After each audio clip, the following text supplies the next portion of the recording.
Yo.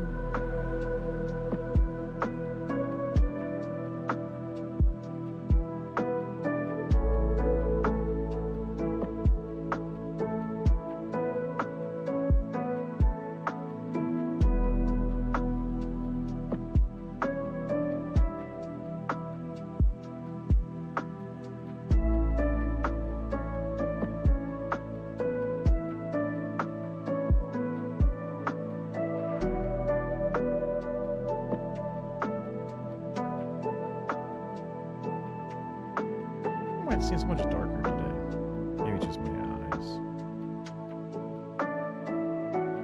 How are you doing? Shit's crazy out there, dude. Just seeing all the fucking news. It's crazy.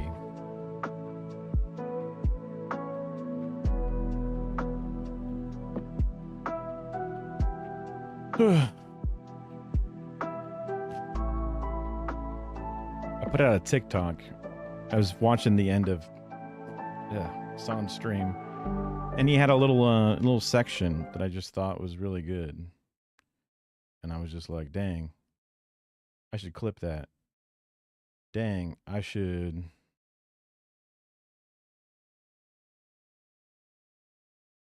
Wait, why isn't this working? Weird. Anyway, I was like, I should clip it and turn it into like a little mini video or whatever. A part of the thing that I was hoping to do. Hello. A part of the thing that I was thinking of possible things I could do would be, I guess I can just play the video raw from my shit. Becoming a clip channel, sort of, because like, what are the chances of becoming, air quote, Twitch famous? Not very high, but I can edit, so that's a skill that I can try to leverage and turn into shit. Now, this is not a very good job of becoming a clip channel, but technically, it's the beginning, sort of.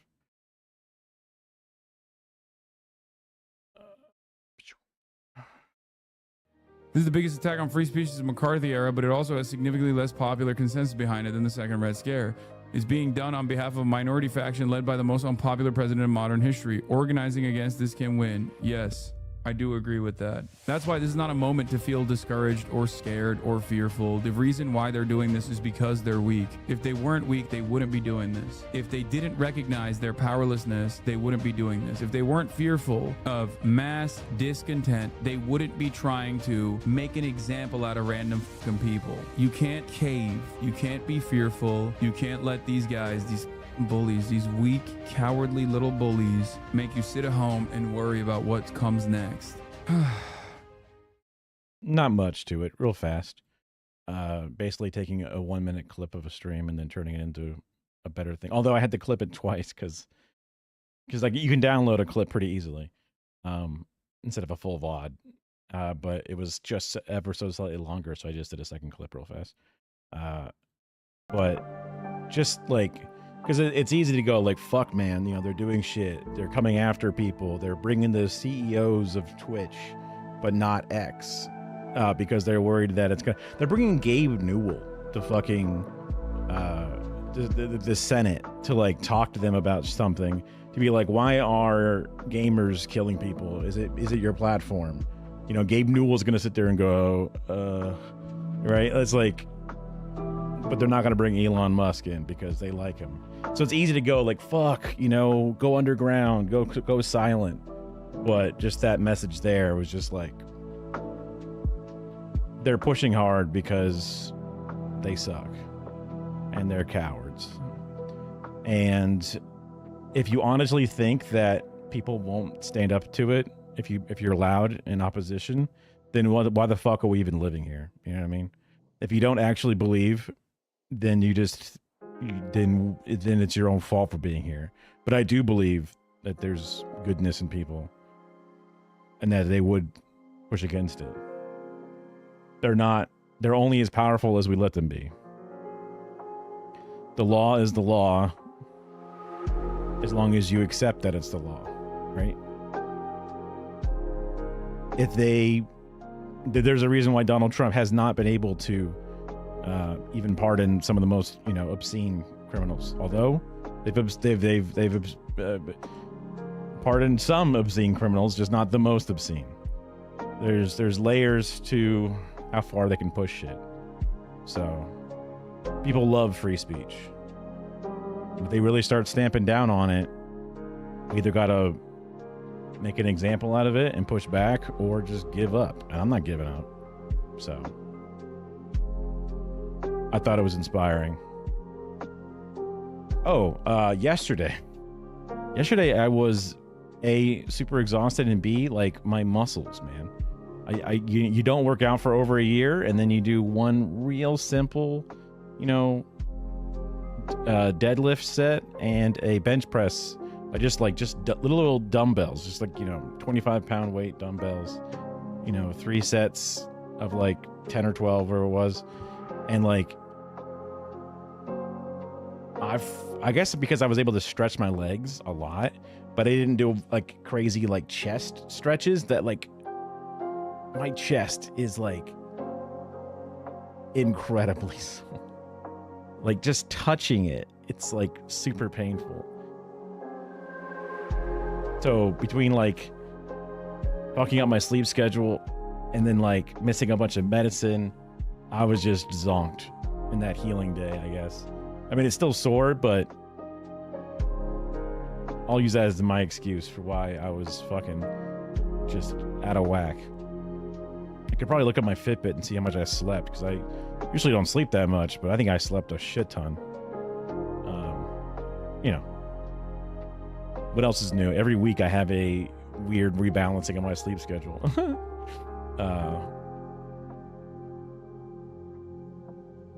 Now, I do have my canvas on Saturday that I don't want to be too sore for. So I'm glad that I did not, the next day before the soreness really set in, do a second workout, because I could have really, especially also being a dumbass and not stretching correctly,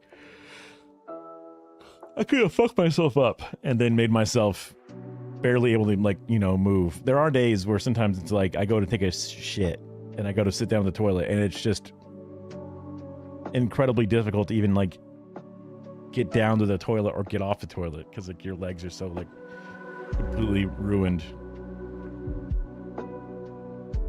Your AP literature teacher is making you regret taking his class.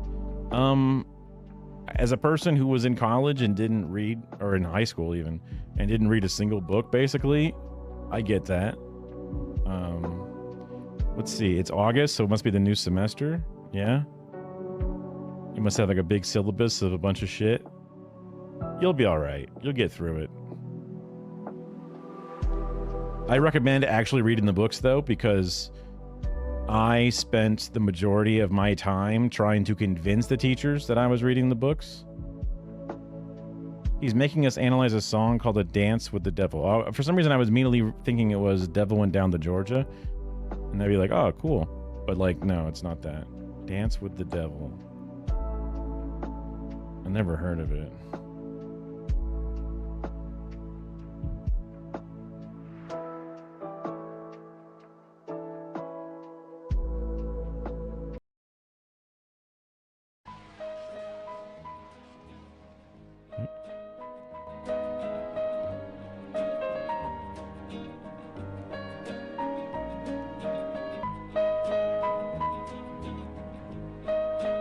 MLK Boulevard.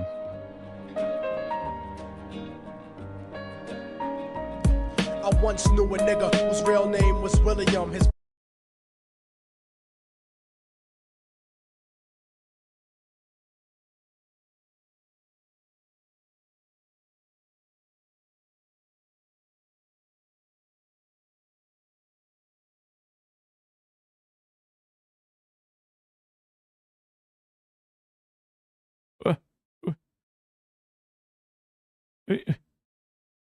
Bro's white?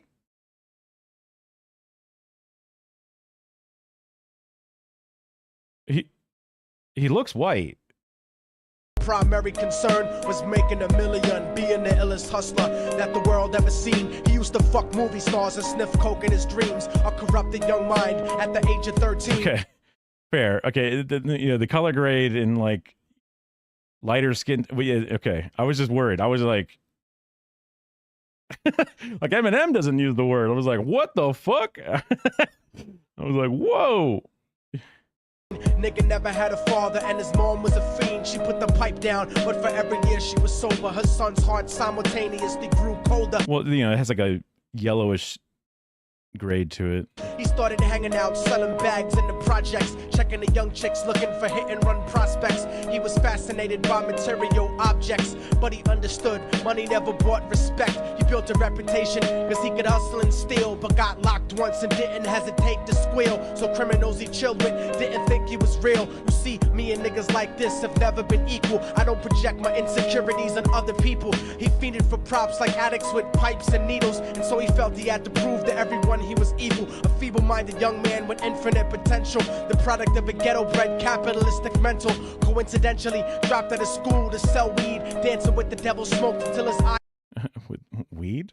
Of all drugs? would bleed. But he was sick of selling trees and gave in to his greed.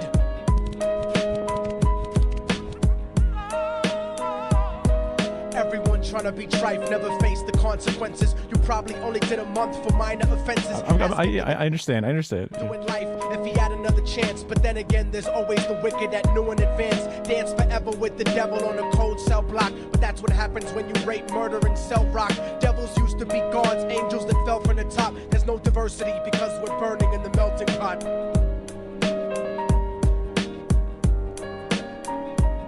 So Billy started robbing niggas, anything he could do to get his respect back in the eyes of his crew. Starting fights over little shit up on the block. Stepped up to selling mothers and brothers the crack rock. Working overtime, making money for the crack spot. Hit the jackpot and wanted to move up to cocaine. Fulfilling the Scarface fantasy stuck in his brain. Tired of the block niggas treating him the same. He wanted to be major like the cutthroats and the thugs. But when he tried to step to him, niggas showed him no love. They told him any motherfucking coward can sell drugs. Any bitch nigga with a gun can bust slugs. Any nigga with a red shirt can front like a blood. Even Puffy smoked the motherfucker up in the club. But only a real thug can stab someone till they die. Standing in front of them, staring straight into their eyes. Billy realized that these men were well guarded, and they wanted to test him before business started. Suggested raping a bitch to prove he was cold-hearted. So now he had a choice between going back to his life or making money with made men. Up in the sight, his dreams about cars and ice made him agree a hardcore nigga is all he ever wanted to be. And so he met them Friday night at 2:45.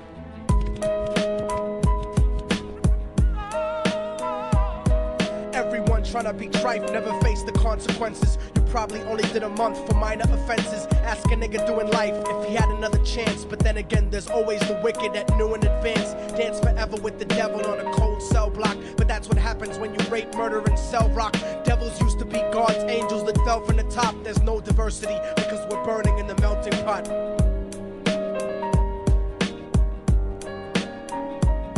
They drove around the project slow while it was raining, smoking blunts, drinking and joking for entertainment, until they saw a woman on the street walking alone, 3 in the morning, coming back from work on her way home. And so they quietly got out the car and followed her, walking through the projects. The darkness swallowed her. They wrapped her shirt around their head and knocked her onto the floor. This is it, kid, now you got your chance to be raw. So Billy yoked her up and grabbed the chick by the hair and dragged her into a lobby that had nobody there. She struggled hard, but they forced her to go up the stairs. They got to the roof and then held her down on the ground, screaming, "Shut the fuck up and stop moving around." The shirt covered her face, but she screamed and clawed. So Billy stomped on the bitch till he broke in her jaw. Them dirty bastards knew exactly what they were doing. They kicked her until they cracked her ribs and she stopped moving. Blood leaking through the cloth, she cried silently. And then they all proceeded to rape her violently. Billy was made to go first, but each of them took a turn, ripping her up and choking her until her throat burned. A broken jaw mumbled. Okay, there's a lot of like specific details here. There's a lot of like emphasis on the crimes. For God, but they weren't concerned when they were done and she was lying bloody, broken and bruised. One of them niggas pulled out a brand new 22. They told him that she was a witness for what she'd gone through, and if he killed her, he was guaranteed a spot in the crew. He thought about it for a minute. She was practically dead, and so he leaned over and put the gun right to her head. I'm falling and I can't turn back. I'm falling and I can't turn back. Right before he pulled the trigger and ended her life, he thought about the cocaine with the platinum and ice, and he felt strong standing along with his new brothers, cocked the gat to her head and pulled back the shirt cover. But what he saw made him start to cringe and stutter, cause was it his mom or something? he was staring into the eyes of his own mother. She looked back at him and cried cause he had forsaken her. She cried more painfully, and when they were raping her, his whole world stopped. He couldn't even contemplate. His corruption had successfully changed his fate, and he remembered how his mom used to come home late, working hard for nothing, cause now what was he worth? He turned away from the woman that had once given him birth, and crying out to the sky cause he was lonely and scared. But only the devil responded cause God wasn't there, and right then he knew what it was to be empty and cold, and so he jumped off the roof and died with no soul. They say death takes you to a better place, but I doubt it. After that they killed his mother and never spoke about it. And listen, cause the story that I'm telling is true, cause I was there with Billy Jacobs and I raped his mom too. And now the devil follows me everywhere that I go. In fact, I'm sure he's standing among one of you at my shows, in every street cipher listening to little thugs flow. He could be standing right next to you and you wouldn't know. The devil grows inside the hearts of the selfish and wicked. White, brown, yellow, and black color is not restricted. You have a self-destructive destiny when you're inflicted, and you'll be one of God's children that fell from the top. There's no diversity because we're burning in the melting pot. So when the devil wants to dance with you, you better say never, because a dance with the devil might last you forever.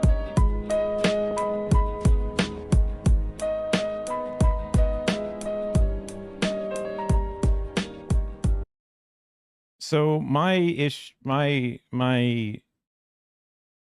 like, to me, crime is generally people's material conditions, social economic situations. So crime is a tragedy that individuals are given such little stock in life that they feel that they have no shot, they have nothing. So they don't mind the risk of doing crime. Me growing up in a eventually middle class life, I knew that I had a future, right? That I had prospects, and then I didn't want to steal the candy. I wanted the candy, I wanted the toys, but I knew I shouldn't do those things because that would jeopardize other things. And I had hopes and aspirations, and I didn't want to jeopardize those things. And these made up people also would not be doing their crimes if they had equal situations. So I wish there was a higher emphasis on the societal failings instead of just like, this guy's bad. He's a bad guy. Oh, turns out his crime made him do something that he didn't want to do, even though he's bad. You know what I mean? Like, I'm bad at media literacy. I'm sure there's some other layers to this, but just like really, really, really hemping on all the different aspects and just showing like to me, obviously this is an old song and, you know, I'm not writing songs and doing things, but like, just for me, I'm just like, dang, this really focused on like the crime itself. It's just getting very zoomed in when I would rather zoom out. You know what I mean? Right. Yeah. Gore porn meets moral superiority is some aspect of it.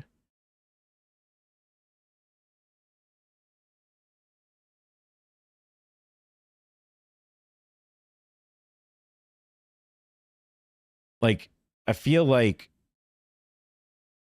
I mean, you know, you want a song to sound cool and to sound hard, so you put all these words in it and shit, and you have stories that lean this way. It's a whole different genre or whatever, but it's like, you know, if somebody talked about the labor value of time or whatever, or how capitalists own the means of production, like, obviously that song wouldn't hit, right? I get that.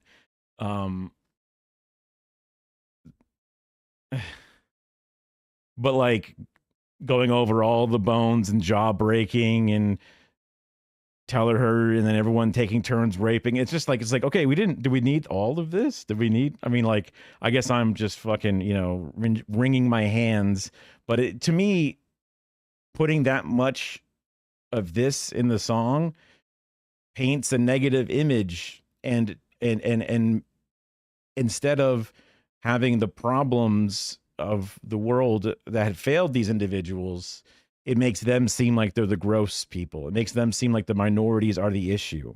when he says in the song, they're the melting pot in the jail. Or where's the thing here?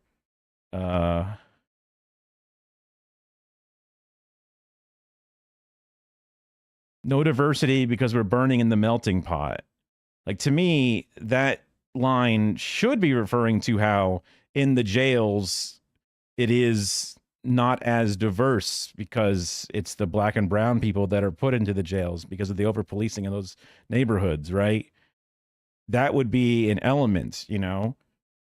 But I don't even know if that's what they're necessarily saying.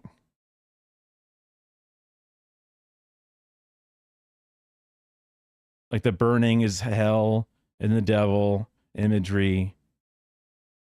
And you're one of God's children. There's no diversity because we're all burning in the melting pot. I mean, it almost makes it seem like the melting pot is bad. You know what I mean? Like, I don't know. Like, and that's not the way that the message should, in my opinion, should be. So it just makes me worried. I mean, I'm bad at media literacy. So I could be seeing it on a more direct level. Made you feel physically sick. Yeah, they're vivid, and you can see everything he's saying. Masterpiece. But are you seeing what is not said? That's what I'm worried about. Like, dang, crime is bad, and guys that want to be hard are bad. But why do those guys want to be hard? Right? What's the best way to make people not want to be gangbangers? Is it by telling them gangbangers rape mothers and their own mother? No, it's by helping them not have, underprivileged single mothers who can't be home because they have 3 jobs. It's about making sure that they don't live in a dilapidated, disrespected project, instead having affordable housing that makes sense, that makes them feel like a human being. You know what I mean?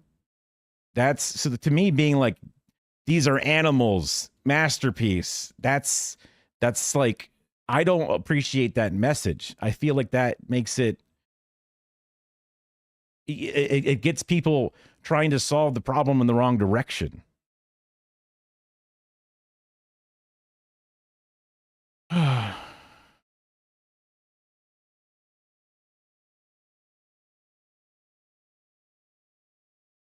We're analyzing a situation, describing what it could have happened.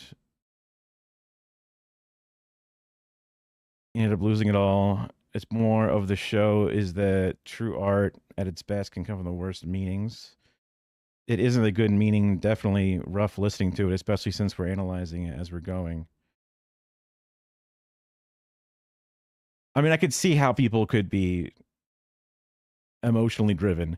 The macho toxic masculinity in me being like, wow, being in a public setting and listening to a song makes you cry.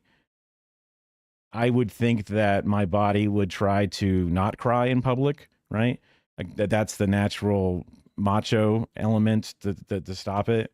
I was shocked and sort of like, do we need to go into this level of detail? Because the detail here only makes you hate the person or hate and fear them and revile them more.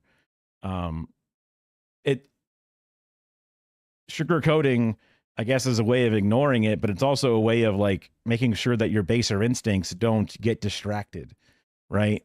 Because, like, yes, crime is bad, but I would rather we have a calm discussion about how to make crime less likely, less of a, if the idea of a social contract is if I want to do the crime, then I have to do the time. Oh, look, the time is not that bad, and the crime gives me a good chance of maybe getting away with it. Okay, my social contract is, we sign here and then we go for it.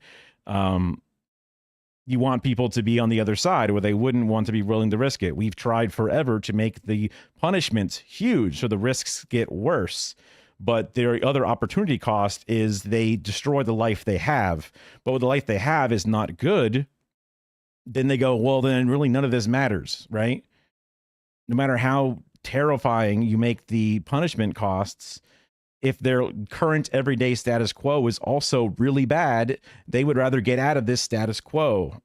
So we've tried forever to make the punishments worse.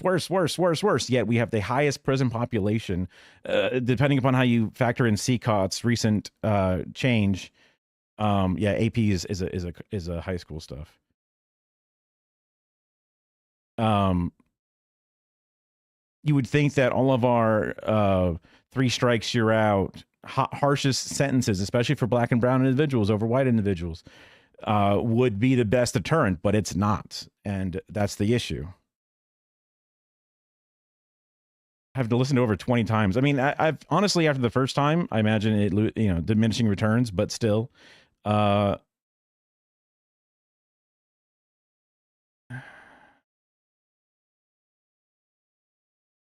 have to, just because the assignment, you have to find a way to show some sympathy for the people.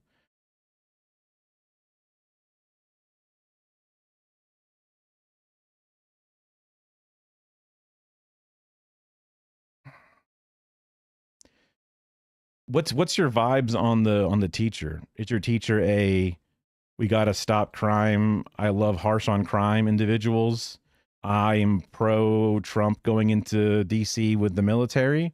Or is he like, we should really change the material conditions of the individuals in these impoverished areas so that way they can have respect for themselves and their neighbors? They had therapists in the room? Jesus Christ, that's a crazy ass high school.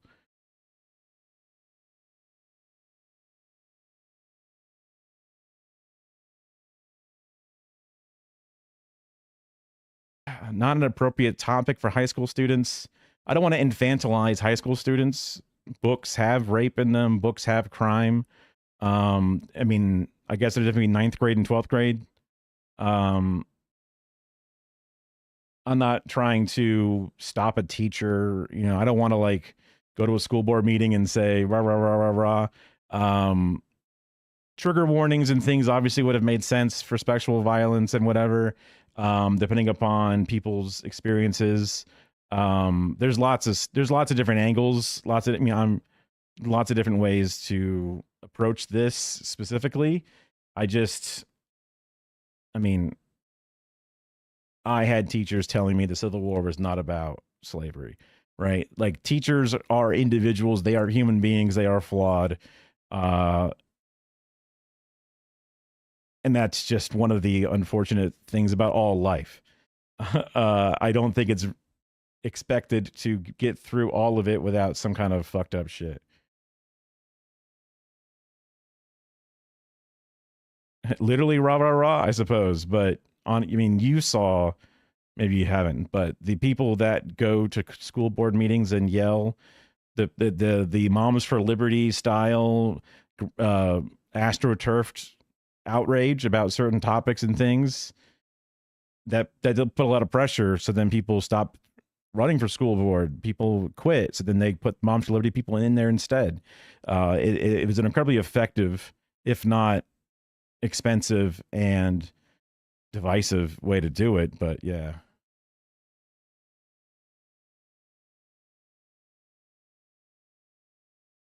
It's a violent, obsessive fantasy. Yeah. I mean, just like we're doing now, to me, it's interesting to talk about, especially depending when this was made in 2007, but maybe this is just when the video is made and the song came out at a different time. That's with the people coming out of or growing up with the, tough on crime 90s and shit, like using it as a time capsule and pointing out the bad direction, like even just saying that, like, I wish it went this way instead. There's value to that, whether or not it's opportunity cost should have been spent in other ways, whatever. Like, there's, it's someone trying to do something. I'm not teaching children, so I'm not putting my neck out there or whatever it is. You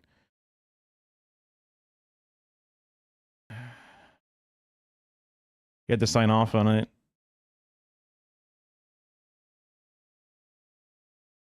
So what is JS? I think the JS was used earlier. Like, your parents had to sign off in order to do this assignment. If they didn't, they just got an automatic A. Fuck, I would have just fucking like, sorry, my mom doesn't like me talking to, she doesn't appreciate that rap music.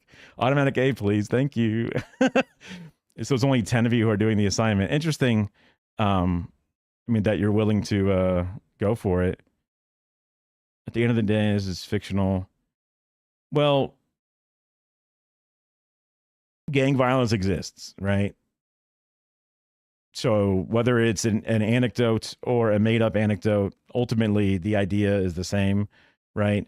Like there's when they talk about the migrants, right? They point to the 5 different migrants that do horrible crimes out of the millions, right? And they say, look, this one guy is super bad, therefore we should do this to all of them, right? So that's an example of a real case where someone does this murder. They make a whole fucking law out of it. But that's missing the forest for the trees. You're looking at this one tree, but the issue is not the tree or the trees themselves. You know what I mean? Like it's a way to get past the what was it, Lake and Riley Act. Like, yes, the Lake and Riley situation is bad, but that person goes to jail. Like, it's not like they're out on the streets for free, living in a free hotel. That it's a bad thing. Bad things happen. Bad things more often happen based off of even per capita of national born citizens, but we won't want to listen to that. We just want to see the scary thing is scary. And it's important to be able to look past it. So you could use a song like this with a grotesque story to still try to look past it and trying to find a way to make sure that that kid has a different life. I think that there technically could be value to it, even if the song is a little distasteful, in my opinion, right? So that could be what the teacher's going for. And that is a valuable lesson, especially in our modern climate. And even if the teacher missed the mark and made something that was not as good, I'm not going to say kick the teacher out of school because they tried and failed. You know what I mean? Like, I try and fail. I'm not going to I think it might be going overboard. And this teacher has a history of this, that this teacher is, ideologically trying to make people be racist or some shit. That's a different case. It all depends upon where it's all going to come up and how. There's lots of different elements. I'm just on the outside. It's very difficult to just make a knee-jerk reaction and have such a large, consequence coming from it. JS means just. I understand. Yeah.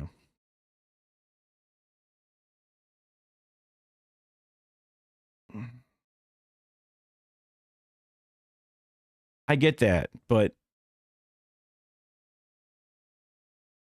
analyzing, because a poem is written and there's something underneath that poem. Theoretically. So this song theoretically had a message. And then even beyond that, what do we take away as our own message? Even if that person didn't have this message, and especially with a modern lens, how do we take that lesson? I mean, that's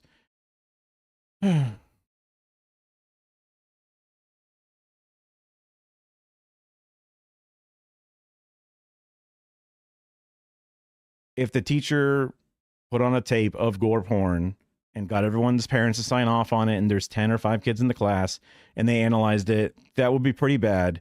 This is the audio form of that, so it's less bad, but I could see how it's bad. What grade? Is this like a 10th grade class? I guess AP would imply it's junior or probably senior only, if it's, I guess, because it's college credits, it'd be senior only. I was thinking I had certain literature classes that were, but yeah, from like the 10th grade, but that was different. And obviously it wasn't AP. I did dual enrollment for my thing, so I only had one semester.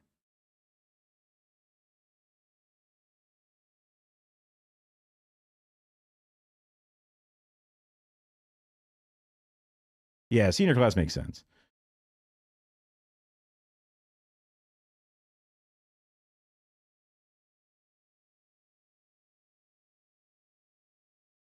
Yeah. I don't think, just, being honest, I don't think this teacher, based off of this information only, should be, kicked out of the school or whatever. I think that might be going above and beyond, especially with the warnings beforehand and getting consent from the parents and shit. That makes sense. Especially for something this intense. Being kind and giving the other kids A's. So then these are kids who want to learn this kind of topic. I guess a big part of it comes down to the analysis or whatever. Like I really, really, really enjoyed whatever season of The Wire that had the poor kids in the school and the way that it showed their backgrounds and the struggle within, and how they were pressured into going towards crime and the tragedy of how underfunded and how destabilized their homes were and how the poverty just was crushing. And I really appreciated that story. White liberal enjoys HBO TV show about, black people, classic story, but like I thought that was good. There was sad things in that. There was all kinds of, elements. But it gave me just a little bit better of a perspective on it. This song is not doing the exact same message, but it can still give people something to come out of it.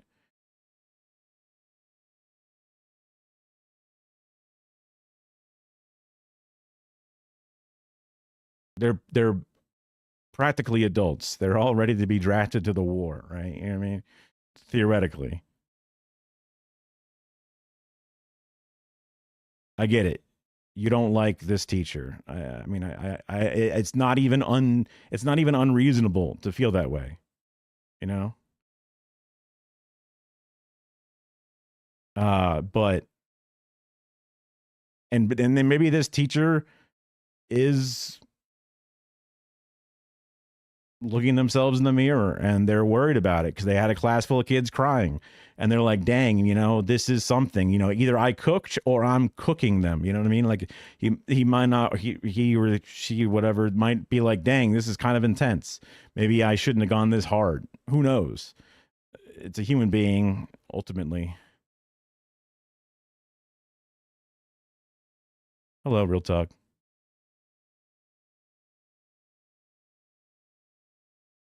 I hope the analysis is closer to my version of things. I'm sure there'll be some kids that have the more like lock them all up, throw away the key kind of shit. And there'll also be them that want to help them from the other way.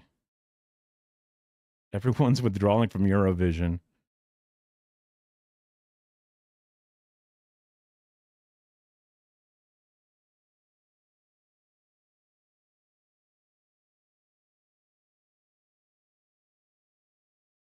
Huh. Oh, okay. Cool. Is Israel, did Israel win or get far along, or I forget. There was something with Eurovision and Israel. Well, Ireland's, the more and more I learn about Ireland, the more and more I'm like, God damn, dude, that's sick. It's crazy something that's so close to England can be so based.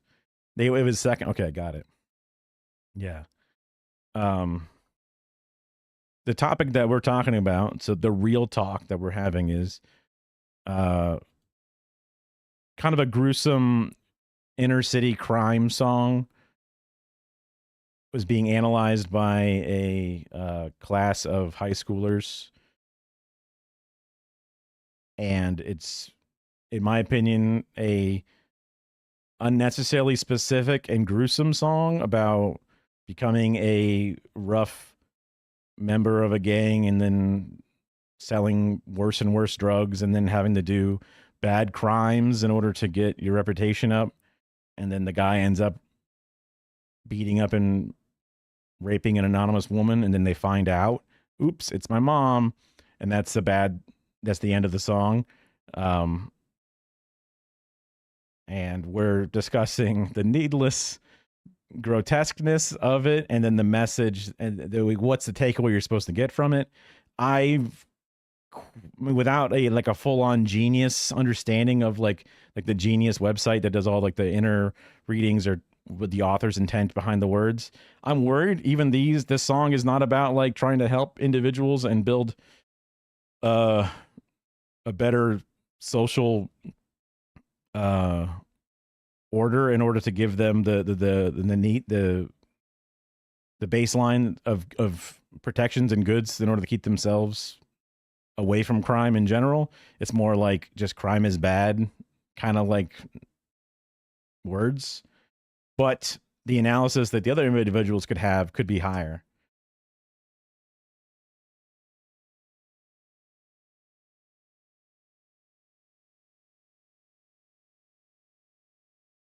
And I guess, yeah. If you do happen to come back and let us know how because apparently the teacher's been doing this lesson for a while. So if you make it back and let us know what the teacher's perspective seems to be. I mean, I don't even know what your perspective is on it for the most part, but I guess you did come to a leftist Twitch channel, so maybe I should know. Sometimes people come to leftist channels to yell at me specifically or call me fat, which is like, you're not wrong, I guess, but I mean, I'm sure the person who's trolling around for 2 viewer channels are like just as fat as me, generally speaking. And then I was just commenting earlier about how, I don't know, they're bringing Dan Clancy, CEO of Twitch, to the Senate to complain about how Charlie Kirk's killer got radicalized, but it's like he wasn't even on Twitch. Like, they're bringing Steam and Discord to the Senate, and it's like, what is Gabe Newell going to say? Like, I don't know, man. Like, we got a lot of weird porn games that we're trying to like put back on. Yeah, I mean, him as a person, yeah, man. I mean, like, he sucked. Should there be extrajudicial murders in the street? No, right? It's pretty easy to like not want that, because I like not being murdered, and I also like watching people that people want to murder, right? He will patch the U.S. government. He'll patch it, but then they'll also have hats, so it's going to be like a mixed bag. Okay.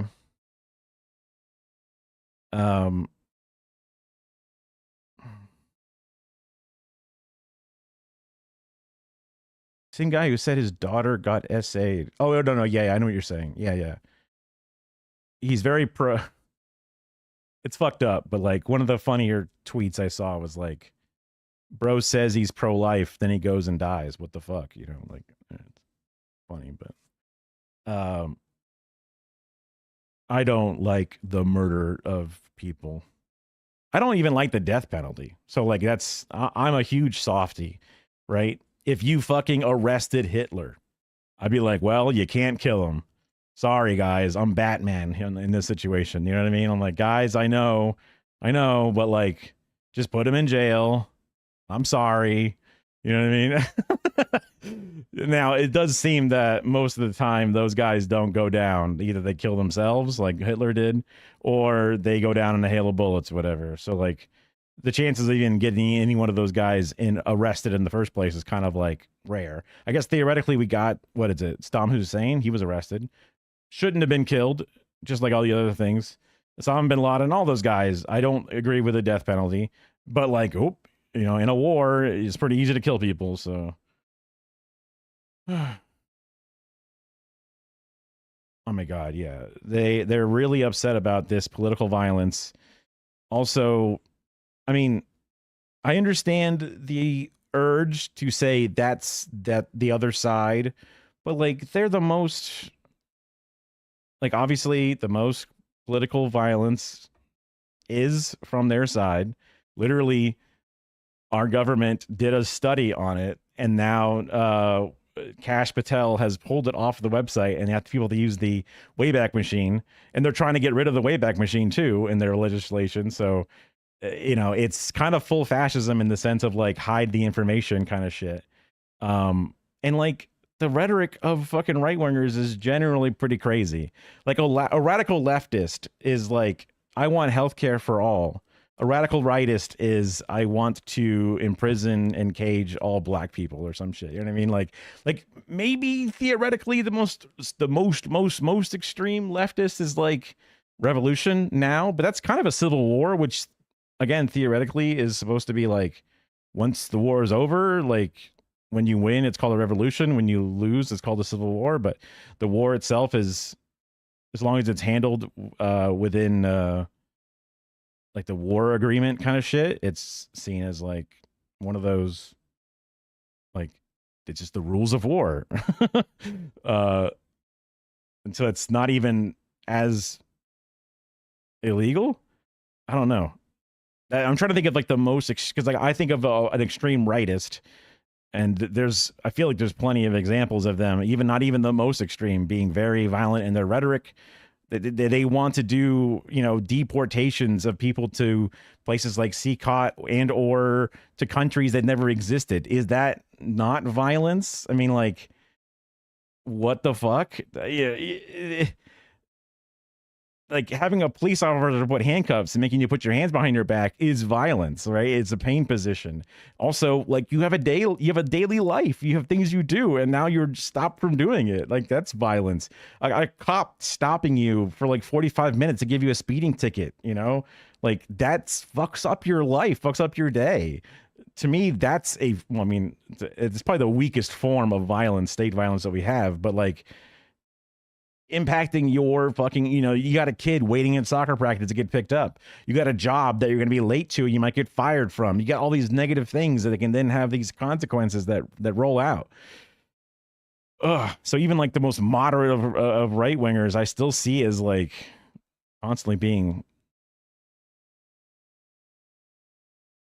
violent, if not just outwardly, directly violent. even the most like tangential ways are more violent. Yeah, everyone suddenly is wringing their hands out of nowhere. There's no proof of Epstein, by the way. I know, yeah. Don't worry, guys. Trust the government on this one.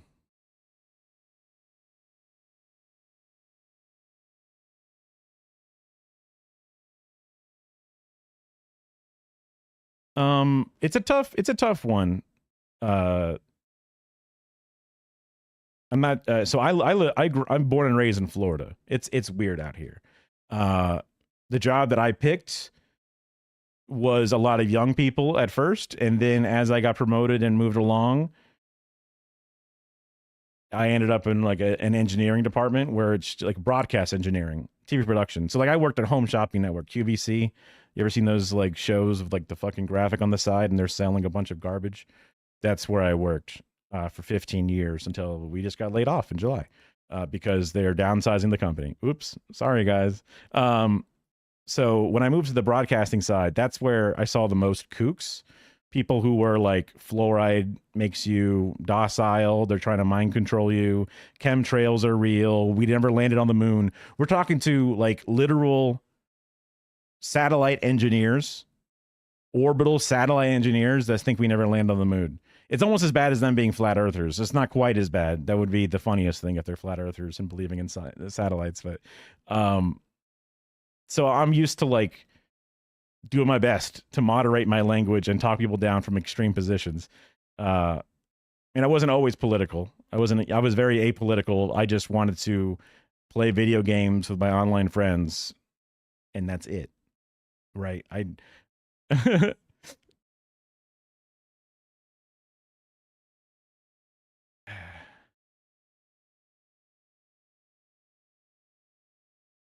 They give you dirty looks. That's crazy, man. That's crazy. A slat earther. I don't even know what that is. There's also like, yeah, the ice walls, hollow earth. It all leads back to anti-Semitism. Oh, okay, flat. Okay. I guess that, yeah. Ugh.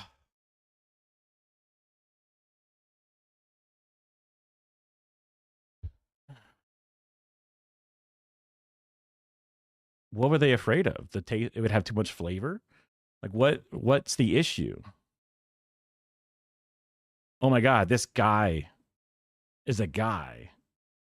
No, I don't want the food. Like what? Sorry, huh? Did you want a blonde lady to deliver the food? Would that change anything about this whatsoever? I mean, that's crazy. I mean, it's not crazy, right? It should be expected at this point, but it is fucked up. It is crazy. I shouldn't let that be a normal thing. I could see it happening. All the Karen compilation garbage that's out there, but it's just, I don't know. I'm an old millennial, born in 1988. Like I'm approaching 40 at this point. But it's just wild to me for people to be cruel and rude. Born into a poor family, eventually became middle class because they were willing to sacrifice a lot. Never went on vacations, never bought cars. But it was the 90s and they could buy a house with the salary of a warehouse worker and a waitress. You know what I mean? Like it's kind of insane the way that worked. And they paid the house off early too. It's nuts. Old man, I know. I have like, I think I have like one gray beard hair somewhere in this spot. And that's it. Like, I don't mean like Hassan's already graying all over the place. And I'm like, I'm good, man. I'm good. If I shaved, I would look younger. Although I have these new lines. Because I laughed a lot. Don't laugh, right? That's a trick to staying young. I do not recommend that, actually.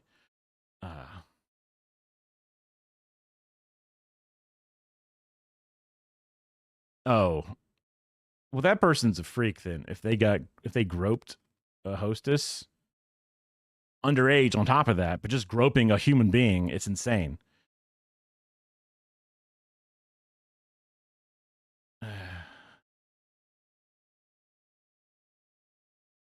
No, that makes sense too. People struggling out there. Do you like give your money to your parents? Like do you like pay like a rent at your house just kind of like help cover bills and food and shit? Cuz that's kind of what my brother and I did when we were still living at home. I got a job before college. I got a job in high school. Yeah. Well, the first job I had was like telemarketing, and I only did that for like a week.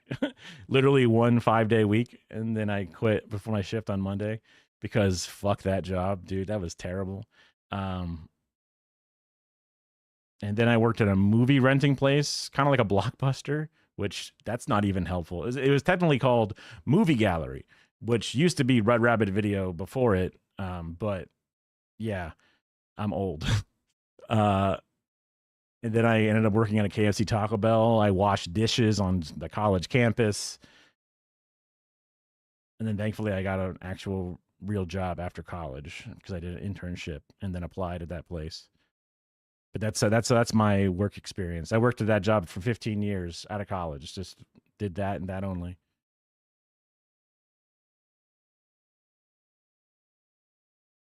1.3K. Hey, that's pretty decent. In 1 week? Dang.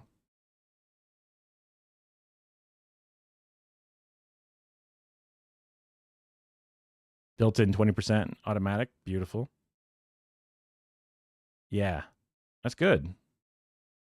Is it because it's like big catering things or large parties? I've only ever seen that in those situations where it's required gratuity. Biweekly. Okay. That's more, and that's take home after taxes.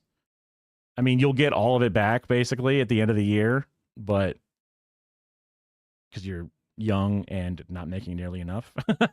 But it's annoying. After taxes and everything, yeah. I mean, $20 an hour plus tips. That's awesome. So that's pretty good. Shit.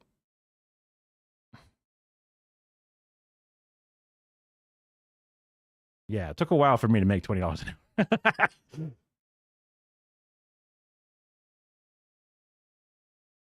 Huh. I mean, it's tough though. Obviously, I mean, only 20.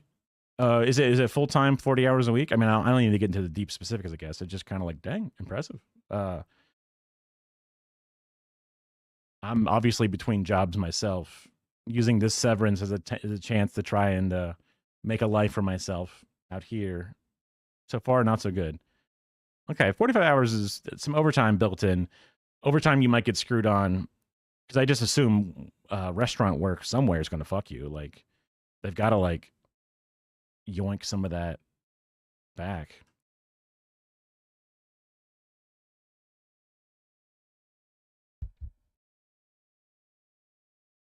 Just like my wife, she was a hostess at like a very local place. It was called Gators Dockside, and that was nowhere nearly as kind. My brother worked at like a Tijuana Flats, which is like a Tex-Mex chain, very in-house, sit down, drink beers, specialty hot sauces kind of thing.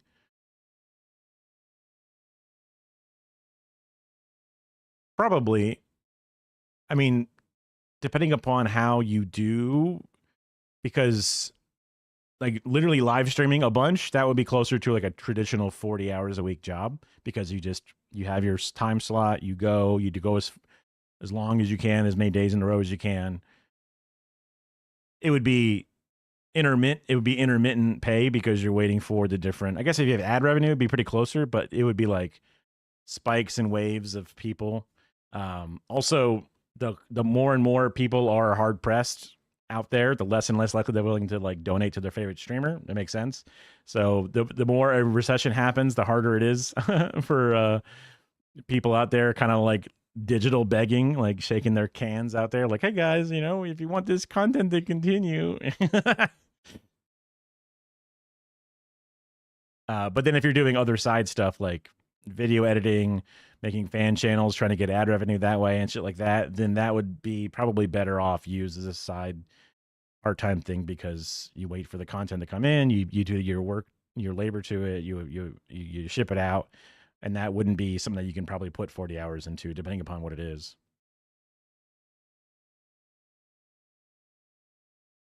Oh, proper restaurant? I get you.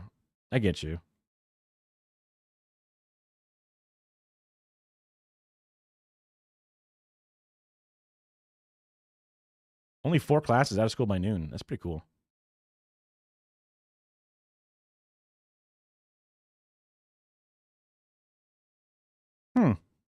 I mean, makes sense. I've heard good things about welding. I guess it's like a technical school, or do you already have an apprenticeship lined up or whatever? I've never really, I don't know how like HVAC businesses, plumber businesses, all those different things. Apprenticeship, yeah. I mean, I guess theoretically, as long as a place will hire you, whatever. It's just about making sure a place will hire you. But if you know somebody in the biz or family members in the biz, you might be able to just kind of like get in, and then like, is there like an official thing? Nice. Is it like you get like, I don't know. Obviously, you don't get like a license or whatever. So I guess it's more or less just like entry level is what you might. To me, like it sounds so official, but it's like probably just like, oh, you're the low man on the totem pole at this place. But maybe you're literally working with one master the entire time, and you're their squire. You know what I mean? Ah, sweet. Yeah, that's cool. And I guess there's a lot of things that need to get welded. Road construction, steel beams, buildings.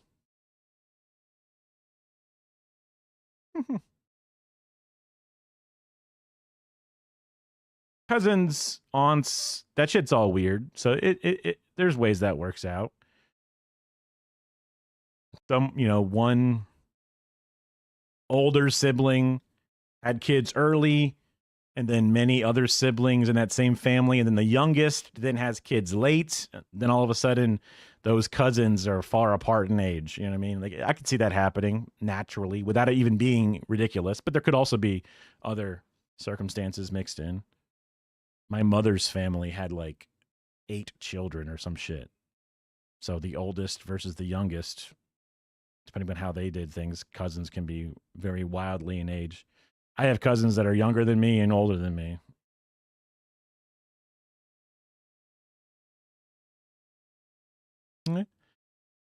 Interesting. I'm used to people especially in the younger ages, they like hanging out with the next age up crowd.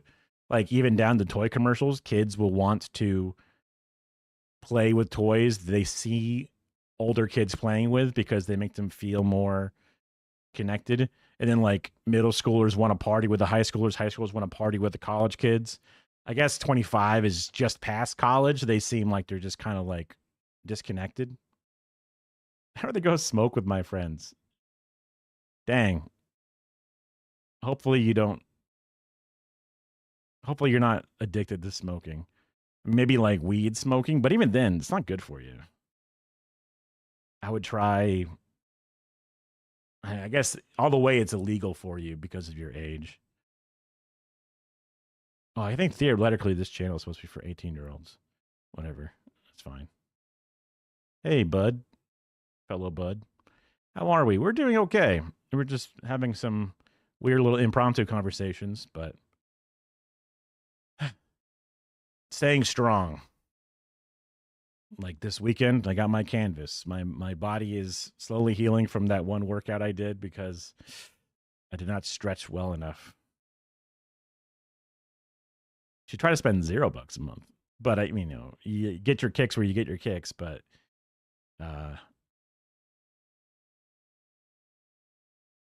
it's kind of gross.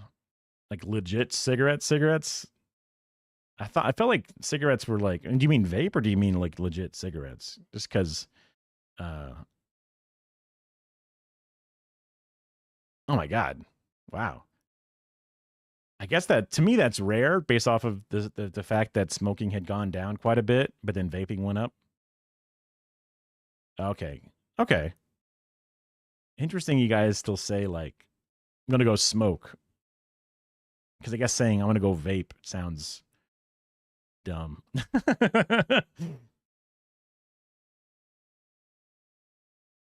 So my mother's smoked probably since she was late teens. That's when she started smoking, really. She was born in like 1962, so like a long time ago.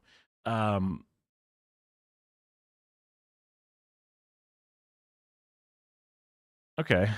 Yeah, that sounds fine. And she's never been able to quit her entire life. And then she's tried vaping as a way of like alternative. The idea was supposed to be it's less dangerous for you. And when she would do it, she would like go like, man, I feel like this is more addictive than the cigarettes are because it hits differently than the smoke does. And also there might be more nicotine. It's easier to do. And she would get like kind of like tweaked up on too much nicotine by just hitting the vape too much. So she's gone back to just legit smoking at this point. You know what I mean? I appreciate that. I think everyone appreciates that. I mean, theoretically, vapor is nowhere nearly as bad secondhand as cigarettes are. I always felt that was kind of lame because like when they got rid of smoking in public places, if you ignore the fact that I was a weird contrarian at the time, I was like, oh, but vapor is just water vapor. They should let them do it. And then they didn't let them do it. And I was like, that's kind of weird.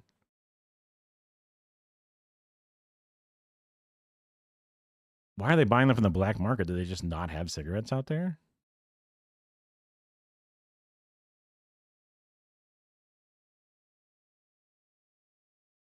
Also nice, I suppose. Uh,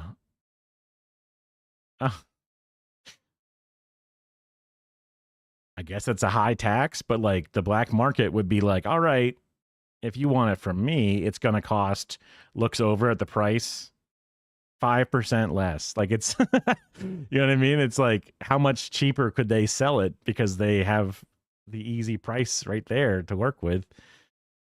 And then you're getting maybe some gross shit. You have less regulations to keep it safe. Maybe it's a big thing. I don't know. It's like, yeah, I know. I mean, even back in my day, growing up, my parents would buy a carton, and they would cost a shit ton of money. They'd buy cartons because it was the most efficient way to buy them, and they're going to eventually smoke them all. My aunt who was about the same age as my parents, would buy them by the pack because she couldn't afford to buy them by the carton. And my parents are like, "That's you're being bad with your money. You should just buy cartons because you're going to eventually buy X number of individual packs. Just buy a carton." She would also go to the store and buy, a fountain beverage every day instead of buying 2 liters or whatever. My parents are very like avocado toast with her money in the sense of like make these small changes to change your money habits. But yeah, I grew up being a stingy fuck because that was kind of the kind of messages that were ingrained in me. My parents also, because they smoked Marlboro. It always felt weird to say Marlboro. Now I can't do it. Now I actually tweaked up my head enough that I actually can't. The red ones with the cowboy killers. And they would be able to rip off the little box tops. They were called miles, and they would actually get enough of them and then send it into the catalog and get like coolers and jackets and lunch boxes or something like that. Some weird shit. We had all kinds of weird swag from the cigarette company. My parents would buy so many goddamn cigarettes.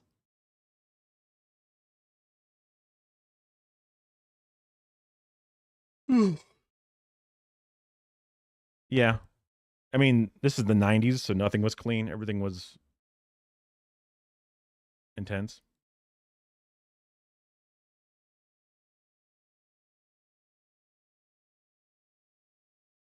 Oh my god, my pec. Oh. All I did was dumbbells? I just did 10 times 3 reps. Maybe it was 12. I think it was 10. I forget exactly. And it just really fucked up my chest. Oh, I need to figure out how to stretch my chest muscles before I do them. That's the hard part because it's always like, "Oh, don't worry. I'll quit soon. I'll quit eventually." Not right now though. That's what fucks you up. Gym bro era. Hopefully. My goal is never to be, crazy hot or whatever it is. I would need to like diet too hard for that. It's just I guess it depends on what pills they are. I mean, a lot of bullshit for me. It's easy to say. I've generally never really had an addictive personality. Um, just whatever the way I'm wired up. I've drank alcohol. I'm like, gross. This is expensive and gross, and I feel bad. No, thank you. I've even tried Zins, thinking that I needed nicotine in my life to be a drug to help me get stimulants because, like, I'm ADHD and I've struggled with even the meds I get not being appropriate to like lock me in or whatever. So I tried my parents, they lived life. They had appetite suppressants through nicotine. They had, their attention locked in and all these different things. And I always thought that the cigarettes was like the nicotine was just like an addictive chemical. I had no idea that it was a stimulant on top of it. So I tried nicotine a few different times, just raw nicotine, but I'm like, sometimes I would take too much and it would make me sick, like it hurt my stomach. Other times it just maybe my limbs feel light, like I would stand up and I'd be like, "Oh, interesting." Like not like a head rush, but just this little bit of like, "Huh." And I would like go to walk and like picking up my knees just felt easy, like there was some kind of, but it never really translated to any kind of like mental clarity. So I was just like, I don't want another habit. I don't want a habit. I don't want to buy these things if I don't have to. I think I did like a carton or like a tub and a half. I don't know how fast it takes for you to get addicted, but I didn't, thankfully.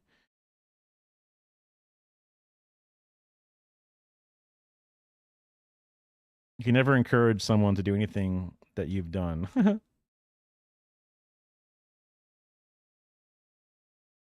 I've had friends ask me, "Can you get me a Coke for censorship?" Because they know I used to do that stuff. Oh, I see what you're saying. Okay, got you. I was like, what do you mean soda? I got you. I got you. And you just want to smack them? Okay, interesting. You've lived that part of life way more than I have. So, pitted dates? I don't think so specifically, but maybe once or twice. I feel like I've had a date. Maybe it was like dehydrated. They were fine. Interesting. Well, if you do have an addictive personality, you also have the personality that can fight addiction. So, good luck on dropping vape. Just thinking out loud, I would hope that you don't have an issue with, like, sometimes people will like step down their addictions, right? So if they're addicted to smoking, they get addicted to nicotine gum instead. But then that final getting rid of that last thing is super hard. So if you've been addicted to other things and then you've been stepping down with like less and less hard things or whatever, um, getting rid of that last thing might be harder than the other ones. But what the fuck do I know? I don't know. Um,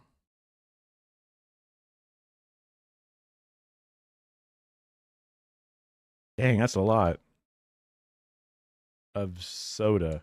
Now, real talk, when you burp and it goes through your nose, it's pretty intense. And that could make you lose your sense of smell, I suppose, maybe. I could see that, maybe. At least for a minute.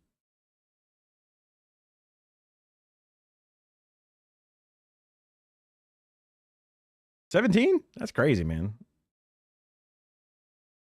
Um, maybe. Depends.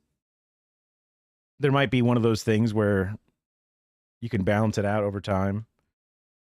The damage short term, like every cell in your body has a different cycle independently, but over a span of 7 to 10 years, they've all been replaced. You know what I mean? Now, long-term damage probably is still consistent. You know what I mean?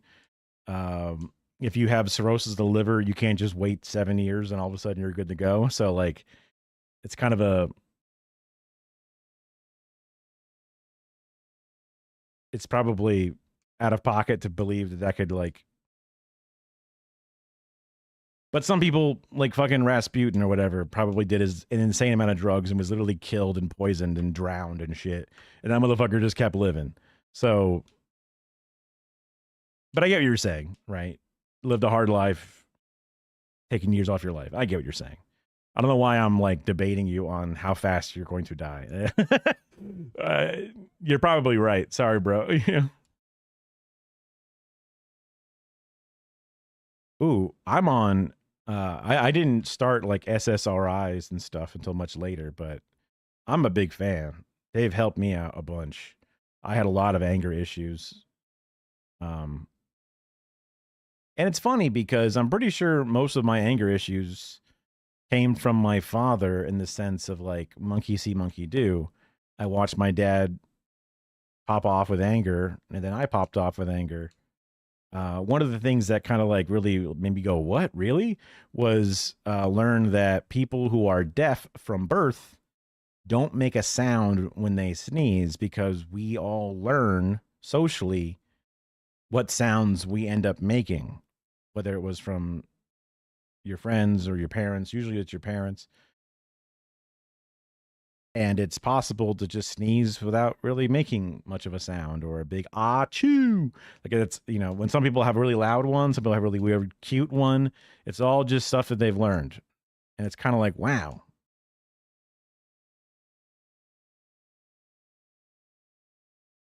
And it's crazy that I find that SSRIs, serotonin inhibiting, whatever bullshit drugs help me fix my anger issues, even though if it's behavioral, I should just be like, oh, I can just fix my behavior and stop it.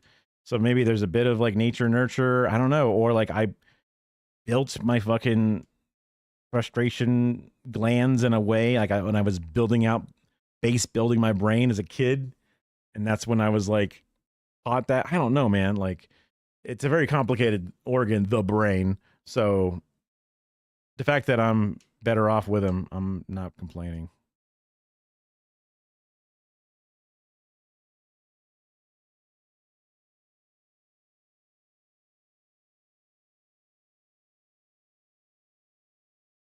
I guess it depends what your pills are, but don't fuck with your pills, man.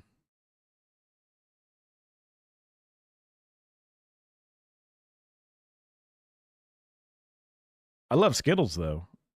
Like just straight up legit normal Skittles. They're awesome. I love fruity candies way more than chocolate candies. Talks about the breakup. I've only been so I have a very unusual uh experience with relationships. High school, all through my life I had nobody. And then prom, high school, I dated one person for like a month, literally a month. And then dumped college, tried dating a bunch, went on a bunch of like small individual dates, but wasn't ever actually dating anybody.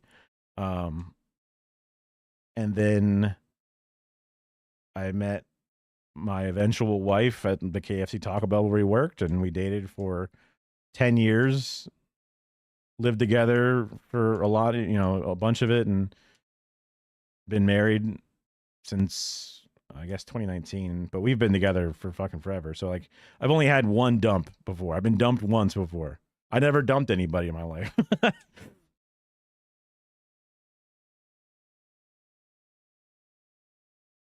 Oh my god, that's good. That is intense. Um I guess you're all children, so but it's kind of fucked up. I had a lot of trust issues, especially when I was younger. So that would fuck me up big time. Um but also I was gross and ugly. So I never had people coming up to me like, yo, I want to fuck your dick. Dude, I want to suck that cock. Hell yeah, you're so hot. I'd be like, oh, I never had to like wave anybody away. You know what I mean? So I've had that perspective before where I was super mad and angry at anybody who ever cheated. And like, I still like think it's kind of fucked up, but I've never been in their shoes where people are coming at me. Um,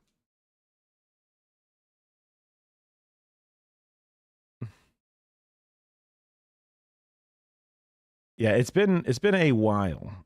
Uh let's think. That would have been 2006 was the last time I was dumped. Assuming my wife won't ever divorce me or whatever, but I don't think that's going to happen.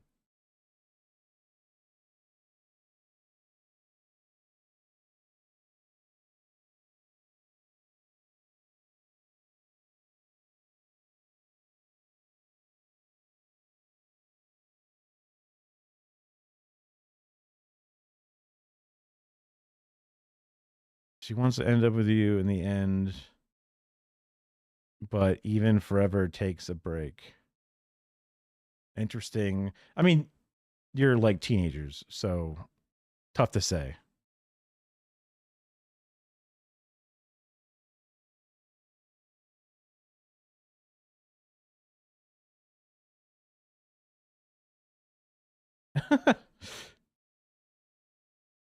Which part of the country are you in? Just so I have a vague, without like, in case you don't want to say or whatever, but Illinois. Okay. Interesting. Yeah, born and raised in Florida, barely left the state. I went to Alabama once for a Magic the Gathering Pro Tour qualifier. I did not qualify, in case you were wondering. And then I've gone to DC area a bunch for Warhammer 40K tournaments. Had a great time. Play the narrative events mostly. That's right. Just let's just have fun kind of games. Okay.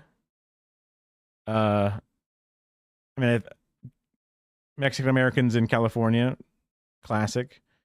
Moving to Illinois, I assume based off family. But that's what you're saying before about people like, oh my God, they're speaking Spanish. I guess being way up there next to Canada and shit, people could be like, well, depending on what part of Illinois, but people could be like, oh my God, Spanish, whoa. But it's like, yeah, I'm sure you've seen the number of Spanish people in the area. It can't be that bad. Yeah, exactly. So why are they so pressed? I mean, in Florida we got a shit ton of Spanish, not only Miami but just like Cubans in general, and then regular Spanish people on top of that. I say regular as in like miscellaneous. Everyone, like growing up, it was just you're Mexican. That's what people did. You know what I mean? And then my dad would tell me all these jokes about how everybody wants to not be Mexican, and that's why it's not racist. I don't know. It's been a while since I really thought about the exact context of those things. It seems like for the most part it came from people who were Hispanic, but maybe not. Maybe he just put that layer on there. I'm not sure.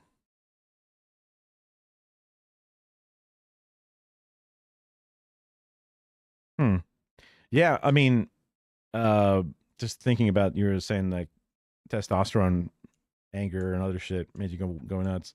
SSRIs, it's like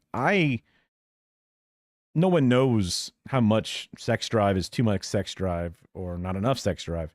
When I first was on them, my doctor said one side effect might be you'll lose some sex drive. So, you or your wife might have an issue with that. And I was thinking to myself like, But I've also always felt that my sex drive was high. From all the years back, it was just me though. You know what I mean? Like it was I was a one man flute salute kind of dude or whatever. I don't know. And I felt like I got a lot of practice. But after SSRIs, feels normal now. It feels reasonable. Take that as you will.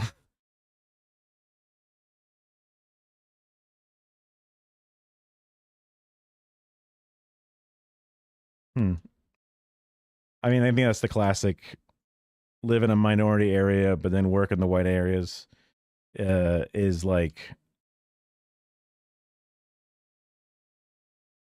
not the gentrification model, but like when people have like the richer areas where they sort of like wall off through the different mortgage issues, or they suburbanify with their community guidelines and shit.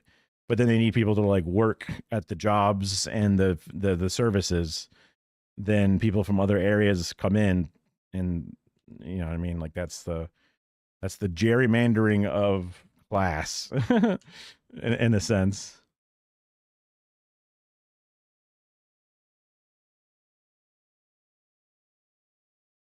Huh.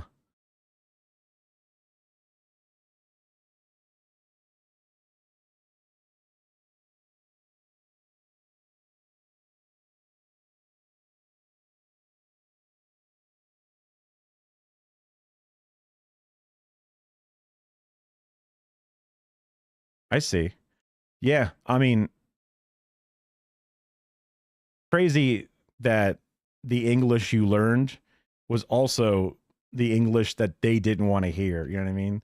Because they're like, that's got too much spice to it, too much stink to it, or whatever, too much not the way we're used to it. Therefore, it's still considered bad. Uh, how old did you? Because I guess that also plays a role. Although I've heard now that learning languages is not as prohibitive based off of your age than people originally assumed. Like there was this whole thing about plasticity of your brain hardens up at a certain point, and then you're no longer good at learning languages. And they go, wait, that's not actually true. Now, I'm referencing what is basically an article title I saw at some point. So maybe I'm out of pocket to think that it's no longer true, but I guess it's positive to think that it's not true.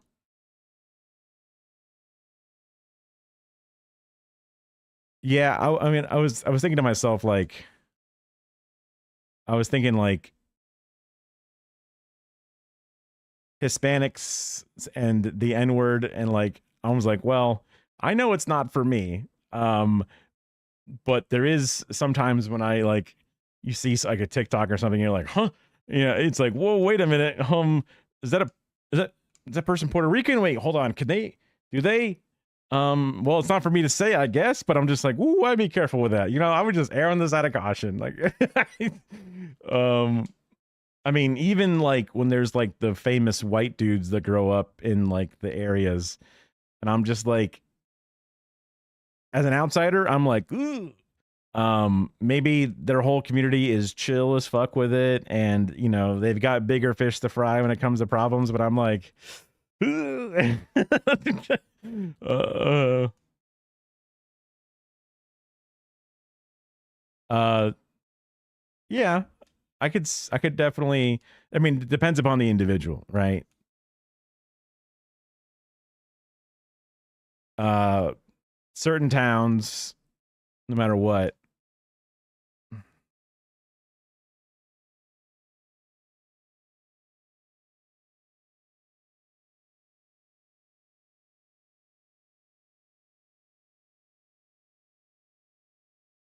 Okay, yeah.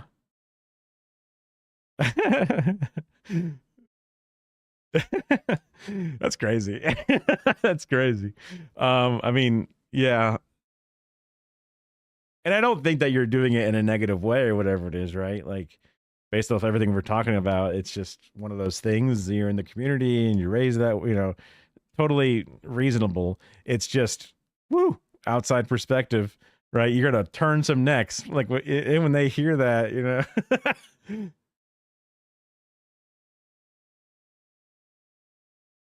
Yeah. Well,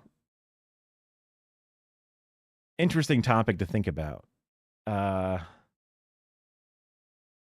as a child of the late 90s, 2000s, everything was gay. Like, I'm like, oh, look, this bottle cap is gay, meaning it sucks. It's bad. That's how we all talked in school, and that's what it meant. Um, Not applying this 100% anyway to the conversation, but my mother would be like, hey, actually, you probably shouldn't say it like that because the reason it's wrong.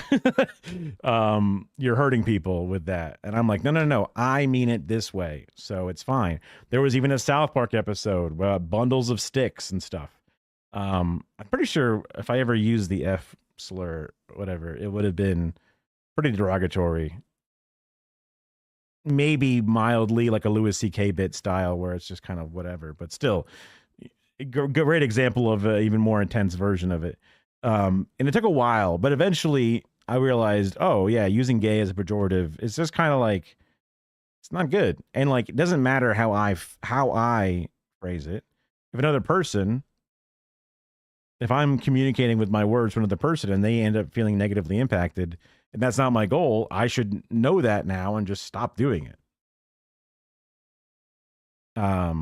You could try and copy paste that same understanding in the same way, but there's also a different undertone because they might not feel the same way. So then that changes the math or whatever. But like if, for example, if you move to a different area or something, and that would be a great example maybe when you would want to do that or something. Just trying to read through the messages.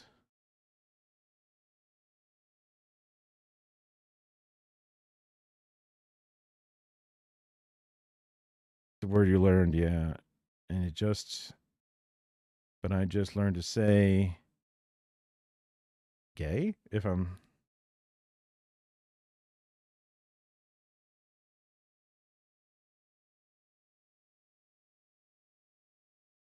It sounds with your mouth, and yet you teach someone their whole life that is evil, then you get pissed.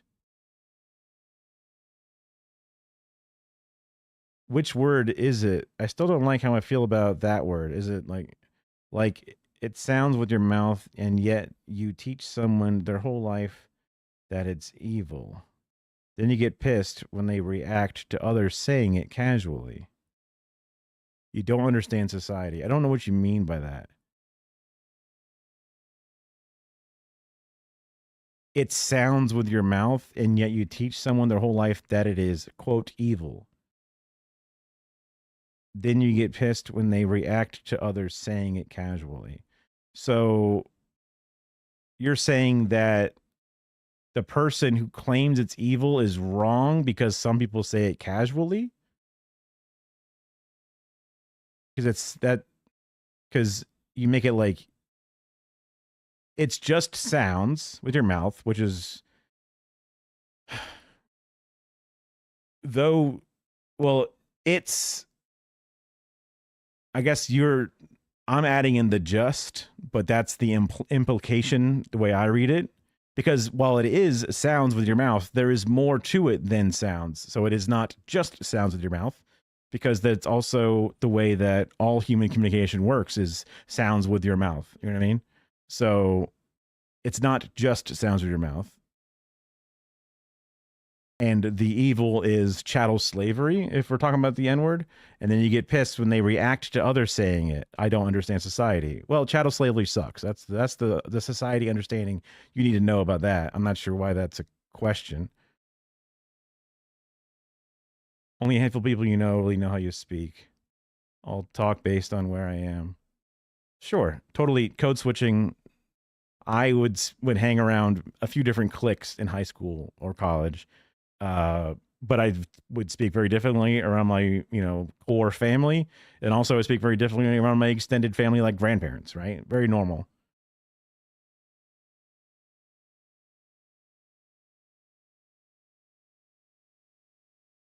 Yeah. Slur for slur, equal trade. Interesting. Interesting. Not my place, but also interesting.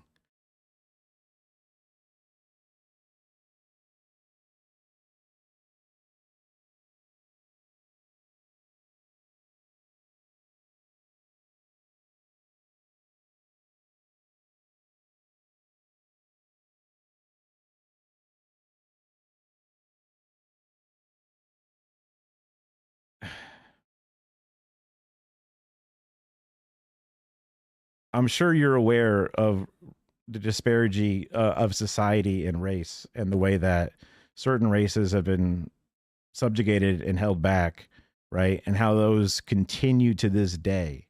The impacts, not only long term, have been felt, but also still currently are being, maligned and pushed down actively in our current society, right? So that's the reasoning why it's their word, not our word, kind of thing. You know what I mean? It's a pretty simple concept for like anyone to grasp.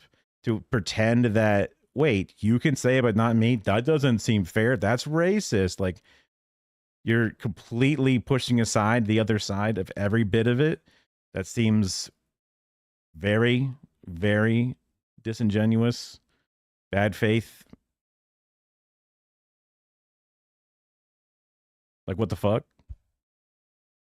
You've been here a long time, man. What the fuck?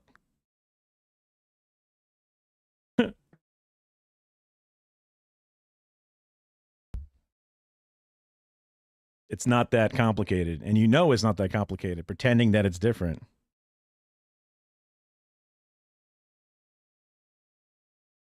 The fact that they get angry, well, they could be angry because you're willingly disregarding it, right?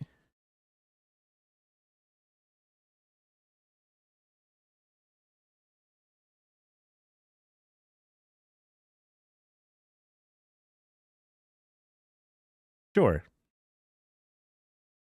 But also, I'll just go one step further and be like, cracker doesn't hurt my feelings because I had never been subjected to chattel slavery or cracker slavery. And I have never had my ability to get an apartment risked because of my skin color, right? I have white privilege, even if I did not come from a privileged background. I don't get pulled over. I have lots of black friends that get pulled over an insane amount of times in comparison, right?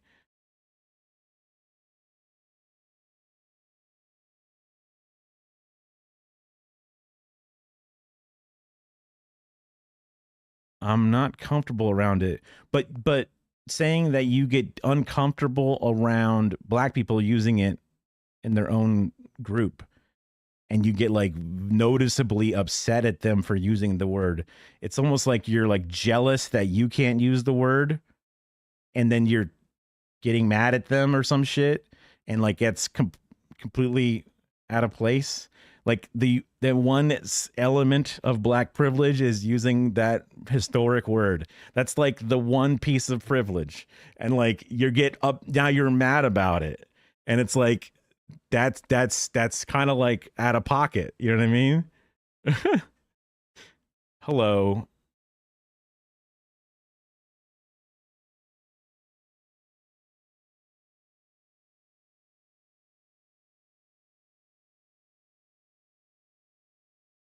Are you around these groups very often? Because I figured like the discomfort should like maybe the first few times, but like after that, I feel like it should kind of subside. Like if you're just not used to hearing it with your human ears, but then you are. Or like it's, I mean, like I hear rap songs and I don't go, you know, like when I watched this and thought the guy was white, I was like, what the fuck? This white boy is just busting it out. But it was like, oh, the person's black. Got it. And then it's gone. You know what I mean? Okay. Maybe I was expecting it to be a larger issue, and maybe it's more or less bringing up a historic issue for a very brief period of time. So maybe it's chill now, hopefully.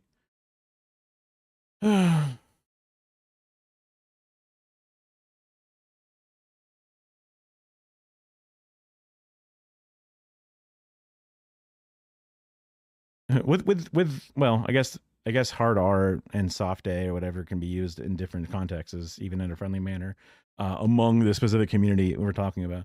So this is the question: do you have any thoughts on the role of social media? On the role of social media, people living a lot of their lives online, content generates views and clicks in the recent political news. It's a very vague question. Are you trying to get at something very specific? I'm curious. I don't understand. I have any thoughts on the role of social media? It's very social. That's my thoughts on social media. People living a lot of their lives online. I'm literally on Twitch live streaming. So it's interesting and cool. And what types of content generates views and clicks in the recent political news? I'm not mad at, I mean, what, you clickbaiting or, rage baiting? I guess that's lame. I don't know what you're trying to ask specifically. I would prefer if you have a very specific thing you're trying to ask about, just ask it. You know what I mean? Like beating around the bush and making me try to like glean through it is just more difficult for me. I'm barely literate as it is. People that use their kids for money on social media. That's definitely an interesting topic. You know what I mean? It's kind of I totally get the idea that like the family channels, right? Those are toxic as fuck and gross. And then people who post like pranks against their kids. I feel like once or twice it's cute. You know, I grew up on America's Funniest Home Videos, and some of those videos were really cute and sweet and funny, right? But like that wasn't social media. That was, you might get your one videotape played if you get insanely lucky after sending it into a TV show, right? And the occasional video of a parent doing something heartwarming with their kid, and they just felt like sharing it on their Facebook or something, and maybe it goes viral. Like the occasional use of it, I think, is totally reasonable and normal for individuals. But people that make their career out of doing it, that's gross. It's gross and weird, and they should not do it. Right now, how do you police that? That's fucking a tough ass question. I feel like a parent wanting to record their own kid, totally reasonable, right? Memories are beautiful and sweet, and they should be able to document them. But then not being able to post it on the media, most people aren't famous. Most people don't have a huge following, so like it's just for their friends to see it easier than having to like text in them individually. So it's reasonable to be able to post your shit on social media, but then it can get out of control. It can pop off and blow up and then ruin someone's life or some shit or something, right? Or it can then start generating the money, and then they go, wow, we made money off of this. Let's do another one. Let's do another one. Let's do another one. All of a sudden, the kid is now a cash cow. how do you police that specific type of thing is like, that's a big question. And how you monitor and restrict it is like, how much free speech, how much oversight, privacy. It's like, I don't know how you fucking figure that one out. Being near people who use it casually would make you uncomfortable. Targeted.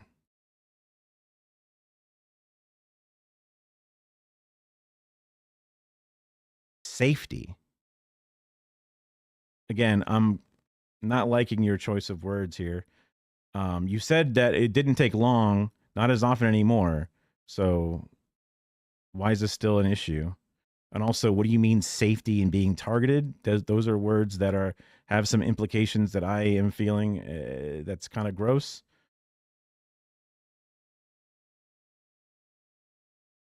And if you're being a weirdo and they're saying, hey, you're being a weirdo, I mean, you're being a weirdo. Is it wrong for you to be a weirdo? I guess not, but then it's not weird for them to call you out on it either, right? So, you know, it flows both ways. Could imagine ruining my life to where there's a celebrity and can't live normally. Yeah, I mean, but the chances of that are insanely rare.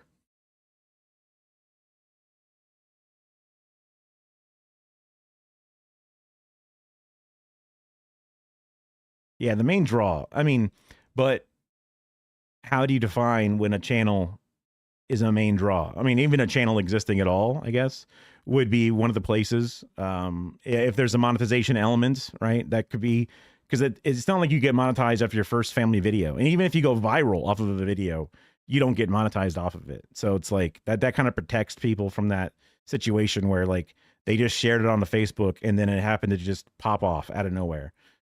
They're not making money on it because they haven't had an account. But then if they start making it an account, then, I mean, yeah. What? Targeted by muggers, rapists. What the fuck are you talking about? What the fuck? You're hearing friend groups of people of color using the N-word, and now all of a sudden you're worried about being raped and mugged. I don't get what you're coming at.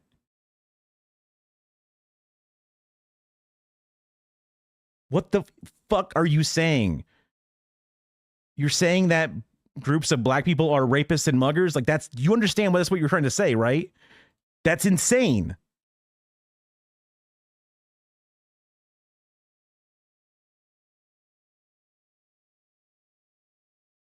You're saying you get uncomfortable around people of color using the term for their own friendships.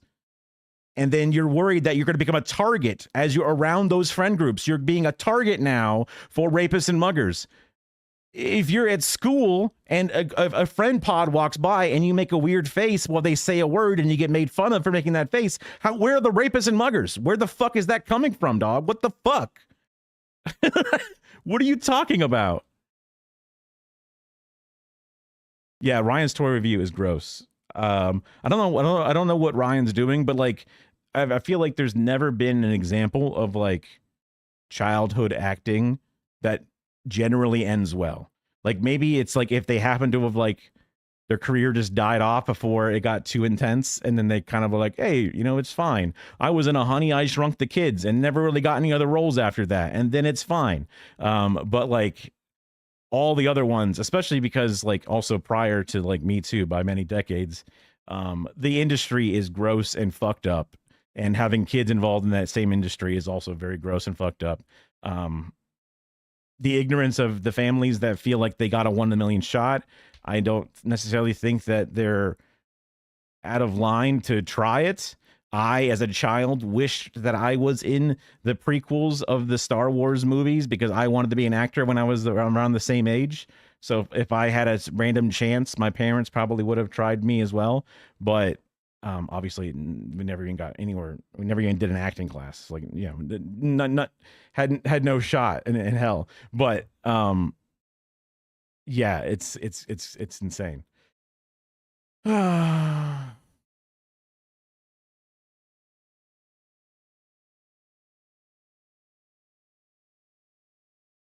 was trying to talk about how politics people do the exact same thing online.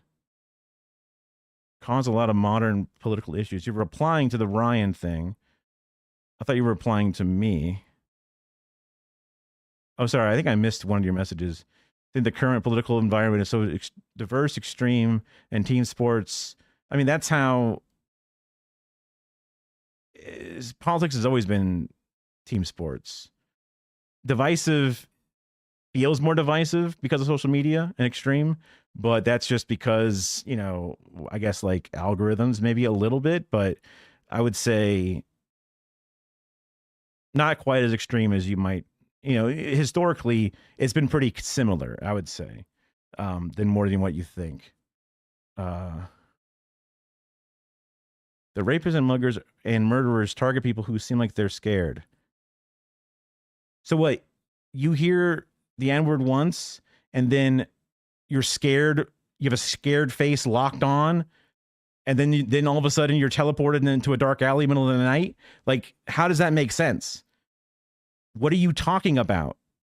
How do those two things connect?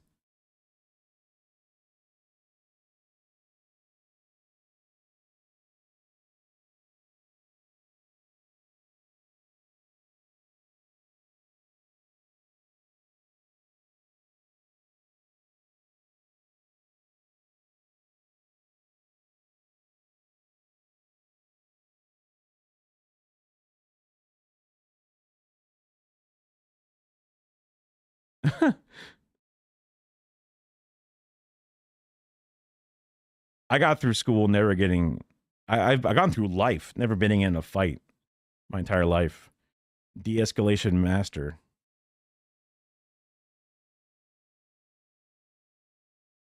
Okay, teleported to an alley in the middle of the day too. But why is your face locked into a shocked expression permanently? Because that's not what we're talking about. We're talking like, you're taking one little word out of it and making that like now it's invalid. But that's what the whole point was saying.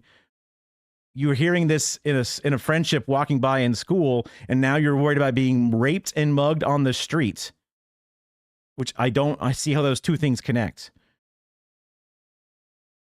And you're like, why in a day too? Okay, how do they connect still?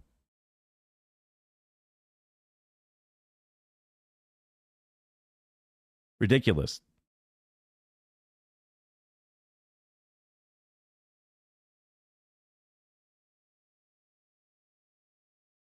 You got your shit rocked for taking a kid's crayons. And he did karate. So after that, your parents signed him up for wrestling and PB football. What did an American version? They go, okay, you got hit by karate, but we don't want our kid. We want our kid doing it the honest American way. So you're gonna wrestle and tackle instead. You know.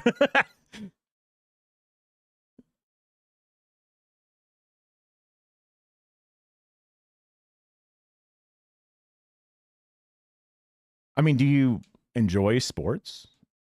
Because like my brother did football for one semester, and he hated it, but my dad really liked it, and he really wants it. The nanny, as in like the Fern Drescher or whatever, the lady who runs like the everyone should try a combat sport. I think I disagree.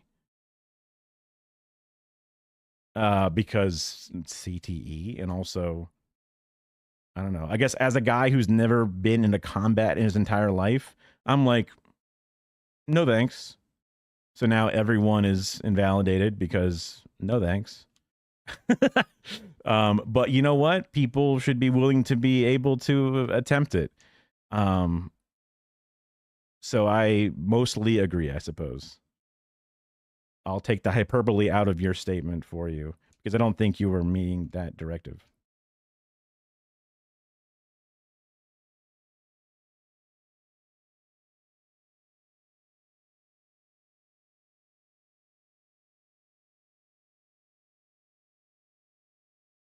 you were taught to have over it. You were not taught to have over it. You're making this a very specific thing that like the world is wrong for making you not like the N-word or something. Like you have this you're putting the stink in the wrong place, and you keep putting it there because you want to be allowed to, you know, enjoy the N-word or some shit. And that's like, because you're not giving us anything else other than like, oh, you're right, you should have been allowed to like it.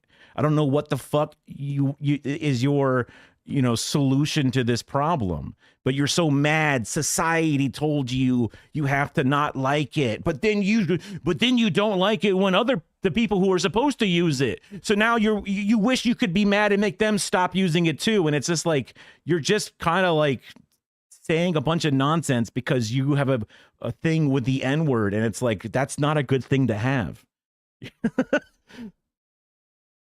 Because you're saying that you're going to get raped and mugged because you make a face when people of color use the N-word in their own pods. And then now somehow you're going to be targeted because of this. And if only they didn't use that word or society didn't make the word bad, then you would be fine with it. And it's like, that's not the situation, because A, you're not getting mugged and beat up because you heard some friends in school say the word. And then now you're in a different situation and now you're freaked out. Like it.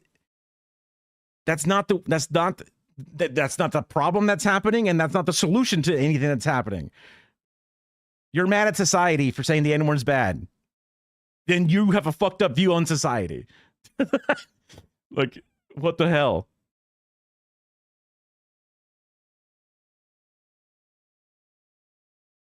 The sports taught you to not be a bitch. Interesting.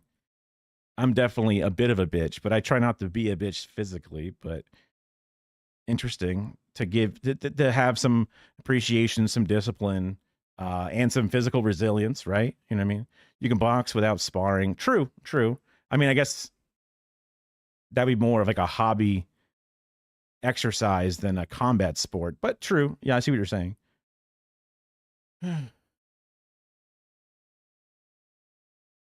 Brazilian jiu-jitsu is they don't hit the head. Okay, that's good. I mean, I guess you still hit the head when you go down. Horses. First words, horses. Is horses combat sport or just sports with horses? That's rich people shit.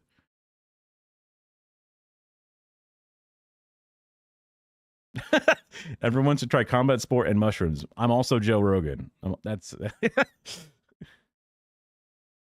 kickboxing and shrooms is a hell of a combo. D8D. I don't know what that is. I'm not even how. Kyushuni? Kyukoshin when I was 8. No head contact allowed. Okay. Some other sport. You want to not be anxious over it. That's a you thing. And I'm sure, like you said, you're over it already. So it's all good. And your parents didn't pull that BS of hitting or yelling at you or whatever for listening to it. Yeah, if your parents were physically or even verbally abusive, nothing to do with the problem of society. If you mean your parents, I'm not angry at society, ... I'm just angry at the way that everyone in the world teaches. That's you saying society. Unless you mean your abusive parents, but that's just like you're using a much wider net for a very specific situation.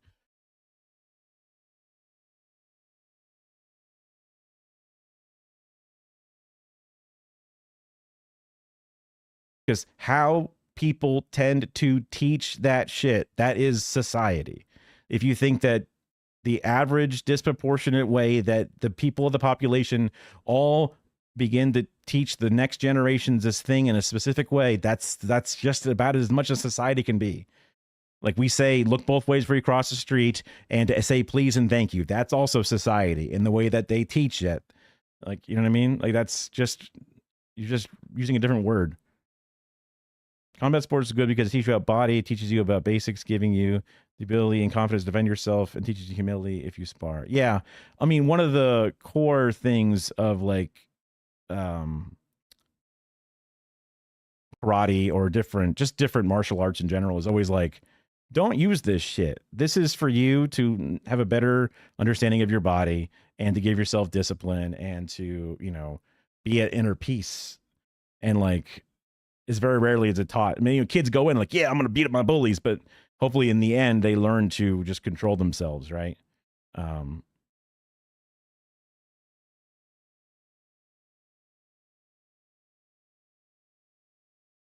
It's not a true martial art if they teach you anything else. Yeah.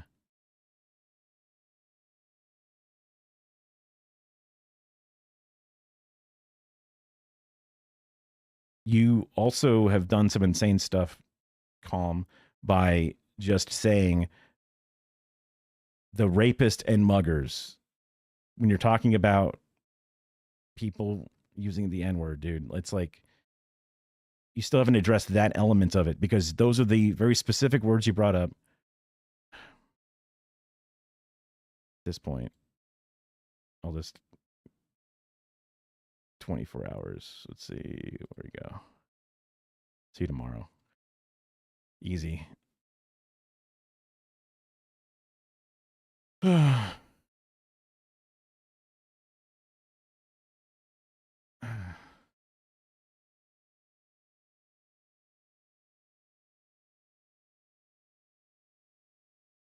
Word of hate into a word for friend. Yeah, I mean, there's like the owning it, right? Element to it. And I mean, the from my perspective, it's really easy because it's like, okay, you know, it comes from a bad place on my you know, side of society, my side of race. White people have used it in a negative way and we lost our privilege of using it easy. And then if they use it, that's their own thing and that's fine. You know, it's just, it's always been that simple of a mindset. And then, I remember being an edgy young man and even with like the iDubbbz videos and like taking it back and like, taking the power away from it by using it more often. You know, I was always like interesting, right? Like I watched some of those early H3 podcast episodes.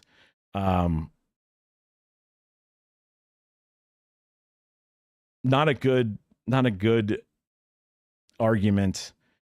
Annoying that when I was the worst version of myself, I was like, what a novel idea. Thankfully, I never really leaned into it. It's empty hand in Japanese. Okay. So like no nunchaku or katanas or I don't know, stick. I don't know what that weird like bamboo like hollow sword is or just no weapons in general. Unless that means something different by hollow hand or empty hand. Because like in wrestling, there's supposed to be like a no closed fist rule, but you can like open hand slap. So like that's why they do all these big crazy slaps. But they also like would do closed hands.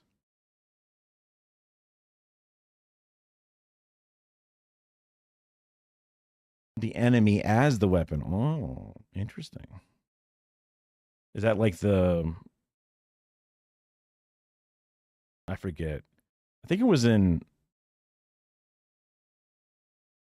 Cowboy Bebop where it was like use their weight against them and like whatever. I forget which one. Judo. I don't know. Something like that.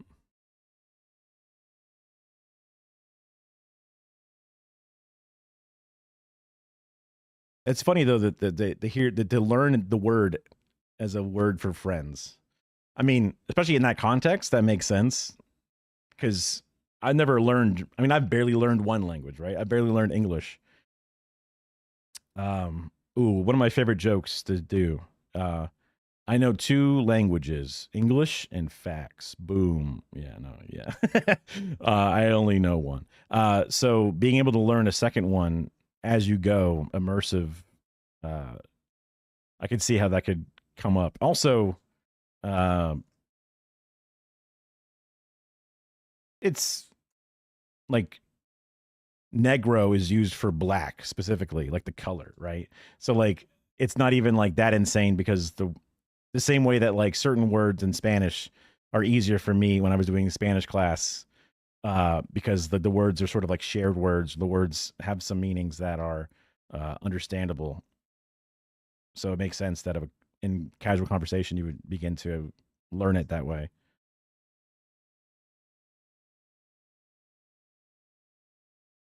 But then you also learn how bad it could be. Yeah.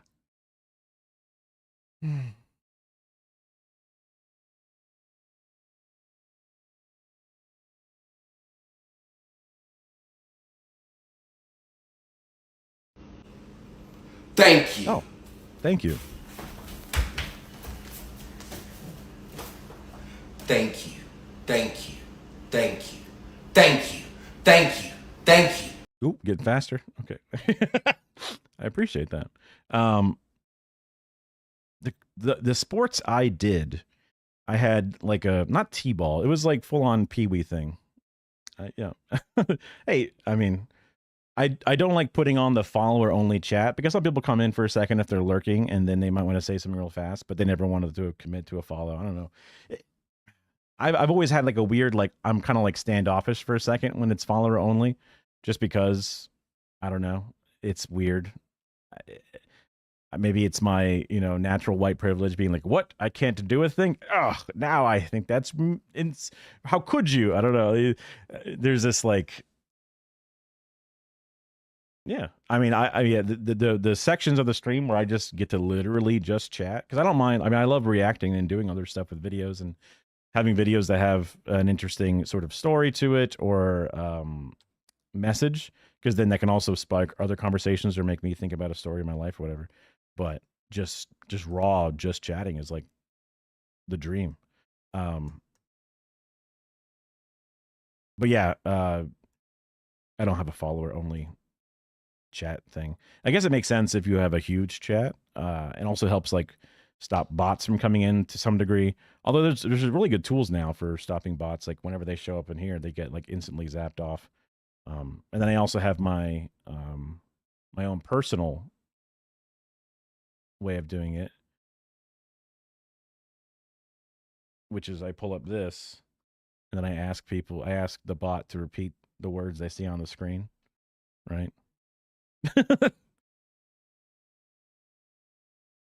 And it hasn't caught a bot yet, so, but that's my strategy. And if it's 4 a.m. and you got to go, totally understandable. I appreciate you coming by and chatting. And hey, I mean, who doesn't love penis? Right? What's not to like? Well,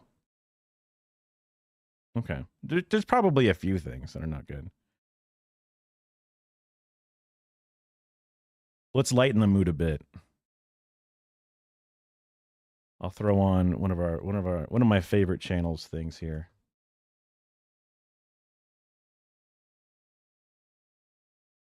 Well, you were just talking to them, right? Unless it's a different ex. I'm not used to a world where more than one person is interested in you at a time.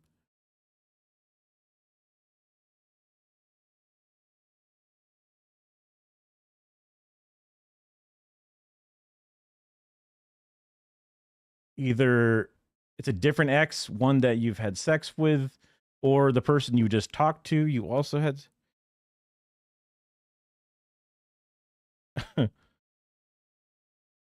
You're all young people. You're gonna figure it out. Heartbreak and okay, gotcha. Yeah.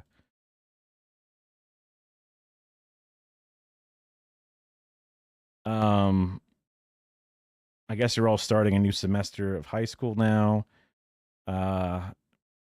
If things seem unhappy with the previous and current relationships, then trying again with each other maybe is a good move.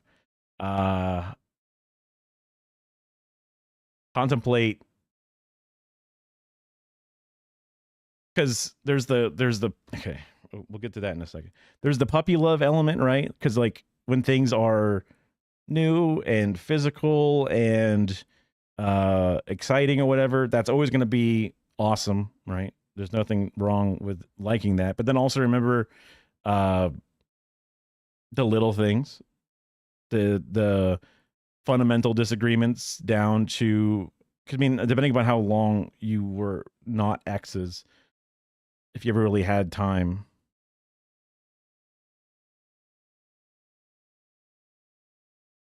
Well, I don't think that matters when it comes down to the individual crimes of today. You know what I mean?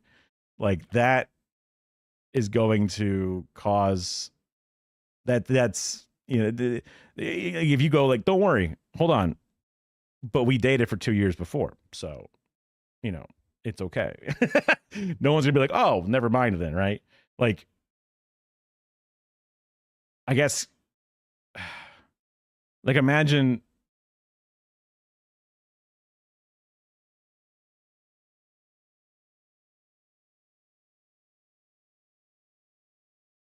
6 hour ion get why is ion another short term or short word for something, or I know, yeah. uh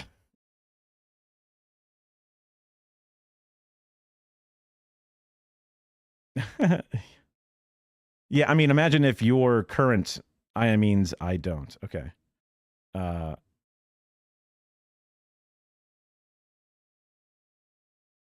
I don't know if never is the right. I mean, obviously, I have issues with extreme hyperbole, maybe, but it's probably decent advice. But I can imagine some people have. Right? Yeah, yeah, yeah. These are people. These are people who are like very young, so moving on and trying different things, but then maybe you actually appreciated what you had before, and before you didn't know, because it's like, oh, we're two people and we're having a decent time, but is it a good enough time? And then you try other things and mutually you move on, and then you go, huh, and then those all don't seem as good as what we had before, and then you could come back. It's a, I mean, to me, it's about respect, trust. It's about communication. But when there's cheating and shit going on, that kind of like throws most of that shit out the window, right?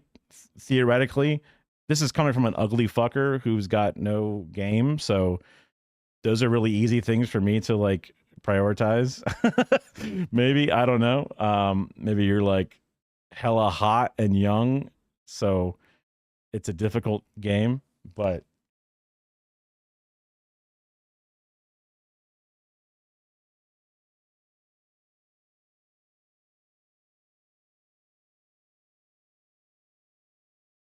I mean, I'm okay. I've lived in this body my entire life. I've been overweight since I was in 6th grade, probably obese, like mathematically since maybe like 10th grade.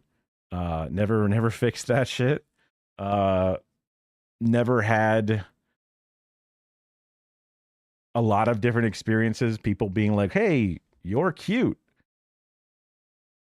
or it's just those things, Some people just don't have different experiences. That's an experience I had. The one time I had a person say out loud, "You're cute" or "You're attractive." It was a neighborhood girl. I was walking home on my side of the street, and then there's like, the 1.5 car lanes, and then the other side of the street, where her and her friends were walking. And then she said it. She screamed it across the street at me. I was like, "Me?" And then her and all her friends immediately started laughing and pointing at me and saying I'm dumb for believing it or whatever. And I was just like, okay, I'll save that forever in my brain. So, I mean, I used to get a lot of laughs because I would be like, I know what I am. It's okay. I had a lot of social anxiety, right? That came from that and other things. I had a lot of shame about my body weight. That came from that and other things. But now I'm on SSRIs, so now I feel way better about it. Like there was a there was a painfully long period of time where like I would feel like going out in public, I should be ashamed of who I am. I wouldn't wear t-shirts with words on them because I wouldn't want people to like look at me. I didn't want to draw attention to myself. I would try to hide. I would wear like an undershirt with then like a button down shirt on top because that would like it would like put tension and like folds would like hit differently because the undershirt would like stick to the body and the overshirt would kind of drape on top of that, and the button down would make it like pull against the shit. Yeah. Because I've always had very large male breasts. Like even when I watched like some of the other things with like really fat dudes, like even throughout history, when there was a fat guy on camera or, you know, a shirtless fat guy, they've always got like a little bit of like titty meat, but then a big gut, like a big beer belly or a big whatever. But I've always had like titties that like stand out just as far as my stomach, like basically. Very, very puffy, very perky. If I did a side boob shot, it would look like a titty out of a movie. You know what I mean? Like, brassiere level, voluptuous. Yes. If I have a daughter, she's going to have some big knockers. She's going to be the Sydney Sweeney. She's got the good genes. You know what I'm saying? Like it's going to be baked in no matter what. She can't avoid it. You know, she needs a breast reduction. Okay. Yeah. So, I mean, honestly, when I heard about some people having like gyno, like the people like workout people say that, oh, look, that person's got a little bit of gyno. And then I remember I actually was Googling around my teenage years, I was looking up these weird Russian surgeries where they were for weightlifting people, they would do a breast reduction thing. And then there was lots of information about how good it could be and lots of bad scarring and stuff because it's a weird, like under the table Russian surgery or something. But like I was literally looking up gender affirming care as a cishet white dude, right? I just didn't have money to be able to do it, but it would have made me feel fucking 1,000 times better. I mean, my body would just grow the fat cells back as soon as they're gone or lipoed out or whatever. I don't know if it's like a hormone thing or what the fuck it is, but then hearing about how gender affirming care is like a thing, I'm like, dang, like I actually looked into it myself, just like as a kid with the internet, you know? So I avoided attention. I avoided graphic t-shirts. I avoided going out in public. I would wear Under Armour shirts. There's a certain type of Under Armour shirt that was made, and it's made out of this very stretchy, elastic shit. And I would wear it like 1 or 2 sizes too small to be like a girdle, where it would like push in that soft titty meat to try to not have these very perky, noticeable man boobs. And that would just be very hot and uncomfortable.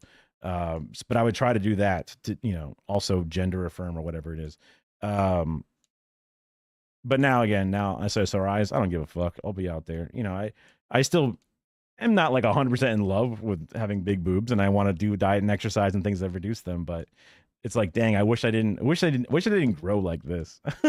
I forget how this topic even specifically started, but oh yeah, me knowing that I guess I'm a bit of a, I don't meet the Western standards of male attractiveness.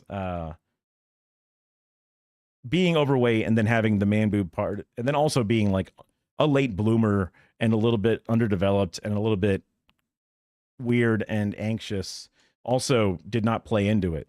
Like whenever I was crushing on a girl, I was crushing on her and I wasn't being normal around her. I wasn't treating her like one of the guys or just a friend. I was being weird and hoping that one day I could ask her out, but never having the courage to ever actually doing so. It was many layers rolling into each other that caused this all to be the way it was. Which is why I just enjoyed staying home and playing video games with my friends. And why I was very apolitical for the majority of my life until like 2016-ish or whatever it was. Heaviest was 320. That's pretty big. 220 now, impressively big difference. Your motto was fuck fat people. I don't know why self-hate helped. Interesting. Yeah. I mean, like I have vivid memories of my dad when we're driving in the car my brother and I were in the back seat, and we're driving down some part of some suburban sort of street, and there's a fat guy walking down the side of the street. And my dad would point over and say, "That fat fucker is so gross. Ew. If I ever got that fucking fat, I need you to tie me down to the bed and feed me bread and water because I could never be that fucking disgusting." And he would do this a lot. He would do this all the time whenever he sees an obese person walking down the street. And they would be a very obese person. But if he ever saw anybody who was super gross, he would make a point of it. The same way he would do the dad thing of like driving by people like digging a ditch and say, look, kids, that's why you got to stay in school because you don't want a job like that. And it's like, okay, just that. I feel like every dad did that. The same thing with like the don't turn the light on. It's illegal. Okay. Like those two are for sure always in one of those things. You're supposed to trauma dump on me. It's just one of those things. It's just where like, your ex taught you how to love yourself. If it's that same ex, I don't know. It's interesting. The one thing about being overweight is having the fear about smelling bad. Interesting. I don't know if I ever had that fear. I mean, I had like the same ex. Yeah. I used to be worried about shitting my pants a lot. And then like if I ever felt, because like I have a very underdeveloped ass as far as like I have a very Hank Hill butt, because even when I actually had a personal trainer and I would do squats or deadlifts and things, I never really built up my glutes or my hamstrings. So I would like lean forward a lot with my exercises. And I learned a lot about being able to sit back into my squats or whatever it is. And that helped build up some muscle there and some strength and some stability stuff. But I've always had a very underdeveloped ass, but it's still an incredibly deep ass. Like from like the skin to the actual hole is like a lot of flesh. And I'm a very, very sweaty guy, right? So like I think medically I sweat too easily. Like I've tried to talk to multiple doctors about it and like, please, is there anything I can do? You know what I mean? Just say you like fingers in your butt. And that's not what I'm trying to say. That's not what I'm trying to say at all. It's just that so it's a very deep cavity and I sweat, which then means swamp ass. My sweat will run down my back. I can feel it just like pachinko, perfectly going through all the fat folds and then going down the back and then around, because the cheeks, it all leads into the ass crack. You know what I mean? So then it goes straight into that section as well as the skin itself sweating. So it's just sweaty in the butt. And then when it's sweaty in the butt and maybe, you're a kind of guy who wants to just play games a lot and you're always pinching and holding in shits. And then you've got a wet sweat going on. And then like, I would always be worried that I'm going to have like, skid marks and shit because I was like a gross teenager. And then the real concern would be that those skid marks would somehow show through the underwear and then through the actual pants. And then walking around high school with like a fucking streak of shit down your pants, like you're fucked. You're done. You're never going to have friends. You're never going to do it. Your career's over. You got to move schools, right? If you look like you shit your pants. So I was always super afraid of that, to the point that I would even like go to the bathroom, check my underwear, see it's fine, but still be so pressed and freaked out that I would like leave a wad of paper in my ass cheeks because I saw a movie, Jay and Silent Bob Strike Back, and he talked about how the rolling papers in his pocket when the cops were pressing him were actually just to keep his underpants clean because he would put it in his butt cheeks. And I was like, genius. And I started putting these basically male tampons in my ass to like insurance my underwear and pants because I was so freaked out about that ever happening. That's not very comfortable. I don't recommend it. It's not good for you. Just, eat fiber and do a good job cleaning your butt and you're generally going to be fine. Things I didn't really know before, but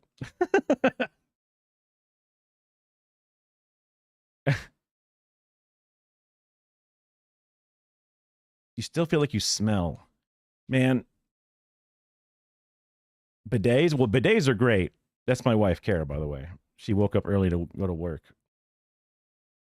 and now she gets to hear this. I love bidets. Bidets are great for lots of reasons. Who doesn't? Um,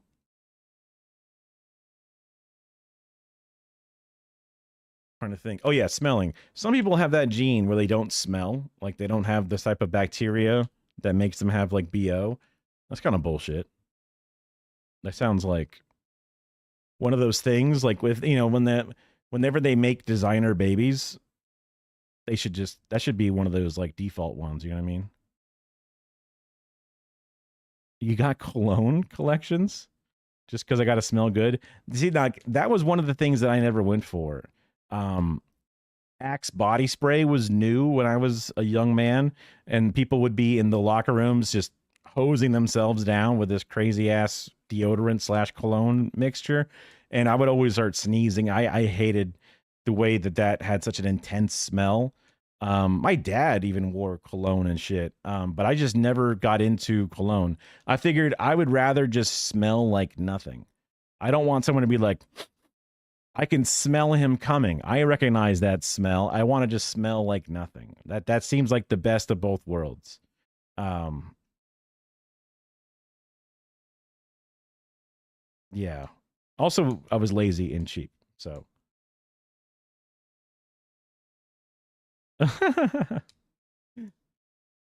it's crazy.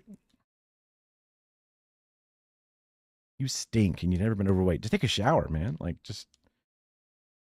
I mean, I maybe I shouldn't minimize the issue because, like I said before, some people have a gene that makes them not smell almost at all. But then there could very well be one that makes you smell way more, whether you're overweight or not. But I also really love Mitchum deodorant. That was one thing I got onto. 2 times a day is kind of crazy, but I get it. Um, I'm a 1 time a day guy now, for sure. Occasionally too, if something crazy happens, like I mow the lawn or something. But interesting. Well, everyone does that, right? I think. Uh, okay, no, that makes complete sense. Yeah, if you have a moment where you're getting like stinky and sweaty, yeah. Um, I used to use like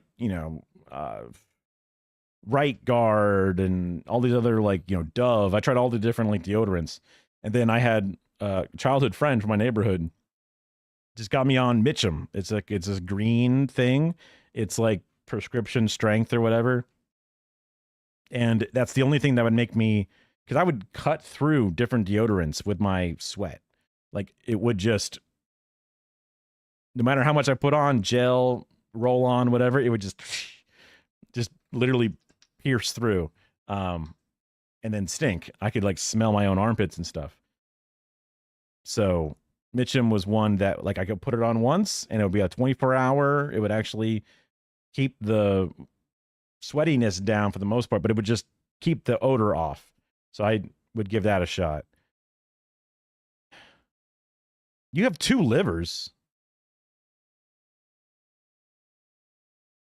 Is that real?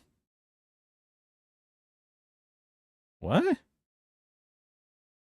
That's that seems, I mean, I guess that's possible, but that's like what?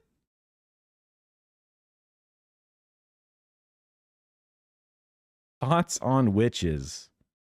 Sick. Cool. I don't think we should burn them. If witches could legitimately do magic, then hell yeah. I love magic. I got no issue with magic. I would like to experiment with the magic. I would like to learn more about the magic. I would like to they can do magic, right? But like I bet you I'm a skeptic. I'm a party pooper. I'm annoying. I'm a guy who's like, actually, astrology is bullshit. I'm like, I'm one of those guys. It's built into my brain. I try to fight it. I let people have their enjoyment.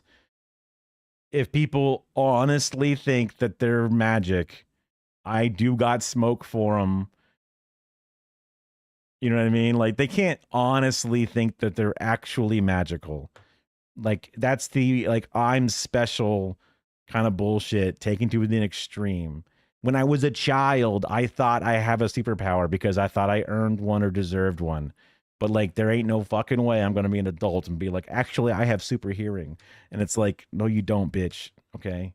You don't actually have the ability to precog things. Like I would have deja vu happen to me when I was a kid and I was like, I can see the future. I just forget it until it happens. Like that would be what I would say that was my magic power because we'd all draw little comic books and we all have our little characters, right? Like that was me trying to be special because I was a child. You spent 2 years living with witches to learn about it. But it took a while to find real witches. There are levels to it. I'll take any level witch, right? Whatever they say they can do, I would want to test it. Because it's like ghosts. I'm like, ghosts aren't real. I'm a fucking party pooper. But I would love for ghosts to be real. I had a good friend of mine tell me once that he was going through his house in a family reunion or something. He woke up late to go to the bathroom and he saw the ghost of his recently passed grandmother come at him and he ran away scared. And I'm like, bitch, why the fuck are you running away from your grandmother? Is she gonna fucking kill you? I would be pumped. I'd be like, oh my God, grandma, that's insane. What is it like to be on the other side? What is death? What is the meaning of life? We have so much to talk about. We literally have an endless amount of questions right now. Why the fuck would you run away? Is she going to possess you? Is she going to rip your head off? Why the fuck are you afraid of your grandma? What'd you do to your grandma? I don't believe you. You know what I mean? Like, that's what I'm saying. What's a good breakup spell? The two livers is more common. I mean... Yeah, I mean, I did have an MRI and a CT scan. I figured I would have found it. I guess I don't have one. Also, yeah, they just did a bunch of... Actually, they did a bunch of things. There are LARPers. Then there are Wiccans. Then there are different kind of real witches. Like, are you just going to say, like, actually it's a doctor that's a real witch, right? Mixing up fucking potions, a.k.a. pharmaceuticals, and then doing like physical operations or whatever, like, because like I would be doing something and I'd be like, man, at least it's not going to rain today. And then someone says, why'd you have to go and jinx it? And I'd be like, I'm not a wizard. I can't control the weather with my words. I wish I could, right? And then they laugh, and then it's fine. But if people legitimately thought that me saying it out loud now has an actual impact on it happening, I'm like, I don't know. You can't actually be mad at me for saying this. You know what I mean? Like, you're just having fun, aren't you? And I'm annoying enough that I get upset at it, right? I can't just go, haha, and then just let it go. I usually try to like add that layer in, having fun my own way, you know, trying to lean into it and not lean into it. And that usually de-escalates it. But like if there was an actual witch, I would love to have them show me a real spell. You know what I mean?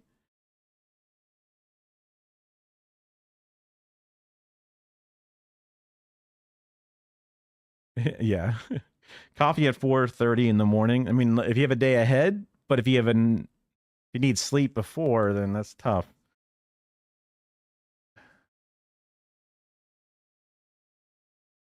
Green witches are like nature witches. Because nature's green.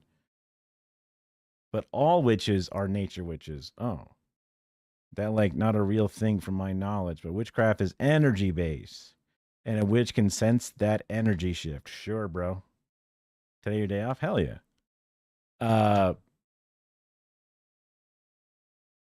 Yeah. The like, oh, it doesn't work on you because you don't believe in it, right? The hypnosis garbage.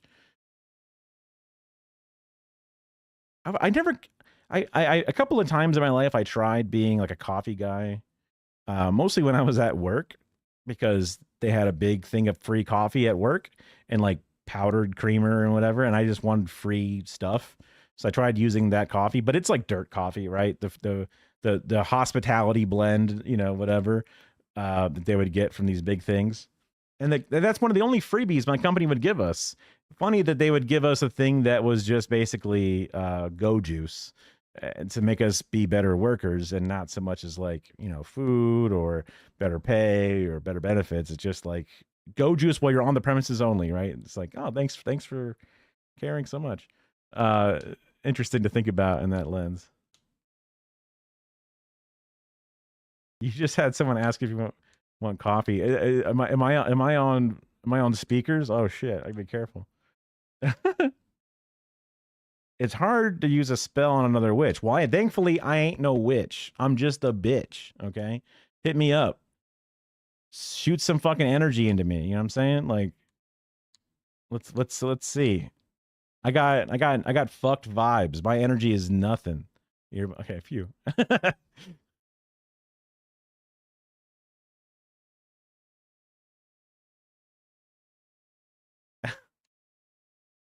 I don't know what I would have. Sure. Yeah. You know what? Go Jews go. I support you guys and girls and NBs. Go for it. I'm in support. To be a cottage kitchen witch.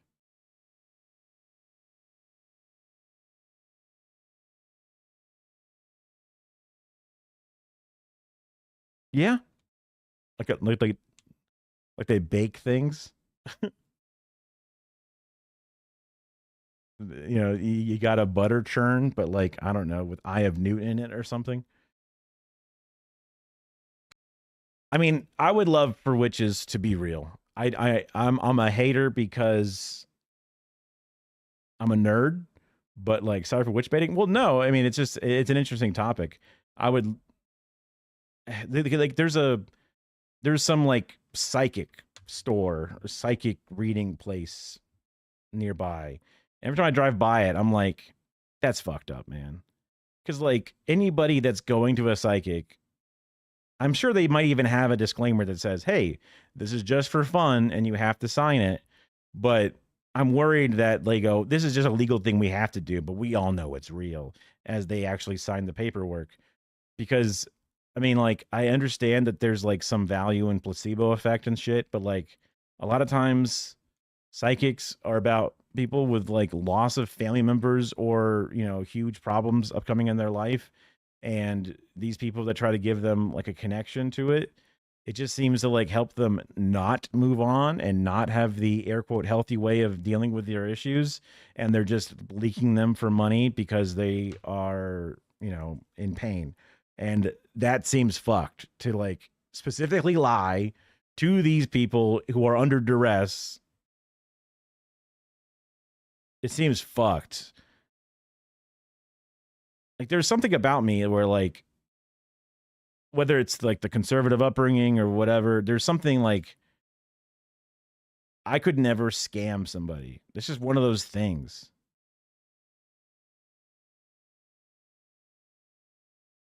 But 5% are real, but it's imperfect. It's just like, I get it. You want it to be real. That's fine. And I know I'm a party pooper. I mean, the idea that like everything is magic until it's discovered and then it's science. But chaos and entropy and whatnot. It's like how life works. You know, the whole chaos entropy thing. Yeah. 5% of people now can, you know, like what's a spell that 5% of them can do? What's something that someone can do? I guess maybe as a question I should be asking. Because maybe I agree they can do it. You know what I mean? Because I'm thinking a witch is like turning a person into a thing, right? That would be like, you know, the ultimate spell. Turn a person into a frog. Literally not true. Can't happen. Got it. I don't believe those. That's the 1% only, maybe. What's a spell that they can do? Make somebody think that they like somebody a little bit. You know, you have the fucking, lack of consent potion. That's insane. That's like literally like raping people. You know what I mean? Like psychics? Sure, dude. There are way less witches. What's the thing that a witch can do? What's a generally accepted witch power that those few green witches can grow a tree? Sure, I get it. They can grow a tree. Can they grow a tree overnight instantaneously? No, they cannot. You know what I mean? Like, but if witches can grow actual trees better than a real tree grower could do it, then they should be in the agriculture sector and we should be solving world hunger. You know what I mean? Like there's elements to these things that I want to be real because then socialism works. You know what I mean? Scarcity is gone. Right? Tipping the scales.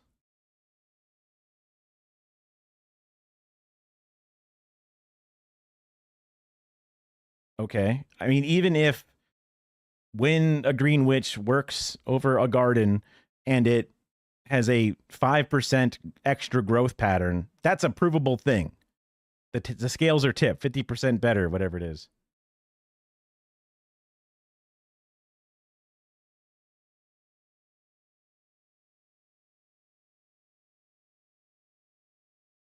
Right. If they can tip the scale to an outcome, then in a double blind study, you can see the witches over here applying their magic.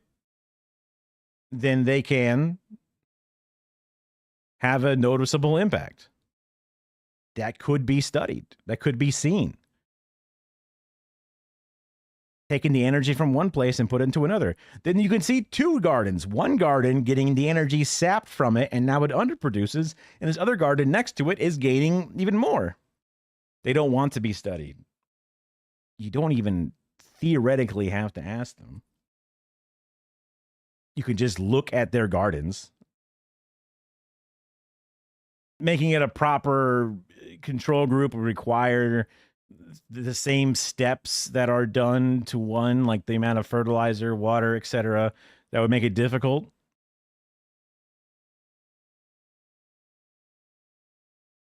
I mean, there's got to be one witch that wants to be studied. Right. There's 330 million people in the United States. 1%, that's a lot of fucking people. 1% of 1%, that's still a lot of fucking people. Like, if you put them all in a room, you'd have trouble breathing the air that's left because there's so many people, right? One of them is going to want to be studied and to prove it.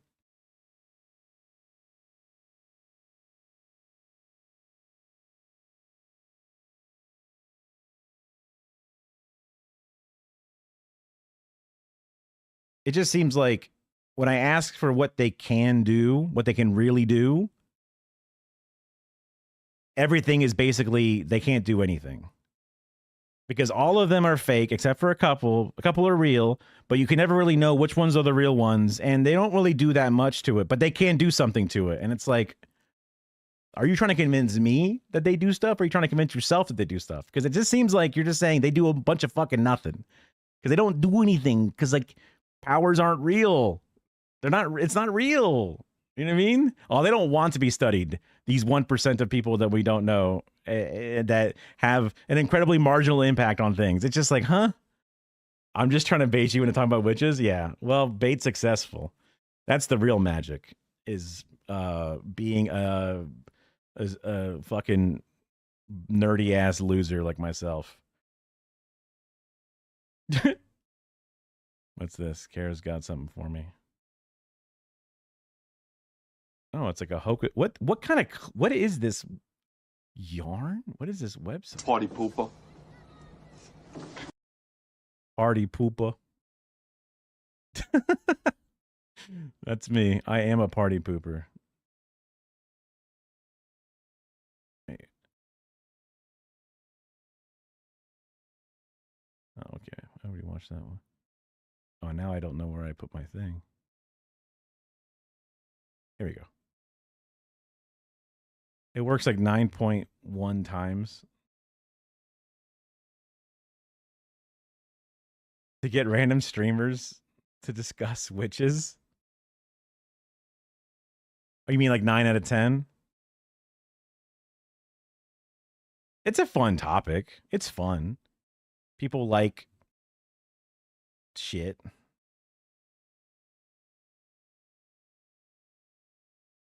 It's one of those things. Also, it's a just chatting channel. We just chat, right? Although we do watch videos sometimes too. This episode sponsored by Brilliant. Learn to think. If you've ever seen a bee, you've probably noticed that they're not the largest of animals, and thusly are endowed with a brain suitable for their smallnessness. Here it is, the brain of a bee. I mean, honestly, it looks fairly large on the screen like that. Only 20 people were murdered, none burned. That's impressive anthropology to look back and see like what actually happened. You know what I mean? Yeah, I understand the witch. Oh my God, crushed with stones. What the fuck? Did they like get like put into the water with a duck or something like in Monty Python?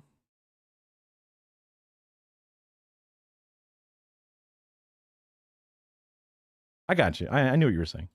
But this Xbox controller, which is apparently what controls a bee, only has around 960,000 neurons in it. Compare that to the 100 billion or so neurons in a human brain. You see that right there? No? Well, that's the bee brain to scale. Anyway, wow. With stats like that, you might And I barely use shit out of my neurons, man. I swear. I used to do a thing where I would like hold my breath and like flex my neck muscles in my face to turn it red. And my mom would be like, stop, please don't do that. You're like losing brain cells. That can't be good for you. And now I'm here. Expect a bee to suck its Scrabble, which they do. But they can remember the directions to a flower a mile away. Not sure I could do that. And they can learn which flowers have the good sauce. This bee right here, for example, learned that those yellow third-grade arts and crafts flowers had the better nectar to drink, while the blue ones had the better pollen to rub all over. It's the best day of that pipe cleaner's life. I know what you're thinking. Big deal. Learning to tell flowers apart is like the main business of being a bee. Of course they're going to toss a couple 100,000 neurons at something important like that. But what about if things get a bit more complicated? See this puck? Well, in the middle of this puck, there's a divot with some sugar juice in it. And bees, they love the sugar juice. I was told a long time ago that insects are basically like little viruses or computer programs, depending on how you want to think about it. They're little robots. They're such a little, they're such a input, output controlled in that way. So I wonder how well they're able to control bees. Now, of course, if you put a cap over top that sugar juice, you get some bummed out bees. But if you take that cap and cover just a little bit of that food hole, and then each time the bee comes back, you cover it up a little bit more until it's totally covered, you get some bees that maybe complain on Yelp about the restaurant going to shit, but also bees that gradually figure out that you can push that cap out the way. And once you light that fire, some of them really get into the pushing. All right, Millie, you did it. You can stop now. Pretty clever, these bees. But if you train them on a different shape cap and then present them with both kinds of caps, they'll push the shape they were trained on first, regardless of which one is covering up the sugar hole. So they're learning, but they're not quite getting the full picture. But pushing things out the way is pretty normal for a bee. Flowers like that of the black locust don't just give up the pollen. You have to force it open. So what about learning something new that doesn't involve pushing? Crazy to be a scientist like this specifically and just do your best to log the information and fuck around with bees, and learning that bees push these pucks can be extrapolated out and be incredibly useful in things in ways you would never even expect. Here you have some flowers, I'm doing air quotes. They've got a hole in the middle with sugar in it, and the whole thing is under a clear cover. But there's a string attached that you can pull to get at it. Now you give this setup to a bunch of bumblebees and not much happens. A lot of buzzing around. I mean, might be because the flowers look like crap. Didn't even draw petals on them. I know its scientists didn't have the balls to go to art school, but still. Anyway, you might find a rare bee, the 1 in 100 sort of thing, that can figure this thing out on the first go. Look at him go. But you know those kind of bees, getting drunk the night before the SATs sort of bees. But most of the rest of us, them, need a little help. But what you can do is train them by gradually pushing the flower under the cover, and that way they learn to pull on the string to get the juice. Not bad, right? And listen, once they learn it, they're champs at it. I mean, you want to give them a job. But look at this. You take another bee that doesn't know how to do it, put that bee in a box, and let it watch the trained bee pull the string. That's crazy. That's crazy. That's crazy. It's like a Saw experiment. You know, they're just trapping a bee in a box and forcing it to watch. That's just crazy. Now let that bee out the box, and you know what? It friggin' learned by watching. Now the trained bee can still do some things that this one can't. Like if you add extra string so the flower doesn't move right away, the trained bee keeps pulling until it works. The one who learned by watching just kind of gives up. So some things aren't I must have did it wrong. I could have sworn I saw him. getting across. Also, I was wondering what this was in the middle here. This is a cardboard thing duct taped to the table with probably a piece of plexiglass barely wedged in there on this thing. It looked much better in the illustration with like the little clear cage, the little Hannibal Lecter fucking jail cell. This looks like ass. But in this way, they can teach each other some very complex things.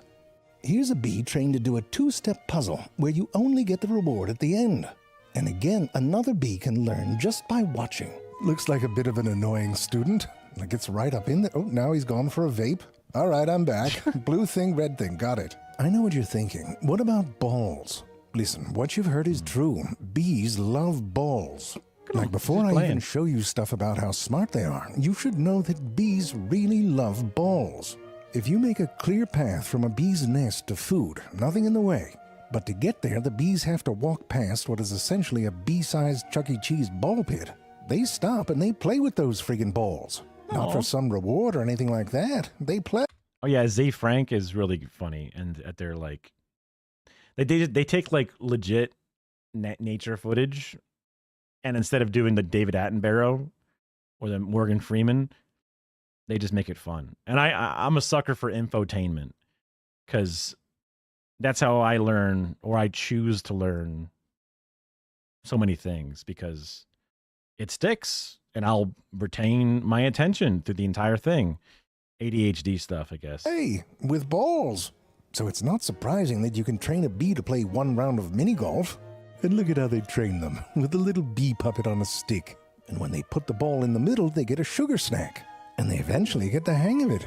Look at this one. She throws it so hard she does a somersault. And she's like, come on, it hit the middle. Where's my sugar? Anyway, now you have the trained bee teach a novice bee how to put the ball in a hole. But this time you have 3 balls, and the 2 closest ones are glued down, so it has to use the farthest one. Now you let the novice bee try it on its own, and you don't glue down any of the balls. And you know what? It uses the ball that was closest to the middle, the one that gets you the treat the fastest, even though it was trained on a different ball. That's innovation. Now this allows knowledge to spread through an entire colony. Bees teaching other bees. That's what this shows, how that string pulling skill from before went from A to B to B to B. I don't work this hard on anything in my entire life. Like, I don't work this hard on, like, teaching socialism or learning socialism myself. And these fuckers are out here building out, like, knowledge webs of individual bees. I couldn't keep track of the bees, even if I fucking personally tattooed them. I would still lose track and then not do good data collection. You know, insane respect. How people can not trust scientists, I'm just baffled. Because the witches ain't out here doing this. They out here making fucking, you know, infograph webs of all their different, you know, trial and error. Those witches are just fucking, you know, making TikToks. That's it. They're just out there for fucking personal glory.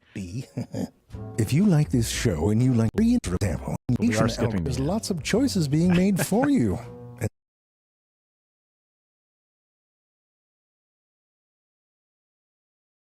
Are you saying that Hitler was a witch? Or are you referring to the Jezebel article about them putting a hex on Charlie Kirk? Because I cannot condone violence against Charlie Kirk. That's Probably something specific about this platform. Unless maybe I'm making a connection that you were not putting out there. But there was an article about witches putting a hex on. They hex Hitler? Man. 2 for 2, technically, right? I mean, we haven't kept track on all the ones that didn't work out, but still. You know what? Every single person that gets hexed eventually dies. 100%. Yeah, you know what? It's one of those things. Also, everybody that gets vaccines eventually dies. I hate to say it, but it's true. Are vaccines hexes? These are the questions. These are just questions. I'm just asking questions. And then there's lessons on how to compress those ping pong videos. Python for a full 30 days. Visit brilliant.org/zayfrank or click on the link in the description. You'll also get 20% off an annual... Oh my God, Where were we? Oh, right. It makes sense that bees can share knowledge. I mean, bees are social butterflies. Well, I mean, they're bees, but they all live together and they have to have some... Seeing that shot from the outside of the hive like that reminded me of one of the sadder videos I've seen in the insect world, which is kind of a weird statement to say, but it was about wasps killing bees. It's insane. They're like cutting their heads off and shit. Also, wasps are massive compared to a little bumblebee or whatever these bees are. Complicated roommate meetings, like who's going to get the groceries, or in this example, how to choose the location of a new home. Now, out of 10,000 bees or so, only a couple hundred of them are the scouts. And the scouts go off and look for a good location, maybe a nice hole. Now, if they find something, they come back with directions. But they don't blab about it. They do it through interpretive dance. It's like if I've watched Futurama. I know about the butt speaking. a mime had to give directions to the porta potty at Coachella. Here's how it works. They do this sort of figure-8 thing, right? And when they go through the center, they shake their ass. This already packs in a bunch of info. It's like the Morse code of twerking. The direction they move in while they shake it corresponds to the direction of the location. Check it out. They're doing this on a vertical surface. The up direction means straight towards the sun. Wait, have they actually figured out the language of ass shaking? That's incredible. I've always thought that they go like, we know they do it by shaking because they sure do shake a lot when they come back, but we don't know what it means. But now we're like, nah, we got it. Down is away from the sun, so this direction here is like 5 o'clock away from the sun. Now the distance to the location is how long they shake it. It's roughly 1,000 meters for every second of shaking.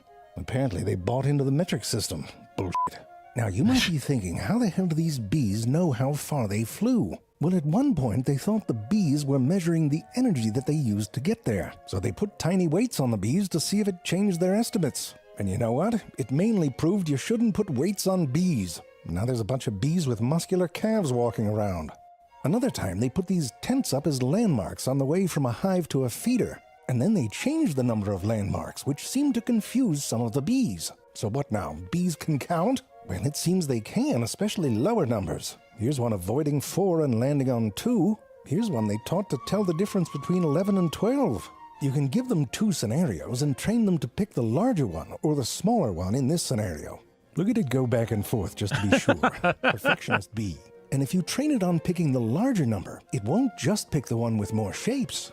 It'll also pick one with the same number of shapes, but where the shapes themselves are bigger. It's like the concept of larger.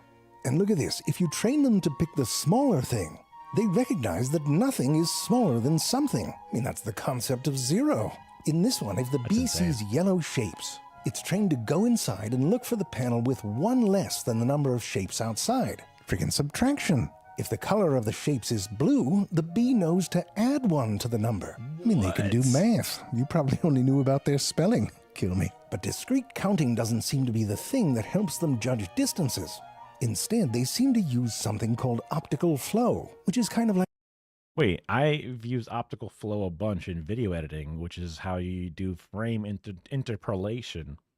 Interpolation. Boom, got it. Finally. Like the rate that things go by in your visual field. And if you know that this is how bees measure things, you can kind of screw with them. You put them in a tunnel, for example, with stripes on the floor. As it passes over the stripes, it measures the distance and has an appropriate ass shaking. Now you do the same thing, except in this one, the stripes are moving. So as the bee flies, it thinks it's covering a hell of a lot more ground. And it tells its buddies about a location that's miles away. Meanwhile, you put a horizontal stripe and nothing changes while you fly over it. They don't know how far they went. And this explains, by the way, why bees will often drown if they fly over still water. You can see this effect by using a mirror, too. The bee keeps getting closer to the ground to try and discern some movement. But all there is a reflection of a stationary bee. So you can see it keeps bunking into the ground. Anyway, in addition to distance and direction, there's one more thing that seems to be communicated. All right. So when the world is inhabited with zombie bees, keep a lot of still water around you to keep them from ever reaching your compound. We're learning. In this dance, the bee's estimate of how good the location is that it's found seems to be related to how often it does the dance in a row. If it thinks it's found something great, it just keeps going.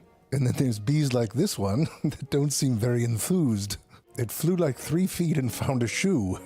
Now, the reason for going on and on about a good location is because the bees eventually have to pick one location for their new home. So these dances aren't just about the directions, it's about marketing. If you found a good location, you try and convince other scouts to check it out, and then dance like you do until there's enough to make the decision. And listen, since you've stayed around this long, I'll tell you one other thing. All of this communication about distance and location and quality mainly happen inside a hive, in the dark. Mic drop. A tiny little bee mic drop. You think the bee, it likes the honey? No, no, no, bees love bones. I guess they could sing in the dark, is what that's supposed to imply. Your money.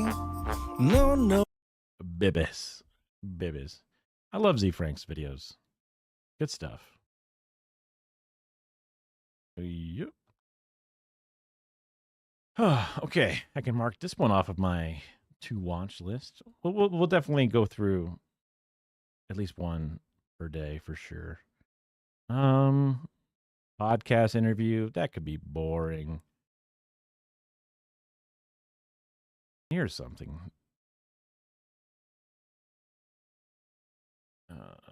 Put my pin in chat button. Also in the Discord, all of these are always listed in case you remember there was an interesting video, but you forgot, the name of it or whatever. You could always find it there. Ethical reacts, kind of. Human experiments.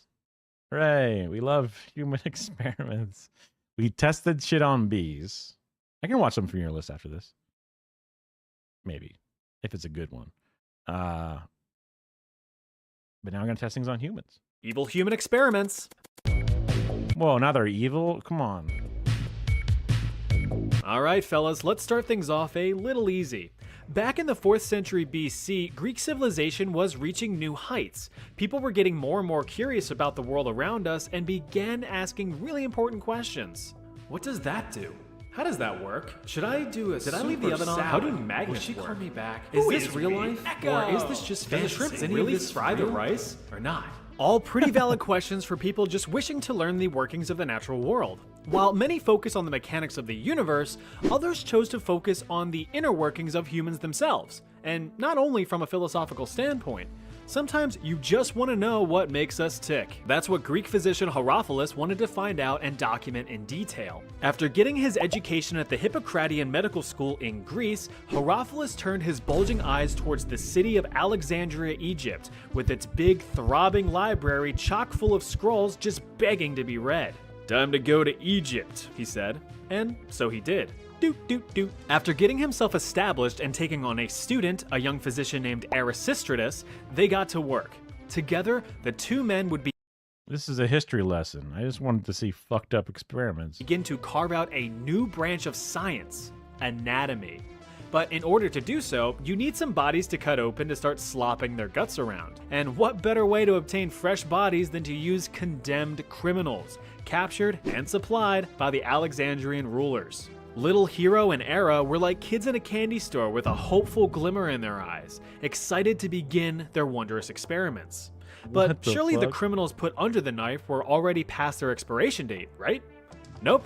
Instead, Hero and Era performed live human dissections, called vivisections, to broaden their understanding of the human body. They even went I guess they need these lungs. as far as to perform these surgeries in full view of the public for anyone who thought it would be cool and interesting. Wow, that's both cool and interesting. That's what I'm saying. Herophilus documented their findings in extreme detail, making breakthrough discoveries of the human anatomy. In doing so, he inflicted unimaginable suffering to his subjects. Since anesthetics weren't really a thing back then, the victims felt every cut and slice, at least until they passed out from the pain or died of blood loss. Dissecting intestines, reproductive organs, eyes, or even purposefully damaging the motor nerves to inflict paralysis. It was basically a big game of, what does this button do? In the end, Hero and Era's findings over 40 years of vivisections were revolutionary for the medical world. They did that shit for 40 years? Yo, that's crazy. That's crazy. I mean, what did I expect? I guess they expected they did it on dead people? I mean, what the fuck?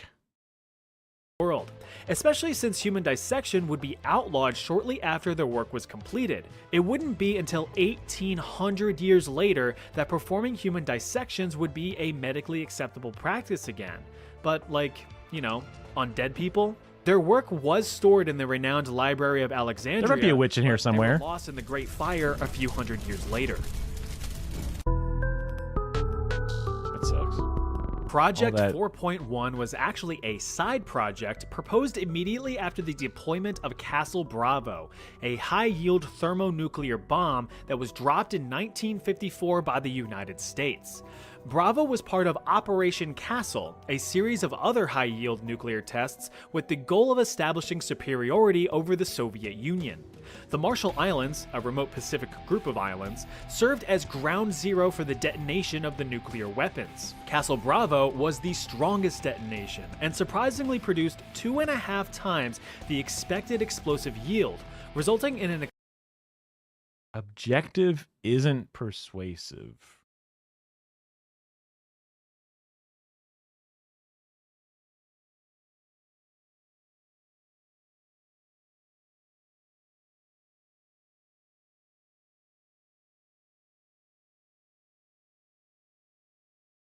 I usually think of objective meaning like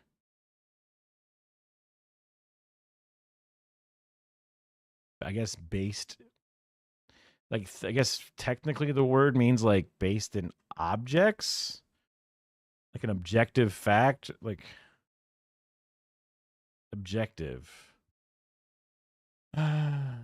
Not influenced by personal feelings or opinions. I suppose that's more direct.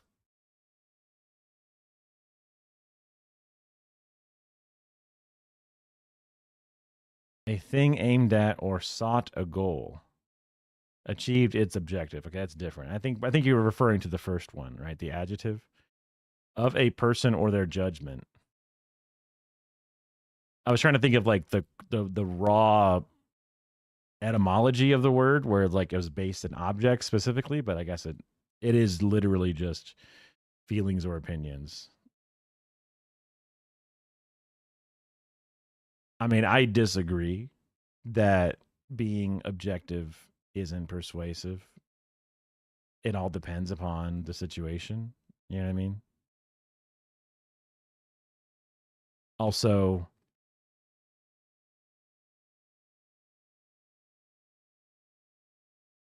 it's an incredibly open question because, like, a fact, everybody who gets a vaccine will die. That's a fact. Therefore, ban vaccines. Oh, you're not accepting my objective fact. Well, there's a lot more going on there, right? So the facts are not used. It's, you know, it's all dependent, you know what I mean? So that's where I disagree, you know what I mean? explosive force equivalent to 15 megatons of TNT. To put that into perspective, that is 1,000 times the explosive force of the nuclear bomb dropped on Hiroshima, Japan in the final days of World War II. Like, goddamn. To make matters worse, the Marshall Islands were occupied with citizens. So US officials were kind of like, sir, shouldn't we get those people out of the... Bless you. Thanks, sir. Allergies have been bothering me all day. Must be the radiation, right? No, but seriously, are we gonna get those people out of the radiation zone? Yeah, you know, that was on my to-do list. Well, too late now, so let's just see how things turn out. Operation Castle was quickly amended with the addition... Not true. I would definitely put objective facts into my essay. What do you mean? It would make sense to do both because you want to do multiple things. You want to be as effective as possible. And there's ways to be like, you shouldn't hurt that person. That's mean. Okay, you're right. You shouldn't hurt that person. We could use them for labor. Okay, you're right. Like there's two good reasons. One can be emotional, one can be fact-based, and they can both be valid. Specifically trying to like, I guess coming from the person who came in just to start chatter about witches, you might also be coming in to try to like make an argument about how facts and feelings have a disproportionate relationship just to get chatters talking and or streamers talking. But I'm like, I guess I'm taking the bait. Of Project 4.1. This new section aimed to study the human response to significant radiation exposure. You know, as if tens of thousands of victims in Hiroshima and Nagasaki weren't evidence enough. Commander of the US Naval Medical Corps, Eugene Cronkite, was in charge of the project and swore everyone involved to absolute secrecy because he thought the public wouldn't be too keen on the whole test nuclear radiation on non-consenting people thing. Overall, 239 Marshallese residents were exposed to significant levels of radiation and began showing signs of radiation poisoning a few days later. Symptoms included loss of hair and significant skin damage with weeping wounds, although the wounds did heal rather quickly. Immediate observations ceased after 75 days with the conclusion that no long-term effects were likely. But just out of curiosity, regular checkups were performed on the residents for years after. Women saw increases in miscarriages and stillbirths, and newborns that survived experienced developmental difficulties, impaired growth, and a disproportionate development of thyroid cancer. In addition, about 1/3 of those exposed had developed significant tumors by 1974, 20 years after Operation Castle commenced. In the following years, Marshallese representatives spoke out against the United States, with accusations that the scope of the experiment was premeditated and intentional, to which the US officials responded, nuh-uh. That's what I was going to say they were going to say. That's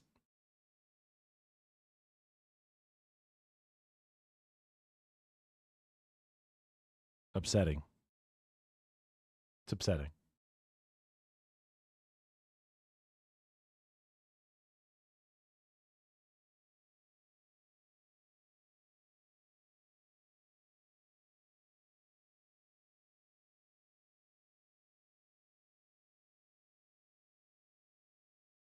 I've never taken law or poli-sci. If there's literal a rubric that they're saying add emotional appeals here, then I guess you're going to add emotional appeals. If they're specifically giving you an objective assignment versus a do whatever you want, the chances of you adding in some non-objective things is more opened up, then I don't know why that's confusing. I don't know. I guess I'm standoffish to this whole thing because of the whole facts versus feelings kind of shit. And then like the premise being like, man, isn't it kind of weird that persuasive isn't objective fact only? And I'm like, no, you know, That's the automatic contrarian inside of me. Also the empathetic individual inside of me also. But I've never taken those classes.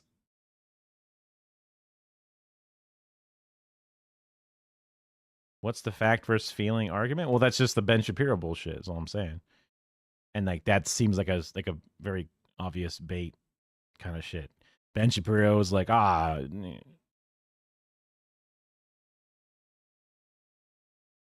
Shapiro, it has this like facts don't care about your feelings. This is like a coffee mug that he makes. That's his like fucking catchphrase, even though every argument he makes is based in feelings and not facts. And he uses that as a own against the libs. I mean, he doesn't matter anymore because he's his YouTube channel has fallen off and he's been passed over. He's trying to take over the Charlie Kirk show. Well, not take over, but sort of pick up the mantle or whatever is like his statement. But I doubt he's going to find a new home of viewers that follow him. It's all moved on to Trump and Asmongold shit now.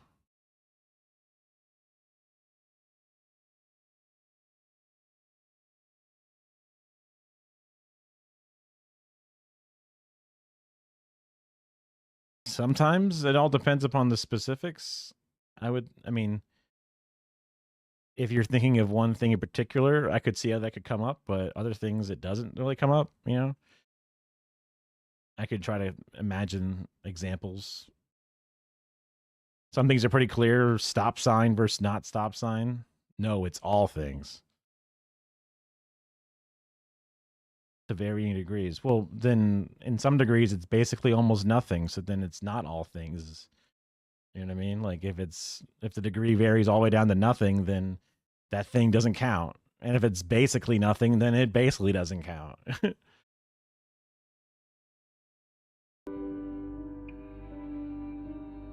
During the early years of the Soviet Union, it wouldn't be uncommon for political opponents to quickly fall ill with a strong case of the death at the hands of poison. In fact, it was quite an effective and discreet way to silence any and all opposition without causing too much of a stir. I wonder if this is propaganda. I'm curious. Well, besides the public reacting to mysterious deaths. And that is why we must rise up against... Oh, look at that. They got another one. So how were the Soviets so good at developing successful poisons? Well, you've got to run preliminary trials on living subjects, of course. So in 1921, a year before the Soviet Union officially formed, the Kamera was established. This was the Soviet Secret Service's poison laboratory. Here, new deadly poisons were developed and tested on human subjects. Those tested were prisoners from the gulags, various labor camps built around the country for anyone who even had a fleeting thought that wasn't approved by the Soviet Union. Carry on. The ultimate goal of the Kamera was to devise a poison that was not only lethal, but undetectable. It would be colorless, tasteless, odorless, and untraceable in an autopsy. Prisoners would be unknowingly administered various test poisons, which were disguised as medication. For me, if it isn't an orange Flintstone vitamin, I don't trust it. The various poisons tested included ricin, which causes severe internal distress and suffering, cyanide, which can cause violent seizures and heart attacks, and curare, a potent muscle relaxant that makes you painfully choke to death. In the end, the tests were pretty successful. For the Soviet Union, not for the prisoners. Research led to innovative ways to discreetly dispatch a target, from deploying a cyanide mist to making an assassination look like a heart attack. But the blue ribbon winner was the I was looking for any references and sources to this concoction known as C2, carbolamine choline chloride, which was basically liquid depression. Exposure to this sucker sparked a very curious reaction. Instead of a violent telltale "I've been poisoned" type death, the victim would simply become weak with a rapid decline in health, all while maintaining a calm and silent demeanor. Death occurred within 15 minutes. Since the dissolution of the Soviet Union in 1991, Russian officials have claimed that the Kamera has been disestablished and abandoned. Yeah, sure. Now, you may have heard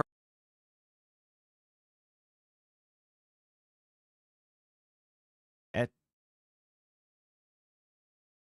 epistemological? Epstein? Epistemological humility. I can't help but see the word Epstein there, but obviously it stops after a certain point. I think people are rarely in a position to know truth, or the truth is different than how we wish to frame it.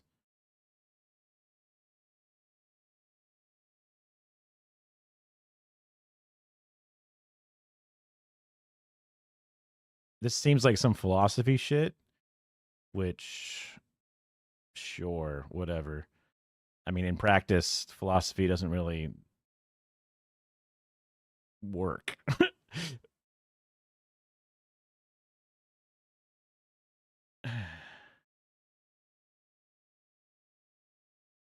There's also the stroke gun that I'm curious about.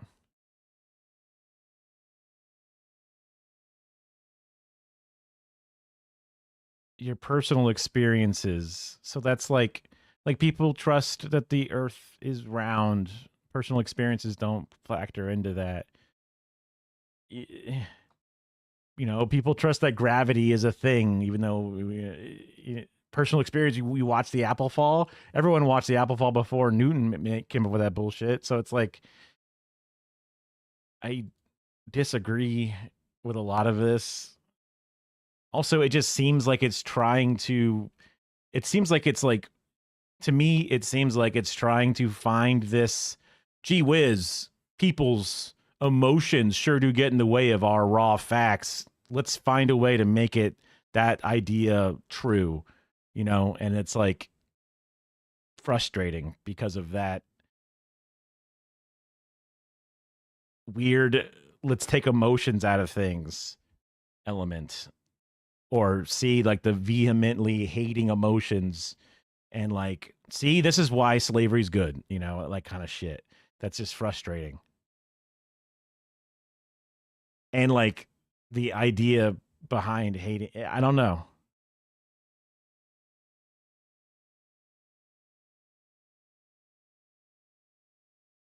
It's the opposite. It's that facts are painted by emotions. You have to accept that fact to understand thing.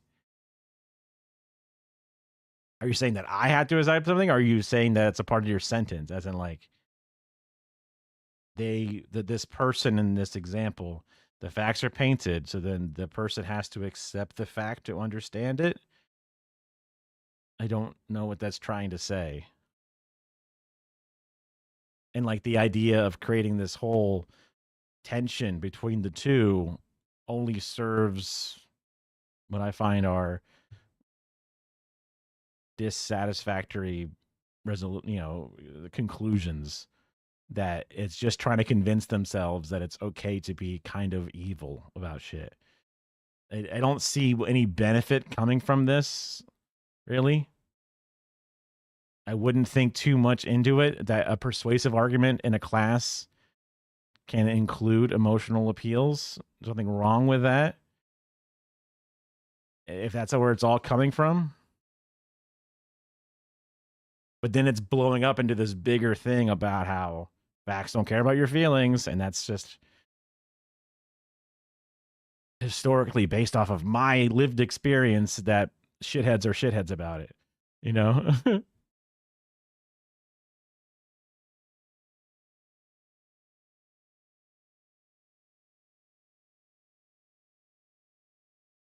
People live in the world, and facts are how people look at the world. Sure. Yeah, emotions are how people exist, and facts also exist around people. Yeah, they happen together. I don't really know how that's related to being upset. Yeah. And I don't want to be overly sensitive to interesting little thoughts or whatever. I'm trying to walk myself off the ledge, even though it seems like I'm doing the opposite. And also text versus video. Like, I get to talk, you have to type, and then I have to read what you type, and then I get to put all the stink on whatever I'm reading, sometimes even reading incorrectly. So again, also trying to walk myself back from things because it's not a perfect way of communicating back and forth. So all good. Heard about the Tuskegee syphilis study, which was an unethical Tuskegee is how I've always heard it. Interesting pronunciation. medical study funded by the United States Public Health Service in 1932, which involved the study of nearly 400 African American men who had naturally contracted syphilis. The goal was to observe the effects of the disease when left untreated in African American males. Even though penicillin, an antibiotic cure for syphilis, eventually became widely available to the public, the afflicted men were intentionally never cured. Fucked up, right? Well, the US decided to outdo themselves with the Guatemalan syphilis experiment. In 1946 it's a different one. Okay. to 1948, more than 5,500 Guatemalan natives, including children, were involved in the experiment against their will. Is this where we actually, instead of just finding people who naturally obtained the disease, now actually gave them the disease? That's the next level of fucked up. Even though intentionally not curing is also fucked up.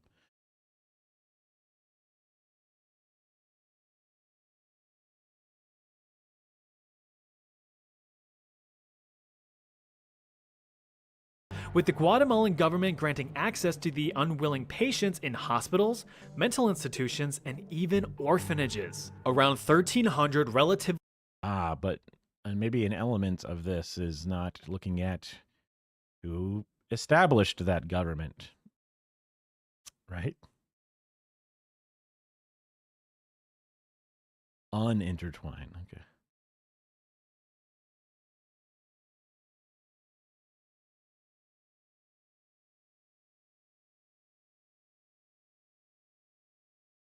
True, but I do think that, so left or right, why do you feel about this issue? They would say my facts. The other side would say my facts. But just like before, everyone who gets a vaccine will die is a true fact. It does not mean that therefore we don't do vaccines, but that's a fact that someone could say. Everyone that drinks water will die, right? Therefore water's bad. No. So facts are really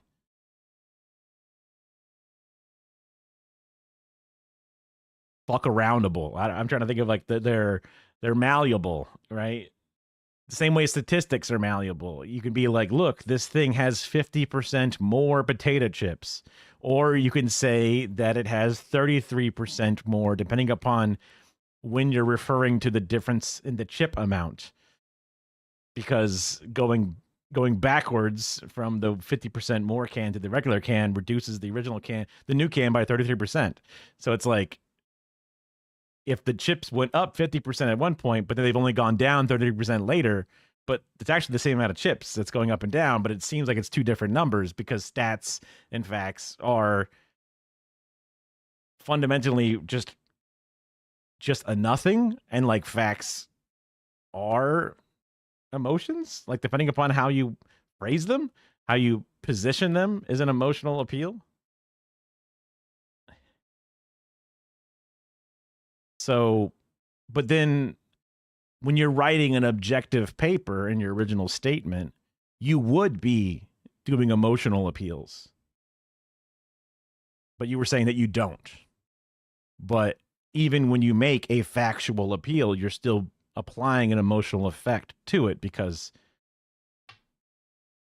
then there shouldn't be any tension between how you write these articles or these papers, theoretically, in that understanding.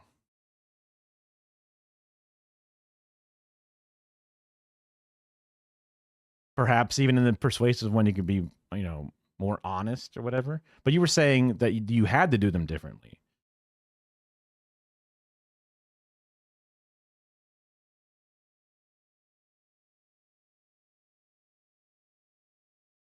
but but I was saying that they're not different because doing an objective fact-based paper is still has an emotional element to it, because depending upon if you're emotionally upset about vaccines, you then say everyone that gets them will die, and that is an objective truth, but you're picking that objective truth to match your emotional goal. You're specifically avoiding other objective truths because of your emotional goal. So both papers are written the same.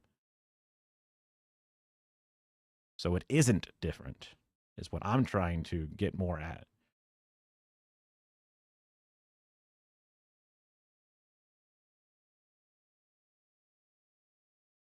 And you were saying, yeah, that's my point, as if like you agree, but then you said it shouldn't be different, but it is different. But I'm like, but I thought you were agreeing with me that it wasn't different. Healthy individuals ages 10 to 72 were intentionally infected with syphilis and even gonorrhea. Crazy. Also, whoa, almost a butt shot, but surprisingly no butt. I'm kind of confused. I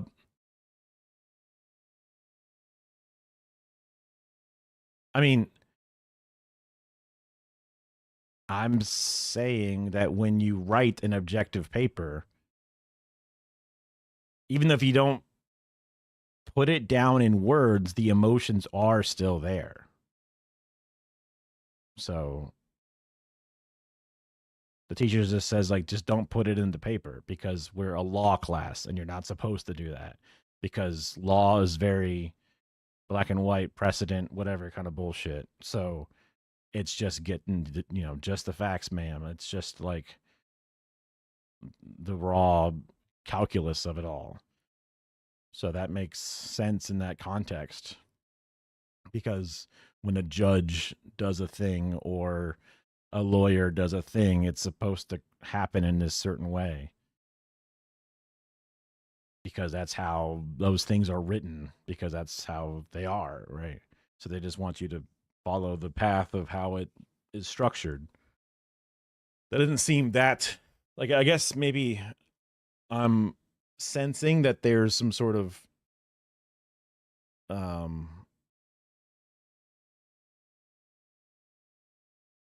was trying to think of the right, I don't know, like, not that you're upset or that you're feeling that there's misplaced or there's foul play or something, but it's just, I guess there's a mild conspiratorial. I'm probably adding it in because it's the internet. So I'm adding in a conspiratorial tone to it that maybe doesn't belong, and it's more of like a this is interesting, right? Okay, it's real simple. Transmission was either done by direct bacterial contact into wounds or by sexual transmission with infected native sex workers, which were funded by the US government, by the way. The latter of which proved to be a very effective method of infection. The guy in charge of these experiments was Dr. John C. Cutler, but you can... Okay, homie got the most like evil looking photo he could get of himself. Like, he's up to some shit. You can't have a photo like that and not be up to some shit. I mean, for the most part, when you're surface level talking to people, right? Sure.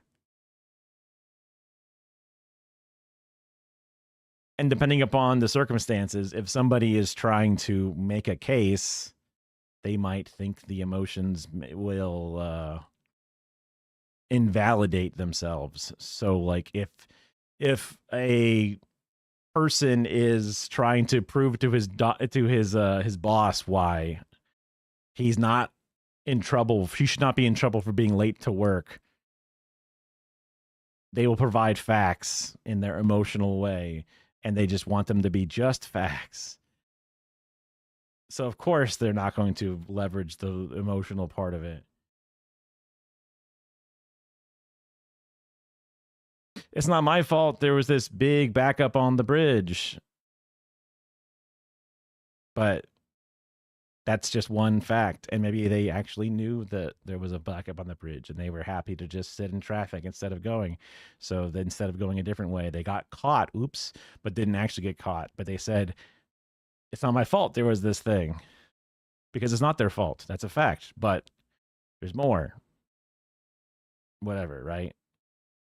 Random example, man, on top of my head. So most people, when they talk about facts, they're just saying like this is just a truth instead of, speculation.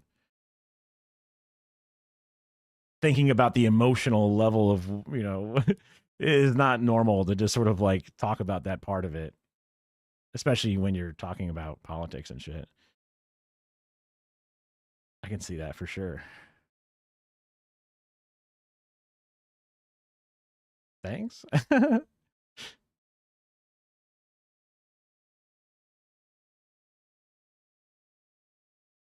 I mean, I've been on the leftist side of Twitch and YouTube for a while. Oh, I definitely, well, if I was on like a Law and Order episode where I get to stand up there and like say some pre-prepared statements, whatever, sure. But actually like going to school and like doing and reading a bunch, I would probably flunk out on that part. Memorization and shit. Yeah, I wouldn't make it through the paralegal steps or whatever. But you know what? Hell yeah, let's rules lawyer some shit. I could do that. Yeah. Call him Dr. Dickass. He often failed to keep accurate medical records of his experiments and instead would only provide anecdotal evidence in his findings. Probably feelings instead of facts. He knew what he was doing was unethical, which very much sounds like something only a dickass would do. But all joking aside, the experiments conducted on these people were gruesome. Perhaps one of the most notable documented examples of what these people experienced was about a female patient named Berta. The following is an excerpt from that document. Berta was a female patient in the psychiatric hospital. In February 1948... Also, 1948, psychiatric hospital, woman. It could just be like, oh yeah, she was mad at her husband or boyfriend. So they said, she's hysterical, throw her in there. I mean, I don't know, maybe Guatemala was actually better about bullshit, but obviously not, considering they condoned America to do horrible experiments. So Berta was injected in her left arm with syphilis. A month later, she developed scabies. Several weeks later, Dr. Cutler noted that she had also developed red bumps where he had injected her arm, lesions on her arms and legs, and her skin was beginning to waste away from her body. Berta was not treated for syphilis until 3 months after her injection. Soon after, on August 23rd, Dr. Cutler wrote that Berta appeared as if she was going to die, but he did not specify why. That same day, he put gonorrheal pus from another male subject into both of Berta's eyes, why? As well as her private areas. He also reinfected her with syphilis. Several days later, Berta's eyes were filled with pus from the gonorrhea, and she was bleeding from her private area. 3 days later, on August 27th, Berta died. Told you he was a dick-ass. The overall goal of the study was to determine the effectiveness of penicillin in preventing the STDs. Dr. Cutler had allegedly finalized his reports in 1955, but no evidence was ever found proving that the reports were submitted for peer review or even published. So, out of all that suffering, nothing of medical value was produced. Though I will say, in some glimmer of fairness, a treatment program was established by the United States and made available to the affected Guatemalan population, but only half were reported to actually have received treatments with a questionable quality of care. United States President Barack Obama... What's beneficial of that? I don't understand what that's supposed to lead into. I don't see how that's... Like, well, to be fair, on the other side, they did come back a decade later and some shit and tried to like treat some people. That doesn't seem like a reasonable. That doesn't seem like in all fairness. Also, depending upon how much they knew that they were being horribly experimented on, why would anybody ever trust you again to take your treatment? Obama formally apologized to the Guatemalan government in 2010, 62 years after the study was performed. Yeah, I've heard that a lot last about one was this. quite the doozy, huh? Well, buckle up because it's about to get way worse. See this right here? This is the Japanese-induced genocide of, I believe, the Chinese people specifically, but I wasn't sure if there was other areas like Vietnam and stuff as well. This is Unit 731. It was home to some of the most notorious and truly evil war crimes committed by the Japanese in Also, still not fully or even partially, I think, admitted to by the Japanese government. World War II, which are definitely up there with some of the worst in the history of mankind. Unit 731 served as a lethal human experimentation and biological weapons laboratory during the Second Sino-Japanese War between China and Japan, which Sino. I think it's Sino pronounced. ran concurrent to most of the events of World War II. This nightmare facility was established in 1935 in the sub-provincial Chinese city of Harbin, 4 years after Japanese forces invaded the Chinese region of Manchuria. Inside, hundreds of thousands of Chinese and even some Russian prisoners of war were subjected to some of the most egregious and horrifying human experimentations known to man. Experiments performed on men, women, and children, which is everyone. Those chosen for experimentation were dehumanized and referred to as maruta, or logs, rather than as people, because the cover-up story for Unit 731 was that it was a lumber mill. It should be noted that the vast majority of the experiments in the facility were carried out to fulfill morbid curiosity, with those performing or overseeing the studies described as merely playing. A testimony from a Japanese professor who witnessed the studies was quoted saying that some of the experiments had nothing to do with advancing the capability of germ warfare or of medicine. There is such a thing as professional curiosity. What would happen if we did such and such? What medical purpose was served by performing and studying beheadings? None at all. That was just playing around. Professional people, too, like to play.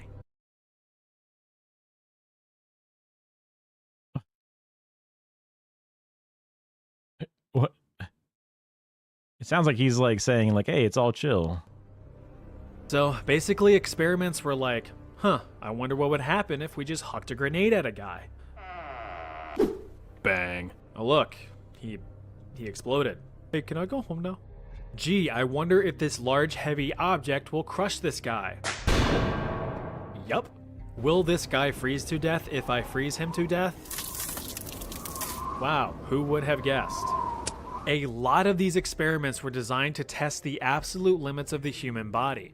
Tests included depriving victims of food or water to see how long they could survive, placing victims in low-pressure chambers until their eyes popped from their skulls, injecting victims with animal blood, hanging victims upside down until death, or even draining victims of blood just to study blood loss limits. Some victims were even dehydrated in front of large hot fans to the point of mummification. At the time of death, they only weighed 20% of their initial body weight. Holy Perhaps one of fuck. the worst examples Thank I've you. read was the Oh, crazy ton to follow.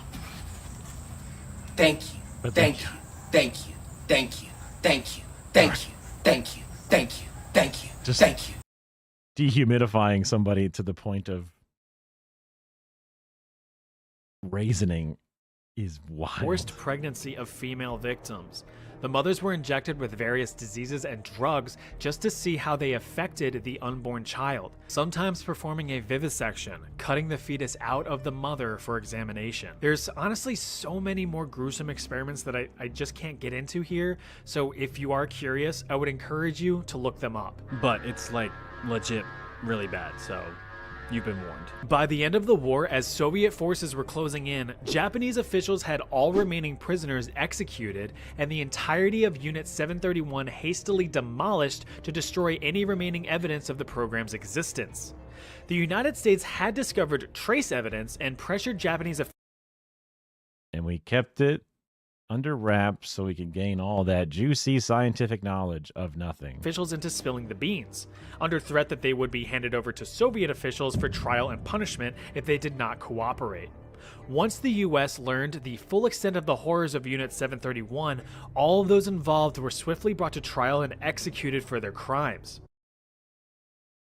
I have not heard that before.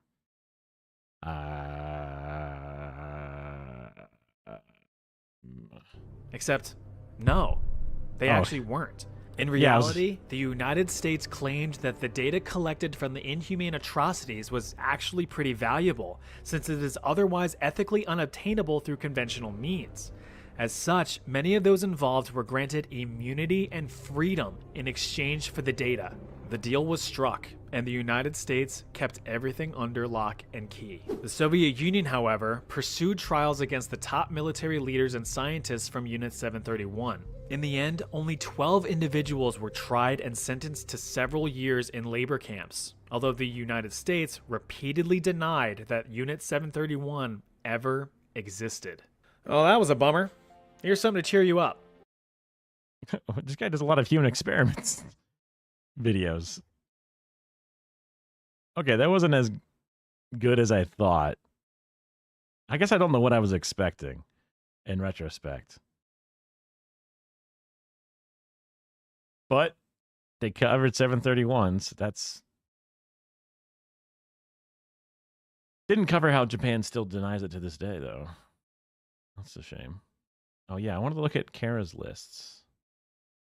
Oh, and we got a new 17-hour, we got a new Stavi Gets Ripped video. Oh, that'll be fun. I have never read Theory, so I'm pretty sure the answer is no. Just because I just want the government to do good things for its people. Right? That's the for sure where I land on the list.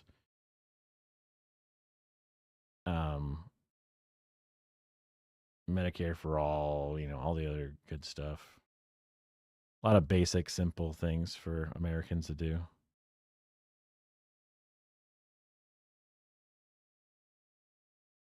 Stop doing insane, fucked up shit across the globe.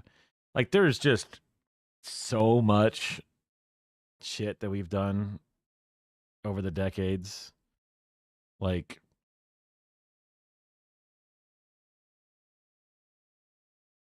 the constant destabilizing, the constant CIA coups to stop democracy from electing mildly social democratic elections where people in the third world would actually gain ownership over their own natural resources.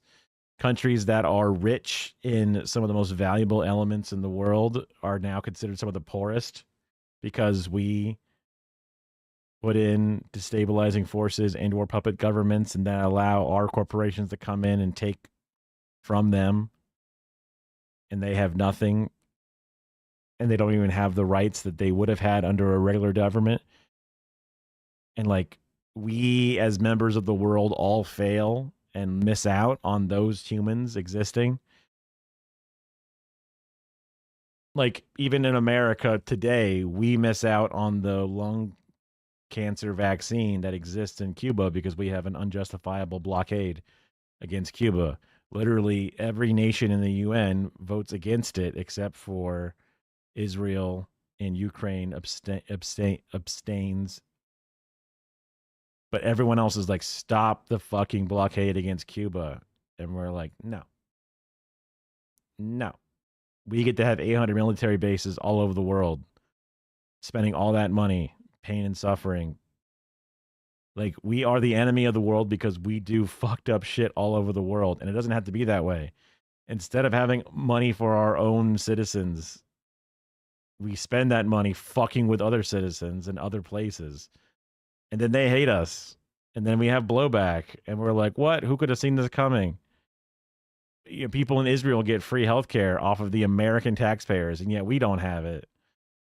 Just so that way they can have the unsinkable aircraft carrier in the Middle East to constantly keep them from having an Arab Union. It's frustrating. And like, all of this doesn't have to be like that.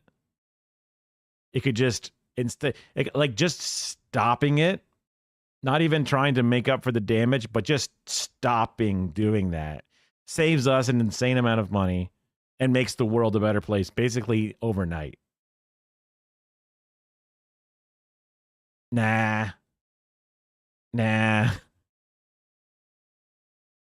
So like that's like America has so much potential. We're the richest country in the world. But we do so much to hurt ourselves and everyone else. There's an opportunity cost to what we do. We treat immigrants like they're fucking criminals, literally, especially with this current fucking administration. We literally treat criminals like criminals in the sense that we have the highest prison population, super long sentences, high recidivism rate because of our inability to treat people with dignity.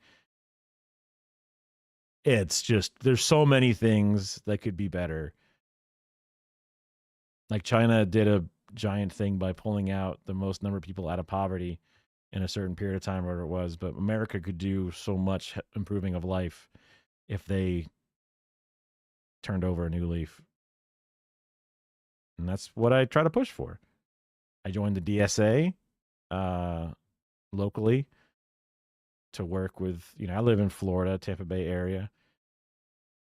There's a pretty good population of people. We used to be like a couple of blue districts in this sort of zone, but I think it went red recently just because it's Florida. And also Joe Biden and Kamala Harris weren't the best candidates. So trying to do our part, like one of the big things we're doing is in the city of St. Petersburg, Florida, the power company is Duke Energy, and this area pays the highest bills out of all of Florida for their energy usage. And it's a for-profit company from North Carolina that the 30-year contract is ending next year. And we're trying to get the city to like do city-owned power, municipal power. Lots of cities in Florida actually do municipal power, and there's lots of benefits to it. Cheaper bills, better infrastructure improvements, or a little bit of both. So like we just did a huge campaign to push the city councilors to allow to get a bid for a feasibility study to see if it would be expensive or not too expensive to do it. Like we had to get them to say we are willing to get some quotes on what feasibility studies would cost. We had to like plead with them to get that to happen. And we just barely got it. We were literally one vote away from being like denied, which is crazy. Yeah. And it kept the economy running. The economy ended up having a lot of other problems like supply chain issues and shit. Also, most of that money was also squandered and wasted by the corporations too. How many corporations were paid PPP loans to keep their employees on staff and to not fire them and to keep their paychecks going so that way people could afford to do stuff? Companies then furloughed and laid off people and then bought their own stocks when it was dog shit low, like airline companies, because no one was flying, stocks were low. What do? They laid off their workers, bought their own stocks, and then didn't really hire as many people back after it was all over. They just made the other workers just work extra hard. Profits, hooray. Like when America does that kind of shit, bails out these giant companies, America should just own that shit. Like airline companies, Yeah. I don't know, like whenever there's like controlled monopolies and stuff, it's just like it's a controlled profit motive for individuals. One of the ones that I learned about, and I'm like, it's crazy that it's not a story or it doesn't get much play, was Hormel Foods was caught in a gigantic cartel with Tyson and a bunch of other like pork providers in fixing prices in the American market, like collaborating and colluding on price. And it was like a 10-year long study. it was like suspected before the pandemic, and then the prices all spiked and popped off during the pandemic. They get caught red-handed and found to have been doing this. But when the prosecutors go to actually do it, they end up settling out of court with them and say, well, we wanted to make sure we got money for those, corporations that bought from these port companies, and this would be way faster to get the money. It's some slap on the wrist, 28 million for a decades long pile of profits stolen. And and then they get to say no wrongdoing. So it's like breaking the rules is the unspoken rule of corporate bullshit. Because if you get caught, you just deny. And even if you do get found guilty, the punishments are less than not doing the punishments. Like, you get to make more money by being illegal fuckers. And then if you get caught, which is an if, because you don't always get caught. Yeah, an ice for white collar crime, bro. I mean, I don't like the death penalty, but then I hear about how when China had a similar but different problem with baby formula causing deaths and whatever, they executed the CEO or something. And it's like, whoa. Like, if there ever was, like, the amount of damage that a CEO billionaire does to its population. One guy goes into a 7-Eleven because his life is terrible, and also he has mental health problems and medical debt and all these other things, and ends up sticking up the place and shoots, or even just has a gun and doesn't even shoot. They get life in prison because of the violent crime. But a billionaire like the Sackler family literally causes a global issue with opioids. They get to say no wrongdoing and get to put a 10-year long stock fund to pay off the debt, and according to the gains of the market, they won't even feel the difference. And it's like, oh great, sick. The amount of damage that you could have done, like the PFAS people who knew how bad it was and let it go, have poisoned the blood of all humanity permanently. No big deal, whatever, right? It's just kind of bonkers. It's all ass backwards. Fuck. Fuck. Okay, I'm scrolling through the Kara thing. Okay, that Lindsay Ellis video is 2 hours long. That one's probably a bad one to play. Ridiculous Titanic myths. Sure, why not? This one could be fun. I never watched this movie, Titanic. Hold on a second. Let me just put this in. Manually unpin. And then I grab the title. Put it in there. All right, what's this? What the? Ooh, is it private? I can't see it. It just takes me to imager.com raw. Just nothing else there. And also David Dobrik's face is here on the front page. What the hell?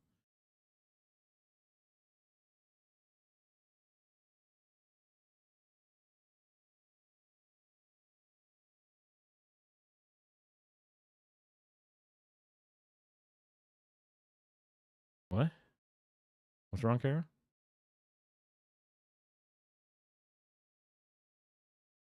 No. The video's fine. It's the link that Yogi sent.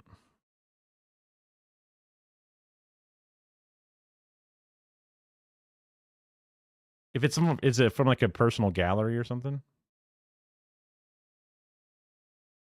The requested page cannot be found. There's a little notice that gives me in the bottom corner.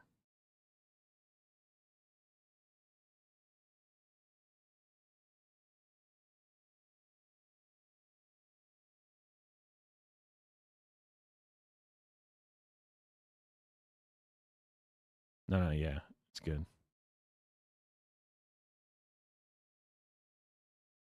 Hmm.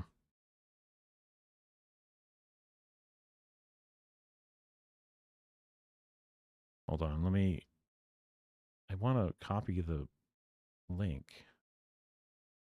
I'm going to try. I remember there was like a I dot something JPEG or something. Or slash I, sometimes that works. Nope, that didn't work.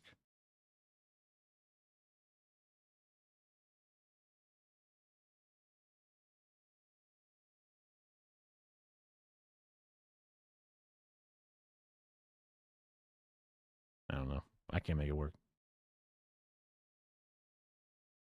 Yep. Titanic was called the Ship of Dreams. No, it wasn't. Never once. Oh.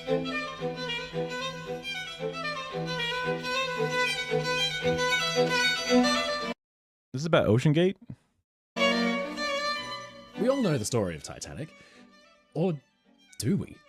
As the tale has continued to be retold in movies, documentaries, and, hey, even YouTube videos, dozens of myths, misconceptions, and misinformation have snuck into the narrative. Later, maybe. The uncomfortable truth is that a lot of what normal people who aren't obsessive nerds like my friends and I know about the ship is just straight up wrong.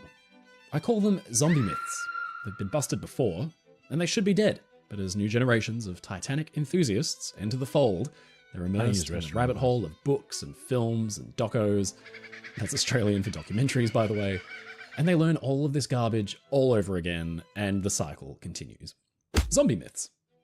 The truth is, none of this is new. This book was released within weeks of the sinking, and already it was beginning to peddle hearsay and stories, myths of all kinds.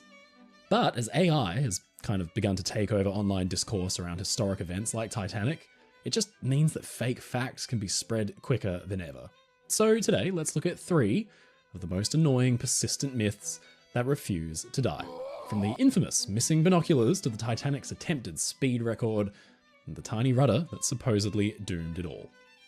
Ladies and gentlemen, I'm your friend Mike Brady from Ocean Liner Designs, and today, let's become insufferable know-it-alls. Strip these stories bare as somebody wearing only the heart of the ocean, and bust some of the most frustrating Titanic myths.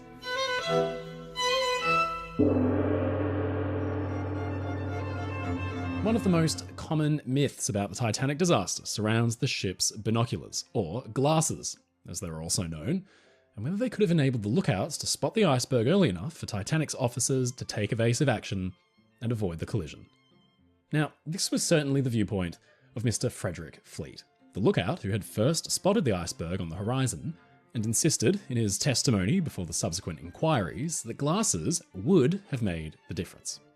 That night, Fleet and his fellow lookout, Reginald Lee, had peered into the darkness, their eyes smarting and streaming from the exceptional cold and that 21-odd knot headwind. Then ahead was spotted a patch of exceptional darkness with a complete lack of stars within. It could only be a solid object. Fleet rang the ship's bell. He phoned the bridge, and the rest is history. I don't think I've heard of most. I'm going to assume most of these I have not heard of because I never really did too much Titanic enjoying. Fleet and Lee were both crucial witnesses at the inquiries because, after all, they had both seen the iceberg first. So let's stop for a minute here and actually talk binoculars. Sure, Titanic's lookouts testified that while en route from Belfast to Southampton, on the ship's delivery voyage, there had been a pair of glasses provided to them by the ship's original second officer, David Blair. Marked with the words Second Officer SS Titanic, these glasses were returned to Blair's cabin and locked up in a cabinet upon arrival in Southampton by lookout George Hogg. So it seemed prudent for them to seek out the second officer again to ask where the glasses were after leaving Southampton. But a famous reshuffling of the ship's senior officers in Southampton led to David Blair being relieved as Titanic's He only had one pair of binoculars? second officer, with Charles Lightoller stepping into his position. So when Lookout Simons inquired about the glasses with Lightoller, he had no idea. Lightoller asked Chief Officer Wilde, who replied that there were none provided to him. Lightoller relayed this information back to Simons, who passed word along to his crewmates. Lookout Hogg also made an inquiry after leaving Queenstown and claimed to have asked about glasses several times during the voyage, but he too was unsuccessful. There was an expectation amongst Titanic's lookouts that there would be glasses provided to them, during the voyage based on their experiences aboard other White Star ships. Fleet, for example, had served as a lookout aboard the Oceanic for 4 years prior and testified that there had always been glasses available for the lookout's use, as did his fellow Oceanic and Titanic shipmates Thomas Jones, George Simons, and Archie Jewell, while lookout George Hogg said the same for his time aboard Adriatic. Though kept in the crow's nest during the voyage, the glasses would then be returned to the officers' quarters once they arrived in port. They were expensive, precious instruments after all, so they couldn't just be left lying around. Now, this was not exactly a company-wide policy, per se. Lightoller even detailed the inventory of glasses that were aboard Titanic. A pair for the captain, one for each senior officer, and a pair that remained on the bridge at all times, referred to as pilot glasses.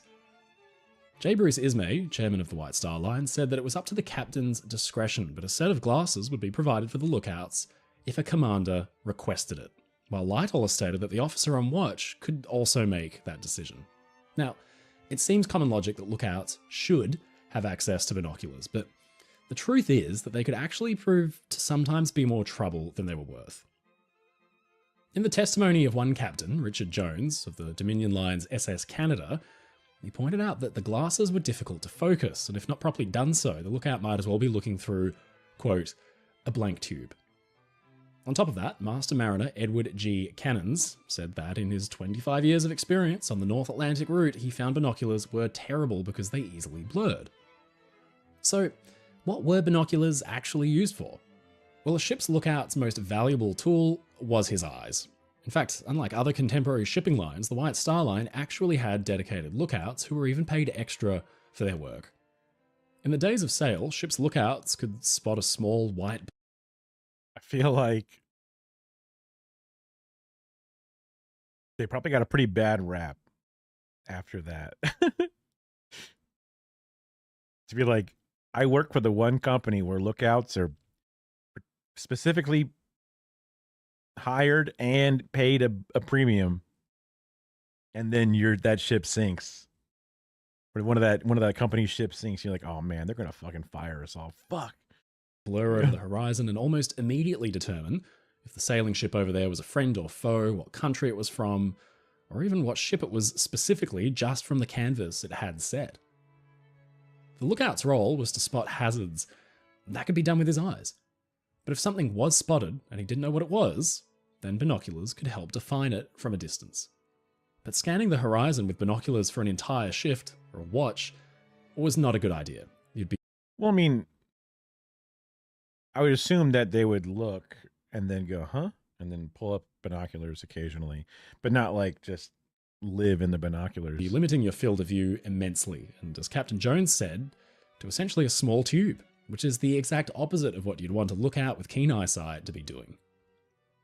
Titanic's second officer Lightoller, who also felt that glasses were detrimental to the lookouts, said that in instances where there was no light, like on the night of the disaster, one spots ice with their naked eyes first and then reports it to the bridge before examining it with binoculars. Even Fleet agreed that you'd first have to spot an object with the unaided eye before examining closer with glasses. The general consensus among the experts and captains brought before the American and British inquiries was that binoculars were meant for the more experienced eyes of the officers on the bridge rather than the lookouts in the crow's nest. In fact, Oceanic's captain, Bertram Fox Hayes, stated that the lookout man, when he sees a light, if he has glasses, is more liable to look at it and see what kind of ship it is. That is the officer's business. The lookout man's business is to look out for other lights. So why did the myth that glasses could have saved Titanic come to be a thing in the first place? Well, we can probably trace its origins to Lookout Fleet's original testimony, because he was being unjustly grilled for his role in the collision, and naturally the question was, on a perfectly clear night, why hadn't the lookouts seen the thing earlier? This is really unfair, because although it was clear, it was extremely dark, and the horizon blended almost perfectly into the sky. It would have made spotting ice an extremely difficult proposition. In fact, Fleet and Lee had another surprising fact working against them. Being so high up in the crow's nest on the mast, they were looking down at the ice ahead where it might blend in neatly with the black of the ocean.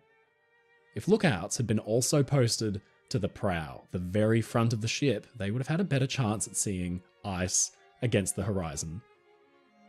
Naturally, at the inquiry, poor Fleet and Lee, who never really had much chance at all of being able to spot the ice, had to play up the difficulties in seeing that night. Lee seemingly inventing a haze, and Fleet blaming the lack of binoculars. Asked about the matter, Fleet... Oh, yeah. You mean like us specifically? Yeah. Because there was the lights. Well, also, I guess obviously they had lights on the ship as well to some degree. But so like we took a cruise as a part of our honeymoon, and looking out of the balcony or whatever, looking out, or just even being on the ship and looking over the railing, there was like a certain amount of light that the ship emanated from all the different things. But there's this curtain, this drop off of like once the light stops, there's just a infinite blackness that is just crazy. Probably because our eyes are like adjusted for the level of brightness that we have.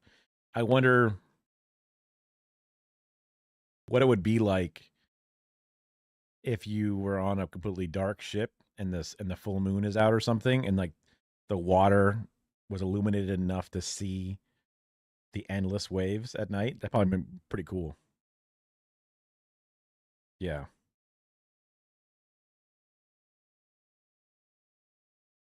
But maybe even the lookouts get the light bleed and their eyes can't see that far. I don't know. Fleet said we, quote, could have seen it a bit sooner. Soon enough, he said, to probably get out of the way. And honestly, I can't really blame them for trying to cover their backs. That's a lot of heat to be copping during a massive international investigation for a disaster that they really had both very little ability to prevent. It's thought that they spotted the iceberg with way less than a minute to spare before collision, but that's not their fault. Should binoculars have been supplied to the lookouts at all times? Probably yes. It stands to reason. If you have men whose job it is to identify hazards, then they should be equipped with every tool at their disposal. But would it have made a difference that night? Most likely, probably not. The lookouts would not have been standing there scanning the horizon with binoculars. That's just not how they worked. In my opinion, it would have been more prudent for Captain Smith and the senior officers actually on the watch to post lookouts forward at the prow. They were headed into an area they knew was likely to have ice, and experience told them a moonless night would make bergs harder to see. Oh, it was a moonless night? Yeah, that would definitely be hard, for sure. Contrast, when Carpathia's captain, Rostron, sent his ship careening through the night to Titanic's rescue, he posted a dozen men forward, with a pair at the prow, to scan for bergs. And it's a good thing they did too, because Carpathia spent much of that night dodging the things left and right on their way. I really think that if 2 men had been posted up forward, then the berg could have been spotted at least a few seconds earlier, and that might have been all that was needed to clear the ice and avoid a collision entirely. But that's neither here nor there. But also, it's an unsinkable ship, according to all the bullshit, all the advertising. A lack of binoculars caused the Titanic disaster? No. Myth busted.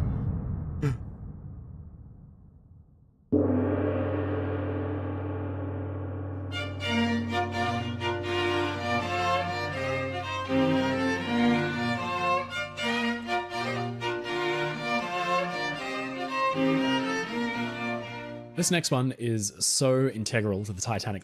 I have no idea if that's the Titanic or not. Like, obviously, I don't know. It looks small. Like, the waves look weirdly big.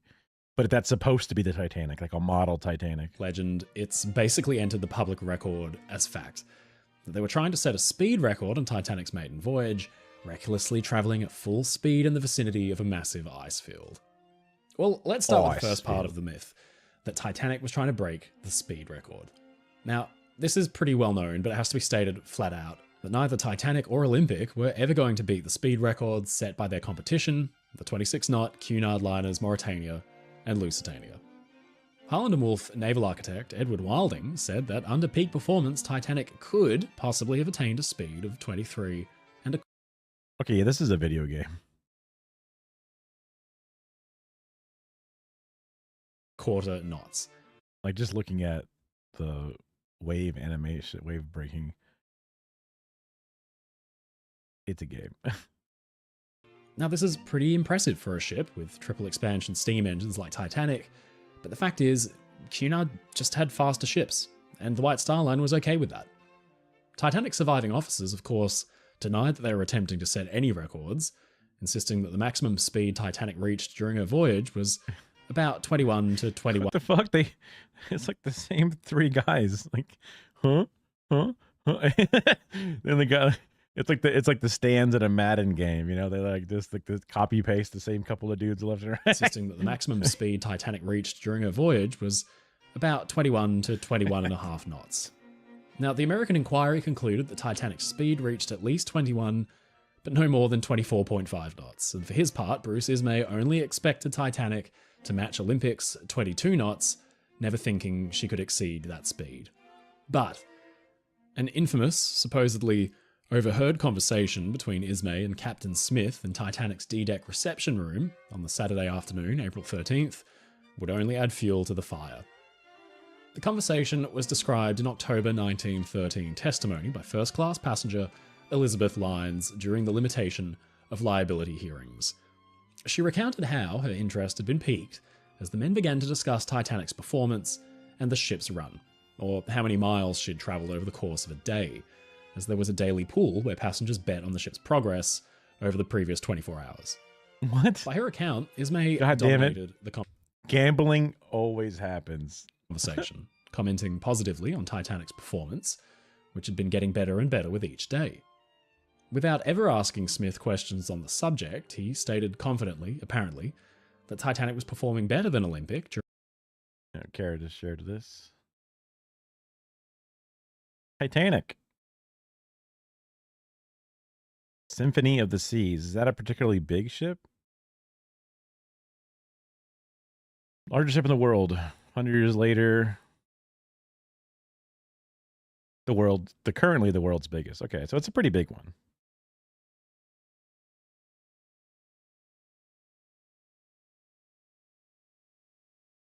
Wait, I put.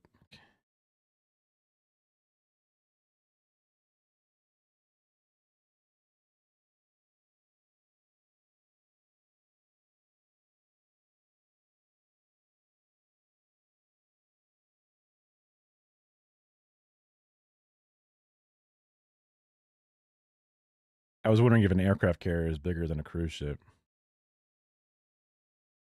But these are just like two images of them next to each other. It's not really like showing them.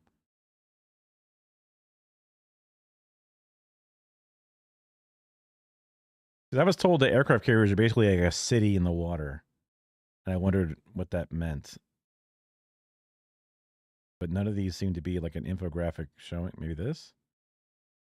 That's Royal Caribbean. Man, the Empress is a tiny ass ship. I don't even know what we went on. I think it was. We didn't go on Royal Caribbean. I think we went on. I forget, Carnival, like the default classic one. Oh, this is just a boat next to it.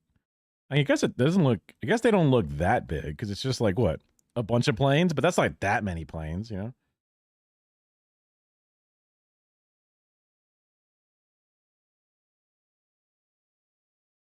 Some AI image of bugs. What is this shit?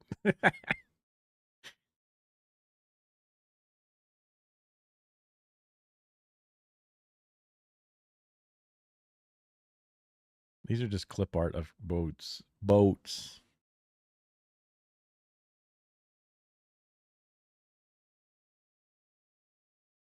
These are like cargo carriers or tankers. Some of those are bigger. That's interesting. Okay. Well, I guess aircraft carrier is not that much bigger. Although I know that China makes bigger ones probably now. These are just boats. Whatever. Yeah. Container ship are big. Long. All right, back to the video.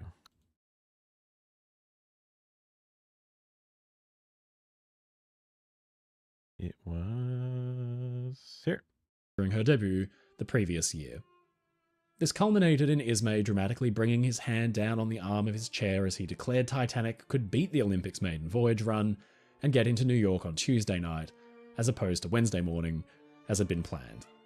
Now, in many of the retellings of this conversation, Ismay has been portrayed as bullish and dictatorial about the operation of his ship, exerting his company chairman authority over Captain Smith. But Ismay is a more complex character than the cartoon villain he's often portrayed as. He comes off, in almost all his interactions, as an excited marketer, very proud of his creations. In the conversation with Smith, it seems more likely he was expressing his astonishment and enthusiasm about Titanic's better-than-expected daily runs and exceptional performance. Now, Ismay did meet with Chief Engineer Bell after leaving Queenstown on April 11th to discuss the supply of coal. A recent strike... Is this just speculation? I don't understand how you can be like, well, I mean, maybe just because the portrayal of the conversation that was had, but he's like, I think it was just him being surprised. Had wreaked havoc on the industry, and Bell encouraged them to economize their fuel supply, and he affirmed that Titanic wouldn't arrive before Wednesday. But, if weather permitted, Ismay suggested that they could run the ship at full speed for a few hours on Monday or Tuesday. Now, this would not have been done without the captain's approval, though, and Ismay maintained that at no point did he insist or demand that Smith increase Titanic's speed. Titanic was not out to set a speed record, she just couldn't do it. But was Titanic out to get into New York earlier than expected?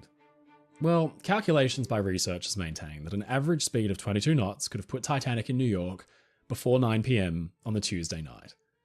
Ismay was a man well in tune with the power of public relations. After all, the weather had held, the sea was unusually calm, and the night quite clear. Titanic's engines were running well. Captain Smith and Engineer Bell didn't survive the disaster, so we don't know their side of the story.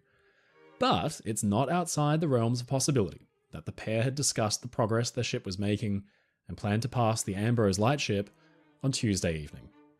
In fact, there was even precedent for it. Olympics arrivals on Tuesday evenings even became a bone of contention between Ismay and other company officials. That is dramatically demonstrated in a lively exchange of letters that show Ismay may have actually been worn down over time to accepting the earlier arrivals as norm instead of pushing for them. At the inquiries, Ismay maintained that early arrivals were bad for business, that it could upset passenger plans and muddle things up, and private correspondence between him and the other big players within the company. This is like, look, you're gonna have this many days at sea and this much that, and then you're like, what the fuck? We lost a whole night at sea. What the hell? Like, now I got to get off the boat. I paid for a 4-day, 3-night, whatever. He suggests that he really did think so.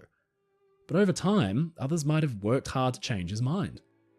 It's demonstrated in a frankly bizarre series of letters that show exactly how the attitude to speed and early arrivals was shaped within the company. These letters are critical in understanding the dynamic inside the White Star Line and Ismay's role and opinions. So I'm going to read them out almost in full, but if you want to skip ahead, here's the timestamp to go to. In summer 1911, Ismay had written to the head of the White Star's US presence, Philip Franklin. He said, "Your strong recommendation that the Olympic on her next voyage should be allowed to dock on Tuesday evening will receive consideration, and I note you say that she could have done this easily on her last voyage. I do not quite gather whether your recommendation goes so far as to advocate our always attempting to land passengers on Tuesday. Perhaps you'll let me hear from you on this. I at once admit that docking on Tuesday evening would help you in turning the ship around and give those on board a better chance of getting the ship in good shape for the Saturday sailing, and further, that if we could make it a practice to do this, it would please the passengers. But, as I have repeatedly stated, I feel very strongly that passengers would be far more satisfied to know when they left here that they would not land until Wednesday morning, rather than be in a state of uncertainty in regard to this for the whole of the trip. I do not think you can have ever experienced the miseries of a night landing in New York. Had you done so, I think your views might be altered." I'm going to read some more of these letters out because they're really, really interesting. This next one is actually quite funny. Franklin was obviously on Ismay's back about the Tuesday night arrivals. In frustration, Ismay wrote back, "I'm afraid if you keep on writing me much more in regard to the Olympic docking in New York on Tuesday evening, I shall have to reply to you in the same manner as you did to Mr. Curry when he kept finding fault with the stamp of fireman you were supplying to the American Line steamers at New York." Sassy. At last, it seems, Ismay eventually gave in. He wrote, "As you are aware, I am not favourably disposed to trying to land passengers on Tuesday afternoon. But if, after talking the matter over with Lord Peary, Captain Smith and Mr. Bell, the consensus of opinions is in favour of this being done, you may rest assured I will not allow my individual feeling to stand in the way." That was July 31st, 1911. Now, just over a week later, Captain Smith received this cable. "Dear sir, we confirm the verbal instructions given to you at Southampton last week that it will be right for you to go full speed when on the short track, subject to your considering it prudent and in the interests of safe navigation to do so. This instruction applies to both eastbound and westbound voyages when on the short track." Fred Toppin, who oversaw operations in New York for the White Star Line, wrote to Ismay that early arrivals would help a lot to speed up turn down and refueling times and, quote, add materially to her attractiveness and popularity on this side. On August 19th, 1911, Franklin wrote to Ismay saying he was sorry the Olympic did not manage to dock on a Tuesday evening that voyage. Ismay's reply is shockingly sarcastic and very telling. Your sorrow, he wrote, that the Olympic did not dock on Tuesday night last voyage will, I hope, be mitigated by her docking on Tuesday this voyage, as we have just received a cable that at 9 o'clock last night she was 271 miles east of Nantucket, which we calculate would make her due at Ambrose Channel at 6 o'clock tonight. And I presume she will get up to the dock at about 10 o'clock, which will make an extremely comfortable landing for her passengers, and I'm sure they will much prefer this to dawdling away time and landing on Wednesday morning, to say nothing of their having had the pleasant uncertainty from the time they left here as to whether they would land on Tuesday evening or not. You really have to ask yourself, does this sound like the man who'd be putting pressure on Captain Smith to arrive early on Titanic's maiden voyage? Bearing in mind, this is just 8 months after he'd penned that almost rebuke-like letter to Franklin. Either Ismay did a hard 180 on his own opinion, or he just decided to step away from the whole thing, let Smith and Bell to their affairs, and carry on promoting his ship to his passengers. So, why did Titanic...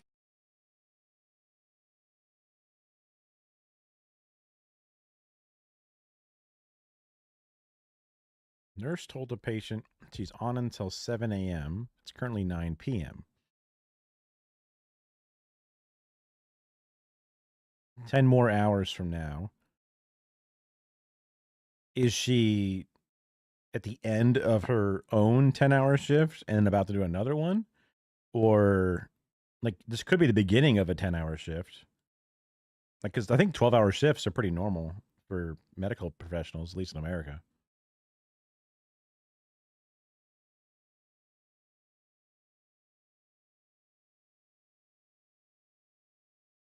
But a double shift might be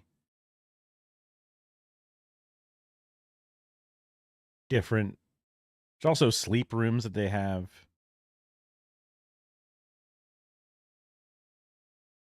Also in America, there's a lot of, I know you're in Australia, but in America, there's a lot of, I call them scab nurses. A lot of nurses that are like on call and they get paid more than regular nurses, and they get paid to do these long like stints at hospitals where they kind of visit because they don't want the nurses to unionize, so they just hire these other nurses to come in and get paid more to like kind of show the other nurses that like we got other guys who'll come in, so go fuck yourself. I don't know. That's not really related, but I guess I was thinking of like overtime specifically. end up screaming through the night in a known area of ice at nearly full speed. Assuming Smith and Bell had conferred and agreed that a Tuesday night arrival should be tried for, they'd have got no objection from Ismay. That much had been made clear by the guy who just wanted to wash his hands of the whole thing. Smith had been told that it will be right for you to go full speed when on the short track, subject to your considering it prudent and in the interests of safe navigation to do so. This is a tricky one to answer because in some ways hindsight is 20/20. It has to be said that, at the time, it was standard operating practice on the North Atlantic run. It was just common practice to maintain. I mean, I guess the question would be, were they going full speed through the ice? That would be the answer, the way I would get the answer. Like, did you see if they were crushing full speed nonstop to try to beat the race? Or did they, like, according to other, maybe full speed on certain spots are obvious, but then other spots you slow down, did they slow down less? That would mean that they're trying to push for time, it seems. They aren't allowed to sleep? Well, that's weird.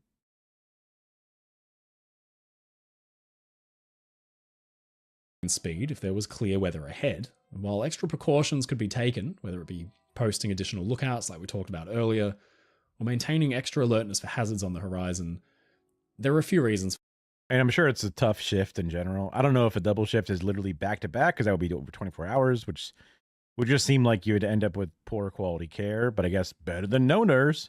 But, or if it's like covering twice as many patients, or with a weird like time period in between where you're not on the clock, but you're required to do a rest or something. I'm sure there's lots of different ways it could be done.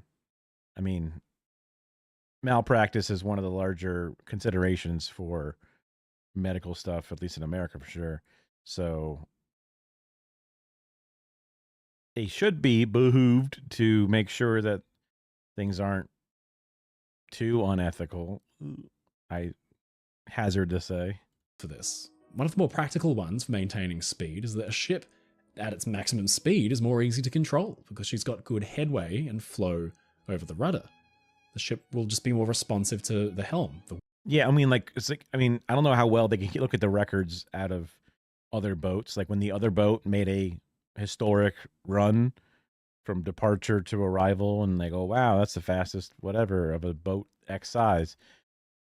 I don't know how good they have of the full speed throughout the entire way, but you would have this boat's speed until where it died. And you even have a pretty accurate estimation of when it happened, right? So you could kind of just look at that same track in the same way to see if it's trying or not trying to do the time thing. Wheel. They don't turn like cars. Ships point their noses where they need to go, and it takes a little while for their momentum to bleed off and haul them in that direction. Keeping speed up generally means a more responsive vessel, but 21 knots is far more than simply keeping headway on the ship. The fact is, the night was unusually clear, eerily so. In all the most experienced officers' long careers, it's unlikely they'd ever seen it like that before. Captain Smith was presented with a kind of strange situation. It was dark and moonless, sure, but clear. In fog or bad visibility, it was common practice for the ship to slow down, put on every light, and blast the whistle regularly. But on a perfectly clear night? It was up to him. Smith decided to press on, and before turning in for bed, he made it clear that should a haze come on, if the visibility be impacted at all, then he should be woken up to assess the situation. The simple fact is that virtually all big ships back then tore through the night if it was clear. This was testified to not just by Titanic's officers in the British inquiry, but the various ship commanders, both retired and active, who provided expert testimony. Now, no doubt there was a bit of professional pride at play here. The loss of Smith and his ship was an indictment on virtually the entire British merchant marine, so it's not surprising that captains rushed to his defence. But even Captain Rostron, the heroic commander of the Carpathia, said that this is how he had operated, and he was known for being a very cautious and calculating skipper. They'd based their opinion on their decades of experience on the sea, and again, what Smith could and probably should have done is post extra lookouts, especially forward. So, no, Titanic wasn't trying to set a speed record. Even if the crew had been trying to get in on Tuesday night, it wasn't really that unusual because Olympic had done it plenty of times before. Bruce Ismay, the usual villain of the story, was apparently opposed to the whole thing, and maintaining speed in clear conditions was also just common practice. Nothing points to either Titanic's officers or owners as driving the ship unusually hard to make headlines or stray outside the realms of convention for the times. It was just a convention that would prove tragically short-sighted. Myth busted.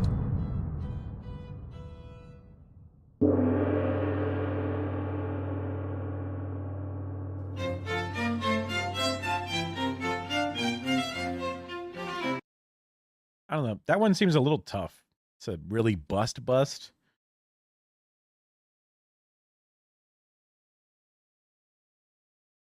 The conversation did happen.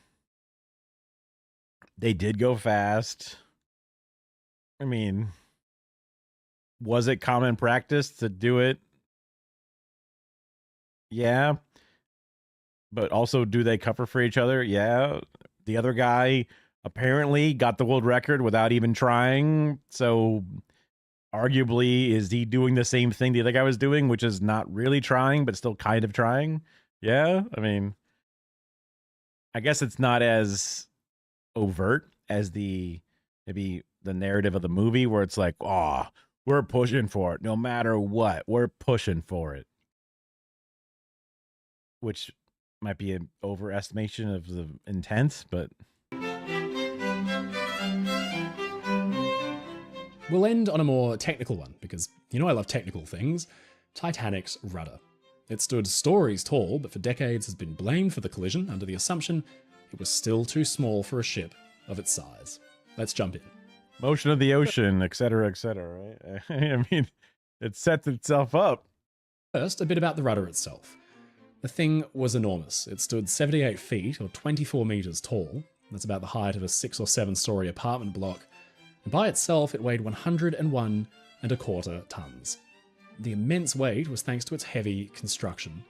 In modern ships, the rudder is usually hollow, but Titanic's huge rudder itself was made up of 5 massive, solid, mild steel casted sections coupled together by strong bolt flanges with forged bolts 2 to 3.5 inches, almost 9 centimeters in diameter. That's what held them all together. Securing this enormous assembly to the ship was no easy task.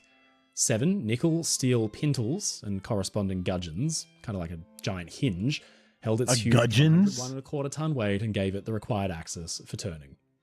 Cast into the gudgeons on the hull attached to the ship, I mean, they're just making up words, but they're making up some serious words out there, were 2 rudder stoppers, which would basically prevent the rudder physically from swinging wildly out of control. It limited the turning angle of the rudder to 40 degrees. Any further could create massive and sudden drag, damaging the ship's turning machinery and possibly even shearing the rudder itself straight off. So despite this impressive piece of engineering, was Titanic's rudder not large enough for her size? Well, let's start with how proper rudder size is determined. The usual method is to compare the area of the rudder to the longitudinal area of the ship's hull on the center line. Taking into account the different formulas used at the time to calculate rudder area, it should have been a ratio somewhere between 0.014 at a minimum, up to about 2% of the hull area. Now, fortunately, a very clever chap named Captain Charles B. Weeks has calculated all of this for us over on Encyclopedia Titanic. Oh, maybe that's like 1.4% to 2%? Because 0.014% to 2% is a huge difference. Okay. Let's see here. Titanic's length between perpendiculars was 850 feet. Her draft was 34.5 feet. When multiplied together, gives us 29,325 feet squared. Imagine doing this B-roll where they create this gigantic thing of math and they go, okay, now you need to go over there and just add some math to this. And you go, okay. You start adding random bullshit that means nothing. Y equals cosine X. Yes. X equals plus or minus ARC cosine X plus 2 pi comma KEZ A squared plus 2AB plus B squared. That's 28,870 feet squared when we subtract the cutaway at the front of the hull. Using the ratios and percentage range that we talked about earlier, Titanic's rudder should have a surface area somewhere between 412 and 577.4 square feet. So, how did Titanic's actual rudder match up to these calculations? Well, to figure out the actual area of the rudder fitted to Titanic, we need to use a set of rules referred to as Simpson's rules, which have been used by naval architects to calculate the area of irregular shapes. And rudders, well, they certainly have a variety of shapes. Using Simpson's rule, calculus, the surface area of Titanic's rudder comes out to somewhere around 401.63 feet squared. Now, this is just under 11 feet short of the minimum area range that we talked about earlier. So Titanic's rudder was technically slightly smaller than the results of the calculations. Surprise, I bet you thought I was going to say this myth was totally busted. It kind of is, but let me explain. When it comes to rudders, size isn't everything. Obviously, if the rudder is tragically undersized, then it wouldn't do too well. But would 11 square feet have made an enormous difference the night Titanic met the iceberg? Well, it's hard to say exactly, but the rudder's size didn't seem to greatly affect the handling of the ship. Titanic's quartermaster, Robert Hitchens, remembered that she was a good steering ship, and Francis Carruthers, a member of the Board of Trade, and a marine engineer, commented how noticeably small Titanic's turning circles were during her sea trials. Wouldn't this have come out before the ship was ever built? Like when they drew up the plans and they drew up the size of it, I'm sure they did all these calculations and they go like, hey, that's too small. I'm sure they have like a note somewhere that says, okay, I know it's small, but I have my math reasons. And then they would explain, right?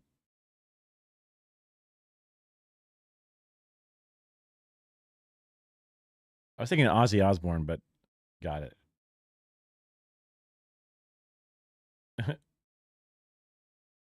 Anthony was brought in to cut costs. Oh, you mean in the movie, as a character in the movie? I think like Anthony Hopkins is brought in to like cut costs on the budget of the movie. I'm like, what? Huh? in the in the in the end, he saves their jobs and suggests giving workers a share in the business and quits the job. Interesting. And his name was Angles. No. Now, placement of a rudder can have a huge impact on its effectiveness. Unlike the four-funneled Cunarders with 2 screws on either side of the rudder, the designers of the Olympic class went with 1 propeller on either side and a 3rd on the rudder's centerline, just forward of it. Now, this creates a slipstream of water flowing past the rudder, increasing its effect. What an odd movie.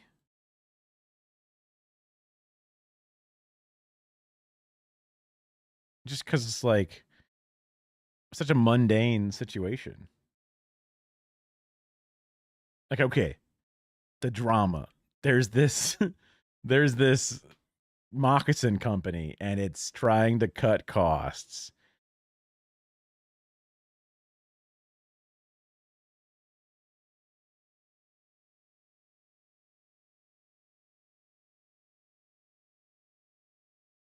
And then this guy just fires himself to save the money. Wow. It brings a tear to your eye. It's just like, like the only thing I can ever think of a shoe factory being in a movie, it was in Jumanji when the dad was like a manager of a shoe company. And then like the black guy took the blame for the sneaker getting fucked up. And then he was sad about it. You would think that if the rudder was an issue, then its design would have been changed on her later sister, Britannic, and her earlier sister, Olympic. But both of these ships were fitted with the same design. Captain Bertram Fox Hayes, who commanded the Olympic for 6 years, including a wartime service, felt that the steamer was the finest ship that had ever been built. Her steering capabilities were apparently good enough to perform zigzag maneuvers to evade enemy submarines, and in the case of the U-103, she maneuvered so effectively she was able to avoid the attack and then ram and sink the sub. That's crazy. Titanic was no lumbering, clumsy giant. She was fairly nimble for a vessel of her size, and all indicators are that she and her sisters steered very well and responded to helm commands from the bridge. But the collision with the iceberg is unusual because it was, in theory, just ever so slight. It's not known exactly how big the iceberg was or how it was shaped underwater, but it appears to have been a very slight impact, meaning that Titanic, in the short time between the sighting of the ice and the impact itself, almost made it. Simulations might give us some idea of how much difference an oversized or exactly sized rudder, with at least that missing 11 square feet added, might make. Could it have meant Titanic might miss the berg by mere inches?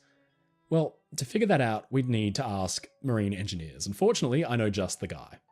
Dr. Stephen Payne has designed a great many ships, including the Queen Mary too. I asked him about this conundrum, and he had a very interesting take on it. There are a lot of unknowns, the size and the shape of the iceberg below the waterline, for example, but given Titanic apparently just grazed the berg, Stephen says, the margin may have been so slim that an extra 11 square feet of rudder area could, this is very much playing in the realms of hypothetical here, have made the difference. In his professional opinion, things could have played out very differently. Remember when we mentioned Titanic's central propeller washed directly over the rudder? Well, it's thought that when the ice was spotted, her bridge crew had rung down to stop the engines, and that central propeller came to a standstill. Because it was a flat plate, Stephen says, rather than an aerofoil as we'd use now, it was rather inefficient. In fact, much of the turning force normally would be generated by the directed thrust from the center propellers. As steam to this had been cut off, it would have started coasting and would have begun to slow down. In any case, Stephen continues, it would not have been providing the maximum amount of thrust. So the conjecture is, what if they'd kept the turbine energized? With the slight extra kick that the center propeller could have given, eased the stern around.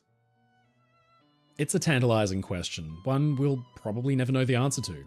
But it would appear to Dr. Payne that Titanic's rudder size might, given those exceptional circumstances, have made a difference. Myth busted? Not exactly. How's that for a plot twist?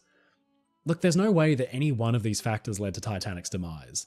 It's a story with so many layers and multiple failure points that just all happen to align in the kind of Swiss cheese model that air investigators talk about. Titanic's rudder was, technically, too small, and it could, in the event, and speaking purely theoretically, have made the difference that night. But did Titanic sink because its rudder was too small? No way, I don't think so.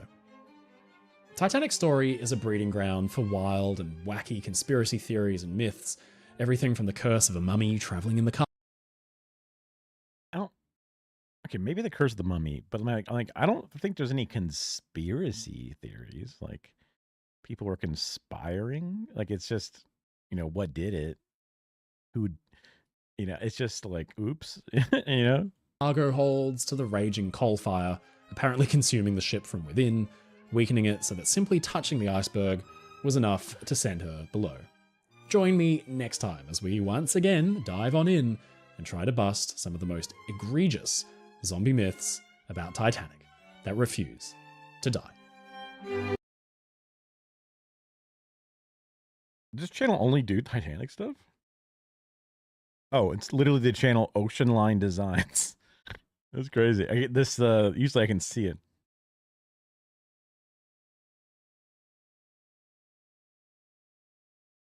Also, there was an insane depth of knowledge on all the different individual names and all this shit. So it's like, clearly this person has like dived into this shit plenty. Because I would have just been like, nah, they said this. But it's like, we're gonna break it all the way down and get into the individual correspondences. And I was like, huh? That's like a layer of information and detail that I was not expecting.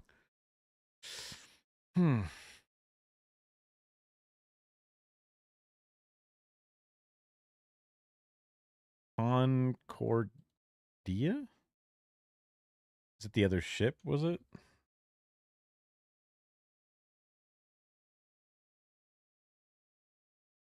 Googling those colleges.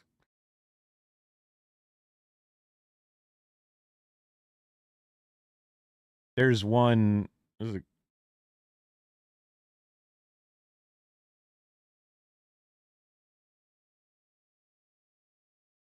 There's some.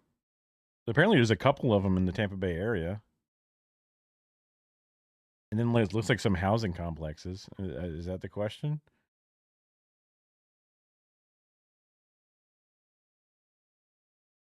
Costa.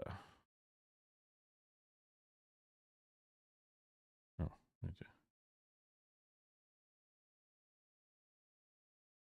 Oh. Cruise ship that capsized off the coast of Italy. 2012.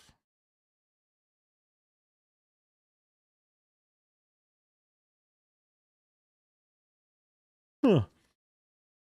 32 deaths and a 160-foot gash in its hull.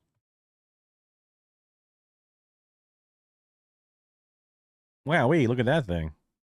Whoa. Yeah, that doesn't look good.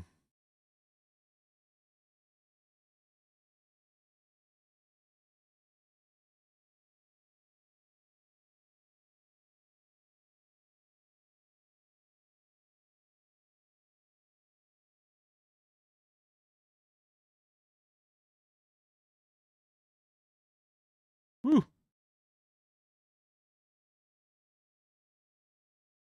Yeah, I never really heard of it. Dang.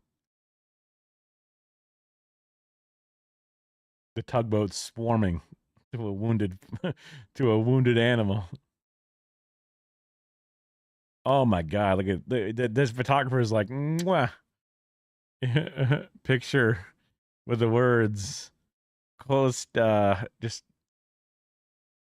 literally underwater. A thing of beauty.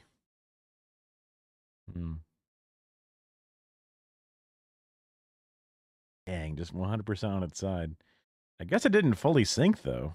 And then they rigged up some shit like in the middle of the water. Weird. Boats are weird.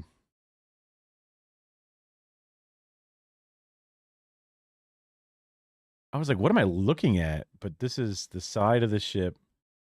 And that's some big ass rock stuck in it. Yep, there's your problem. Yep. Very Italian. Just some balding middle-aged man in a Speedo. Just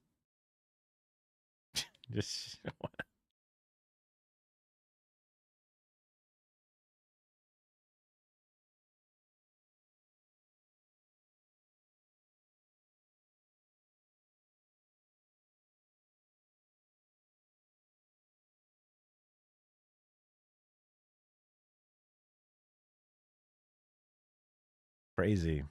I mean, like, governments, you know, to me, like setting up all of this and getting crews out there to quarantine, you know what I mean? Like setting up rescue operations, like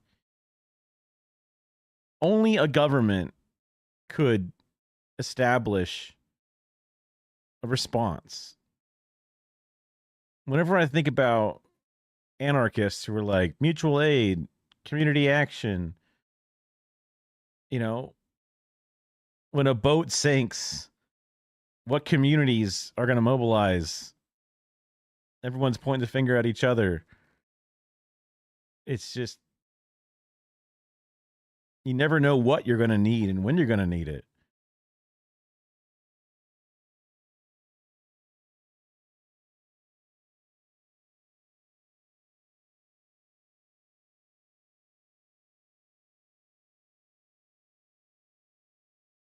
The fact that an organization was poised and ready to spring, I don't know how fast they actually sprang into action, but just planning for all these random naval rescues and shit. Impressive. Just thinking about the world that we live in. Granted, you know, this thing was a capitalist venture that ended up with hubris, like you were saying, that resulted in deaths and lack of safety or whatever. But just random thinking.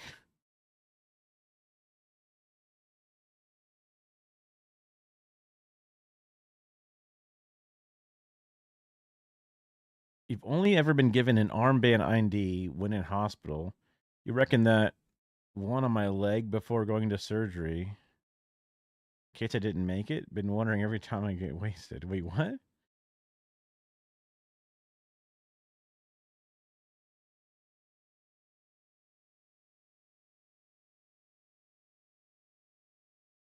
Armband like on your wrist?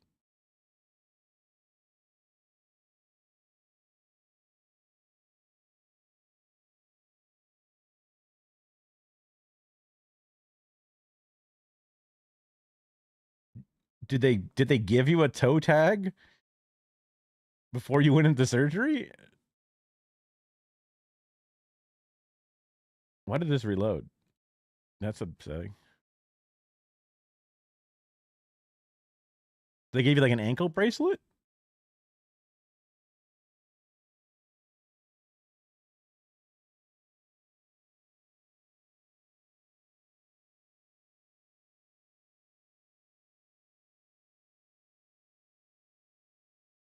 Was it on the foot that they were doing surgery on?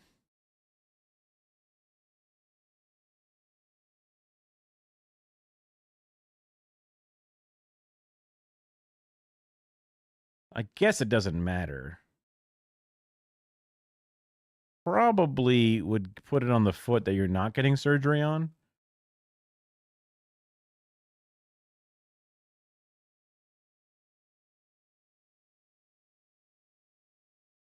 Yeah.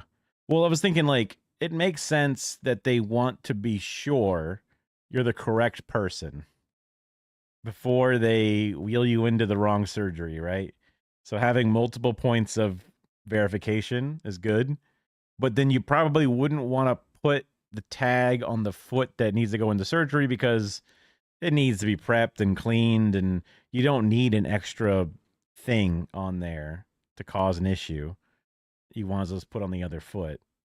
But yeah, one of those like not only to be extra polite to you, but also they don't want to get sued and have like a whole problem where you randomly get a surgery. Now, I think in your case, when there's like a splinter stuck in a foot, they would get there and go, I guess the job's done, if it's the wrong person, because they'd be like, or they show up for, hangnail removal and they go, wait, who stabbed this guy with a piece of wood? It'd be pretty obvious, but still, good practice.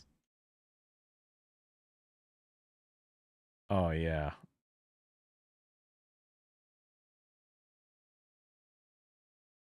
It's kind of like waking dreams, but in a different way.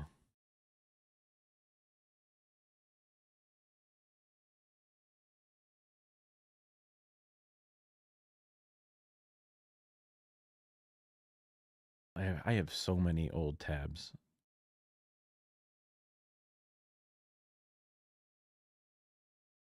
Oh, I was thinking of, I mean, we still have more videos and stuff you can watch, but I was thinking of maybe save to playlist days. Trying to play Disco Elysium. I've never played it before, and I've only ever seen the first however long it's been going on for, first like hour or so of gameplay. I'm pretty sure it's all voice acted, so it wouldn't be too crazy, too much reading for me, because I'm not, me, I'm illiterate and all that. But I wasn't sure how long of a game it is too. Okay, let me see. How long is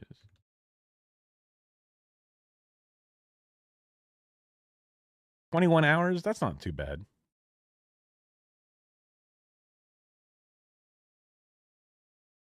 100% completion is 42 and a half.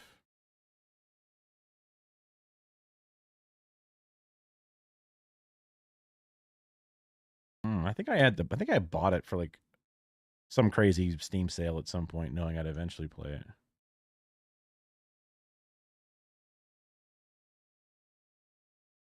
Okay, the AI overview has a much worse version, which is funny because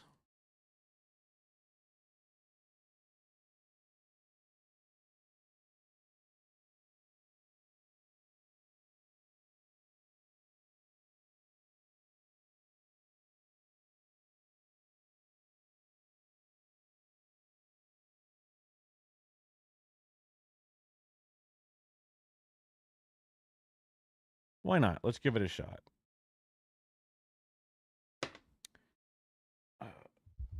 Sit up. Ooh, muscles hurt. Ah. All right. First thing I got to do is change the title. Did I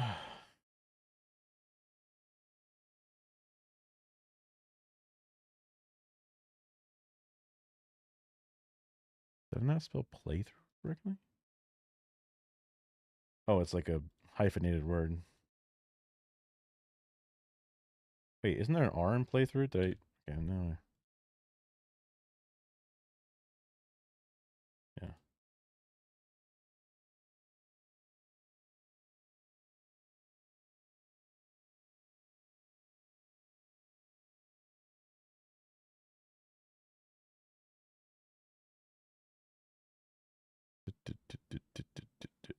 Wait, didn't I? Oh, I guess I don't. Whatever.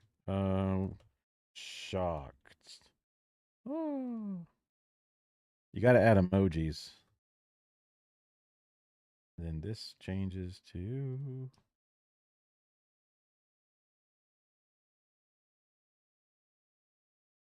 Oh, the final cut? The final cut.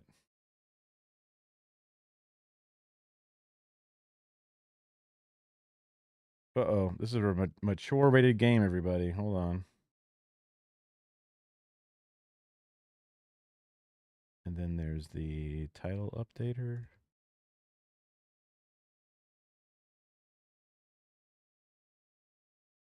Oh shit.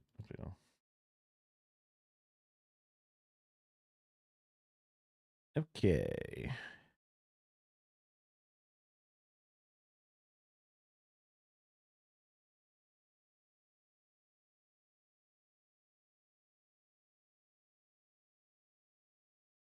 Give it a shot.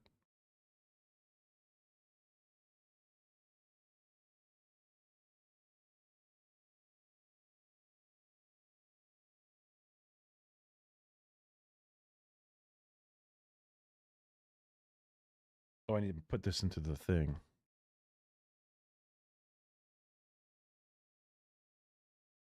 What the? What is this? Oh, it's just a logo. Okay. It's so quiet.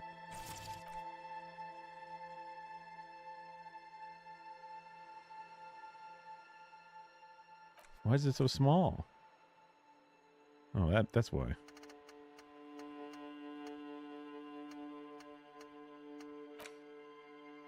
I confirm.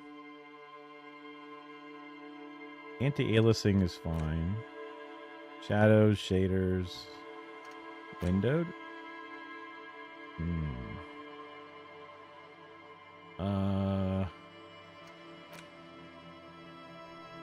Oh, it's borderless. Okay, we're good. That's fine. Voiceover mode full. All voice dialogue. Everything except narration.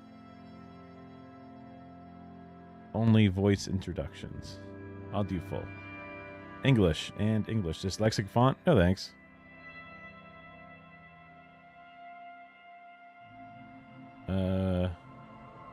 What is this? Detective mode. Interactable objects and characters in the game are automatically highlighted with a light border when the player... Wait, what? With detective mode active, interactable objects and characters in the game are automatically highlighted with a light border. Hardcore mode. Checks are harder and healing items are more expensive. Oh, I didn't realize there was that much, like, stuff. Ooh, Twitch integration.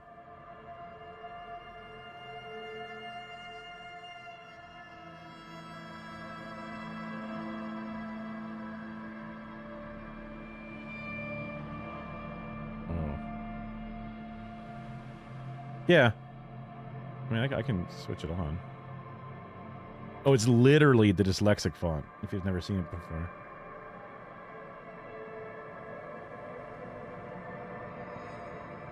How do I... Invalid. Do I need to do something specifically?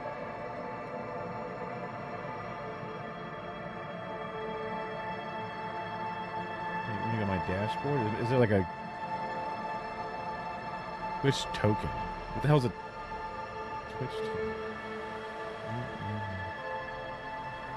Something like my streamer key.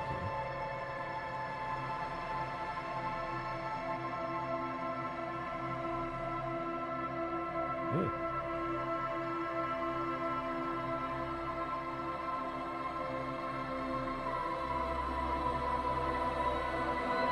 Really?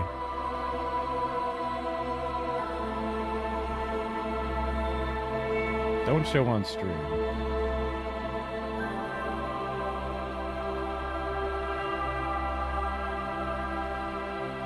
Is it really just your stream key? That's kind of crazy.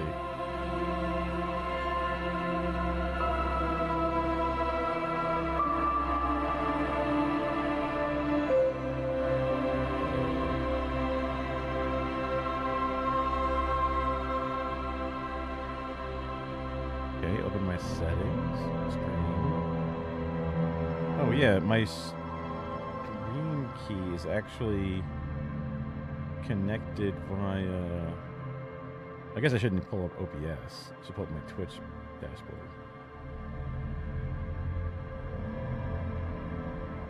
I think.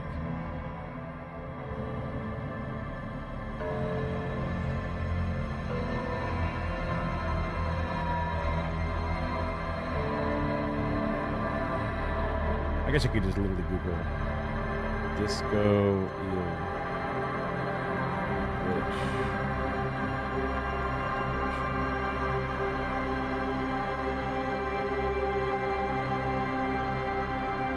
Add the extension to your channel. That will give you the token. Got it. Easy peasy. Extensions.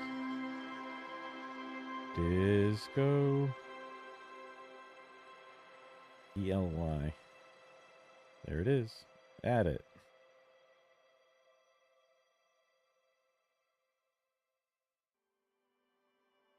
Add this to that. Established.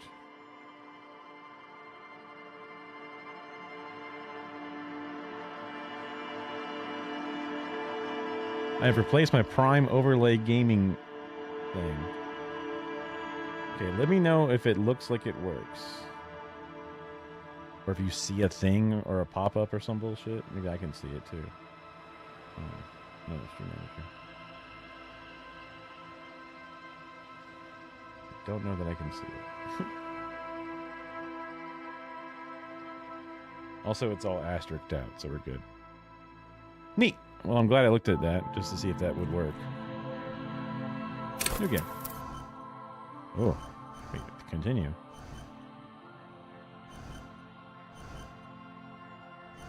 All right. 3 basics. Thinker, extremely intelligent, very bad with people. Knows interesting facts, comes up with original ideas. Sensitive, very psychological, a magnetic personality but unstable. Might begin to lose his mind. Physical, extremely physical. Interacts with the world through his body, gets things done, but dumb as rock.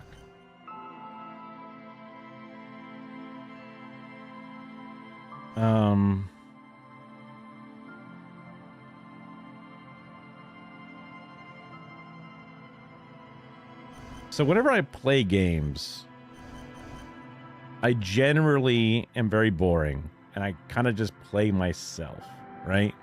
Because that's the easy way to interact with the game and to do what you think is best, etc., etc., etc. Obviously, different playthroughs you might go through on a different thing.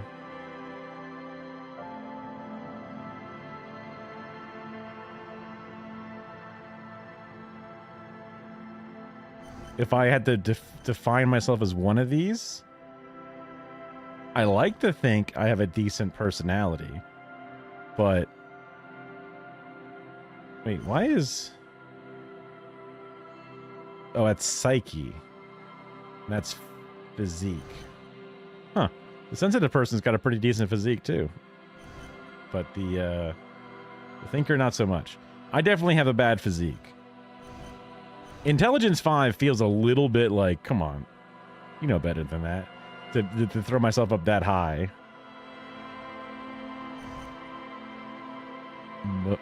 How well you move your body, interesting. But I don't necessarily think that I am unstable and or have a magnetic personality, which is why I'm not. Also dumb as rocks based off of this. I think Thinker's a pretty easy one to start with.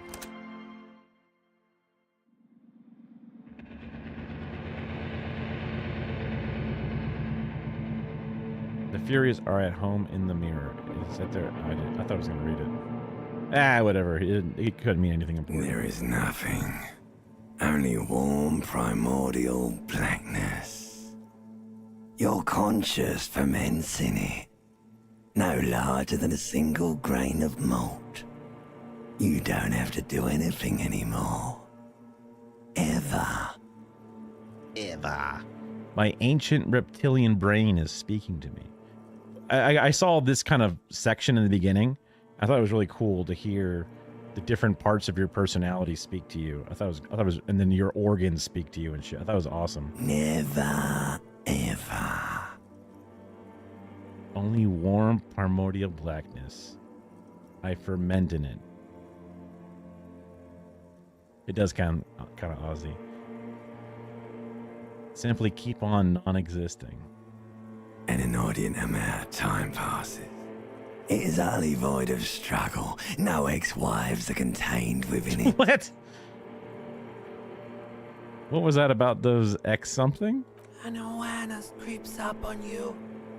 A mass lies hidden in your dead angle, soaking in some lurid acidic sauce. It's bloated and shameful, a ball of meat surrounding you.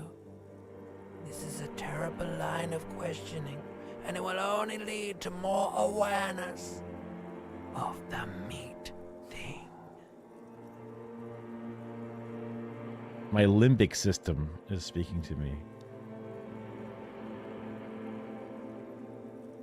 I came from the utter nothingness of my reptilian brain, enjoying the nothingness. Then, fuck, someone mentioned an ex-wife, and all of a sudden my awareness is here. I'm bloated and shameful. Well, okay. You don't have to call me out that hard. Plunge back into the fathomable deep? Or no, I want to know about the X something. Hold on. Ex-love, ex-tenderness. It is foolish of you to resurface to the loss. Not after all the damage you've suffered to get here. Some of it irreversible. Stay. Sail with me through the abyss of pelagic zone. Resurface to the loss. Not after all the damage you've suffered to get into this blackness, okay?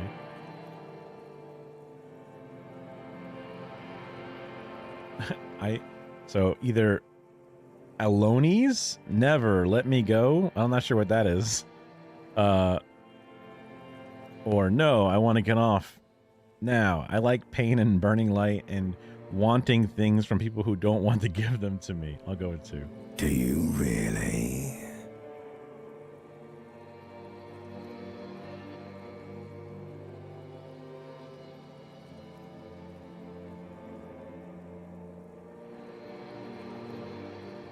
Yeah, it's definitely saying that, like, shit got fucked, and that's how we ended up here.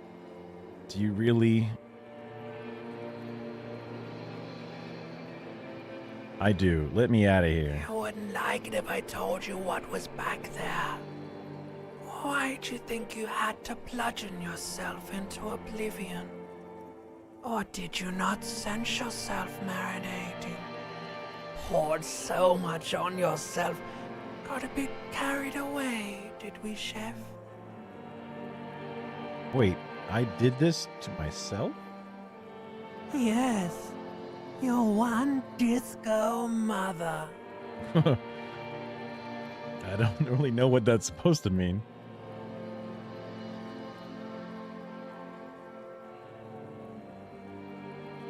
Tell me, what's waiting for me? There's this giant ball there. And evil apes. And the evil apes are juking it out on the ball. You're one of them. It's basically all just evil apes juking it out on a giant ball. Giant ball. How big is the ball? You can't even make out it's a ball when you're joking it out. It's that large. Oh, how small are the apes? Infinitesimally small. And this duking it out I keep hearing about. What's that? Vying for resources. It's just a stupid expression you picked up somewhere. The part of the presentation you want to take home with you is this. You have to beat the other evil apes in the face, or you lose. That's sad. Yes, it is. And you drowned in that sadness a long time ago. What do you mean drown? You lost. Ape beat me. The sound outside, you recognize it. It's a caprice commanding motor carriage. Open your eyes. Also, I love the portrait for encyclopedia, which is a face that has like hair as a book, and then it's like a brain symbol above it. Pretty sweet. These sirens sound fucking weird.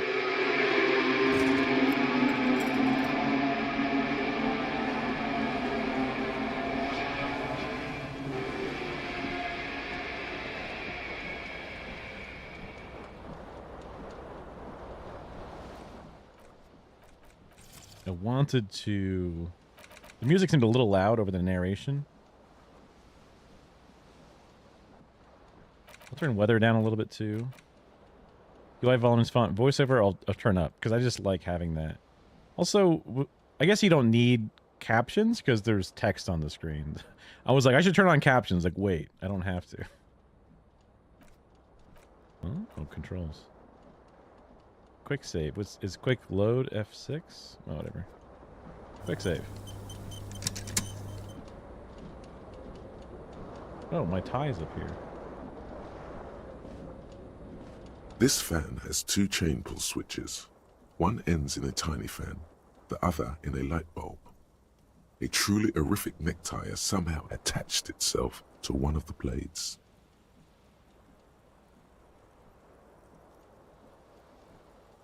Savoir faire? This is a white check. You may retry it. 1-1, always lose. 6-6, always win. Ooh, dice. So I can try and pull it off while it's spinning. You swoop up and catch the tie. Snap. It's released from the blade. Boom. That easy. What you have in your hand is a truly hideous necktie with 4 or 5 different patterns. The knot reminds you of a noose. Knot reminds you of a noose. Leave. I don't mind a little airflow, but I do not want to turn a light on. I look hungover based off the bottle. This magnum-sized bottle of Modre Red. I missed the last second. I didn't realize it was... Hold tab to highlight. Oh, okay. Oh, and I can WSAD to move around. Okay, nice. Looks like someone tore out the tape while the song was playing. Okay, some kind of record player tape thing. This reel-to-reel tape player is still on, rolling empty. Oh, shoot. Take all. I got a left foot shoe, which I immediately equipped it. Okay, we got some pants. Classic. Layer cut trousers. Ugh. What's this? Busted ass window, huh? The window stands broken in its frame. Cold wind blows in. Visual calculus. Assess the damage. The shards face outward. Whatever broke this window came from the inside. Oh. Did I break it with my own hands? Look at them. A fine web of scarring covers the back of your right hand, but none of it is recent. What did this? More likely a projectile than a held object. There are no fragments on the floor from pulling a tool back in after impact. Wait, what am I doing? Something you've done before. Assess the size of the impact. It is too large for a bullet, yet too small for a piece of furniture. You're looking for something heavy and larger than your fist. The single green shoe you found fits the hole almost as well as your foot. It would have also been heavy enough if thrown with force. Oh fuck, my shoe's outside. Congratulations. You smashed the window with your own shoe. Now you only have one. If you're lucky, you could still find the other one on the balcony outside. The door to it should be outside your room. Maybe it wasn't me. You mean someone else took your shoe off and smashed the window with it? This person also forced the drinks on you. Thank you, Logic, for... I should probably go get that shoe. The cool wind gushes in. Your toes curl up from the cold. I gain experience, apparently. I have a task. A quest. Find my shoe. And all my items here. Ooh. I have -1 savoir faire, which I guess means, like, looking cool. But +1 electrochemistry? My shoe is just a shoe, and my tie gives me a little bit of inland empire, whatever that means. Oh. Hunches and gut feelings, dreams in walking life. Electrochemistry. Go to party planet. Love and be loved by drugs. Okay. Electrochemistry is like coolness. Savoir-faire. Sneak under their nose. Stun with immense panache. Oh. So savoir-faire is more about like the ability to do things. Hello.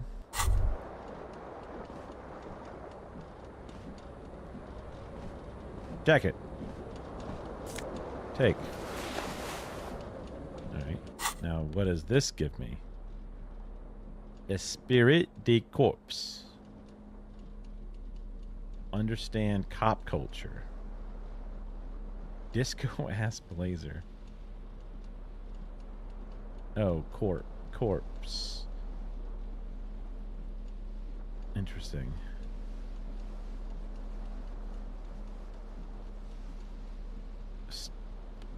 So these are working under purple to give me more psych.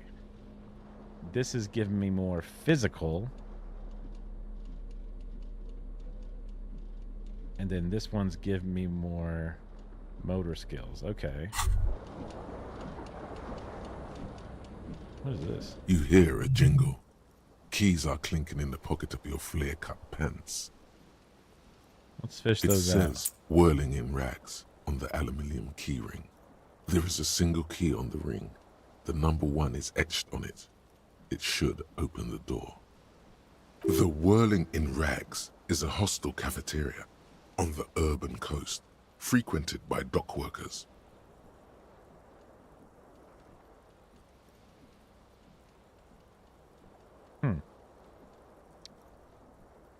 Whirling in rags on the key ring. There's a single key on the ring. Number 1. Cafeteria in the urban coast. Huh. I have a shirt I can put on underneath my jacket.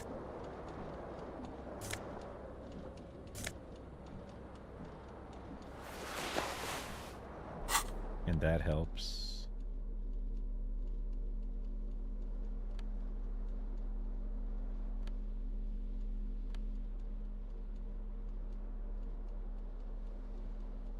Conceptual, which is intelligence. Although my number didn't go up, or did it? I guess it does after the fact.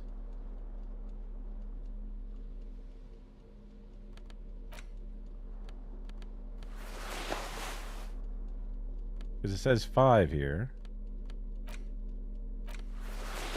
And it still says 5. But I guess after the... He's coming after? But we'll find out probably at some point.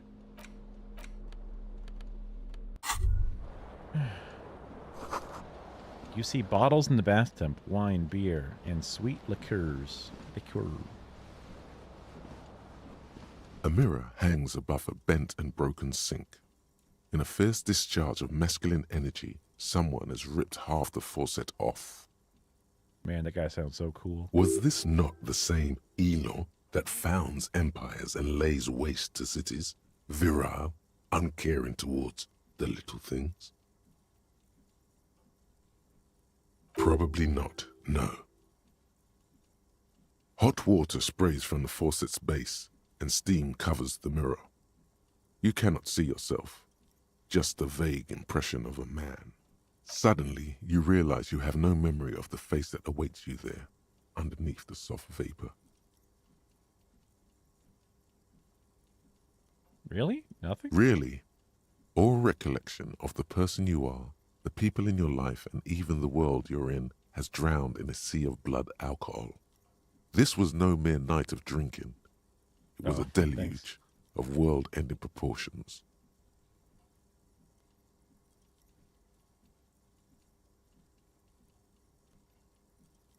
That's a lot of drinking. I was in the fucking reptile brain nether for a while. All right, let's As wipe you the mirror. slowly reach your hand towards the surface of the mirror. Abort. You clearly have not thought this through. You won't like what you see there, and you will never unbecome it.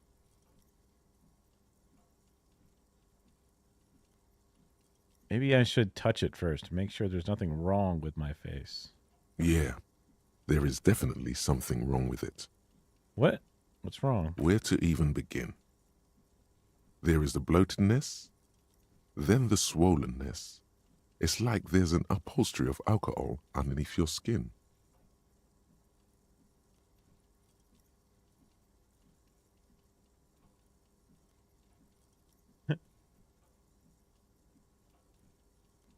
You will never unbecome.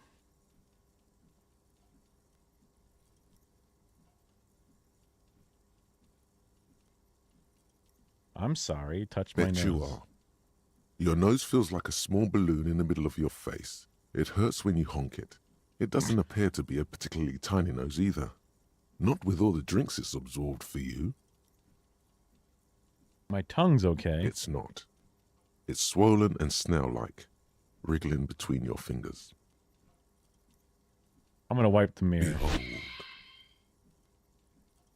Aw, it's not so bad. You have no idea who this thing is, do you? It just looks like a face of a late-stage alcoholic. Too late. You clearly have rigor mortis on your face. Oh, wait. Is that an expression? Are you trying to make an expression with that face? Why?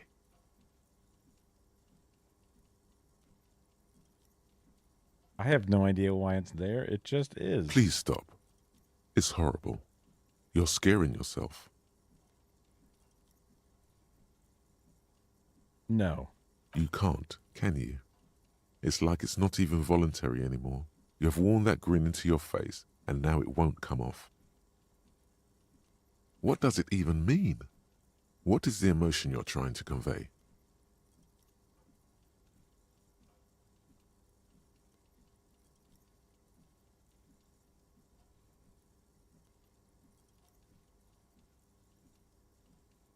I'm insinuating that I'm vaguely sympathetic.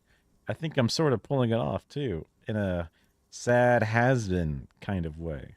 There is some charm to it. There might have been 10 years ago. It's little more than a cadaverous spasm now. Dig into your mind to locate the source of the expression? Let's dig into our mind.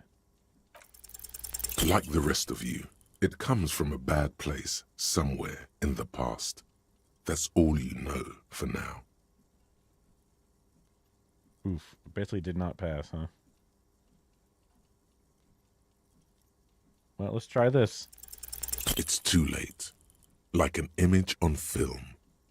The expression belongs to your primary motor cortex.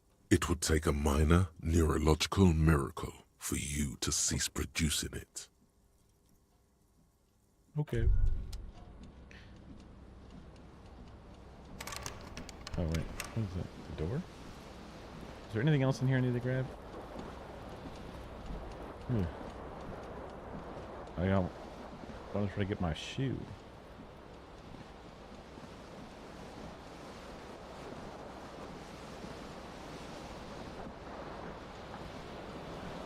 Let's try that door again. Yeah. Yeah.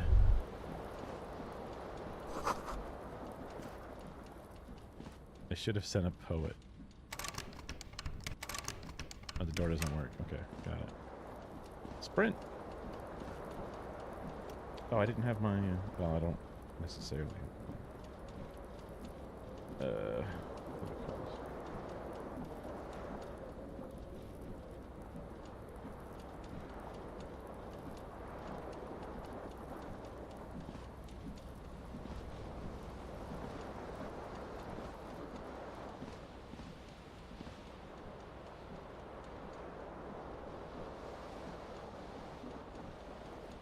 There you go.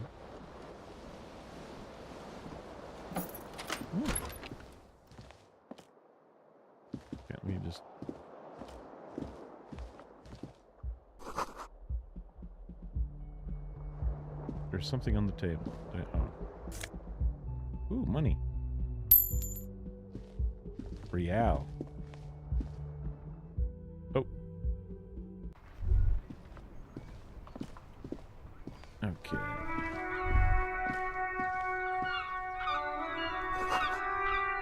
A gust of briny wind washes over you.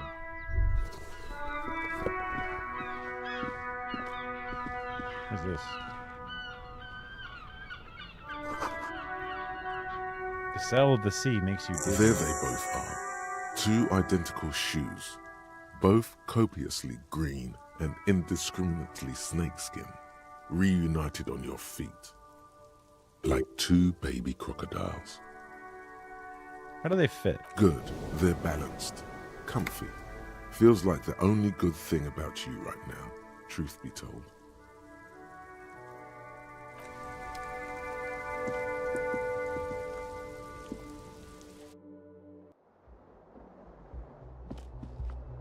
$142, $140. Is this my frame rate or is this my...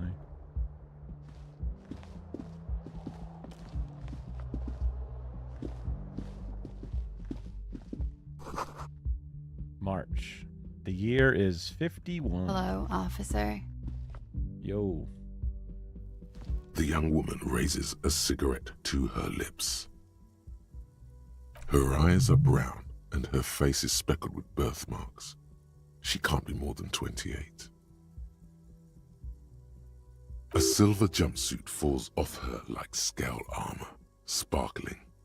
This is the sparkle of too many nights out on the city. Officer? I'm a military personnel? No. She seems perplexed by your question.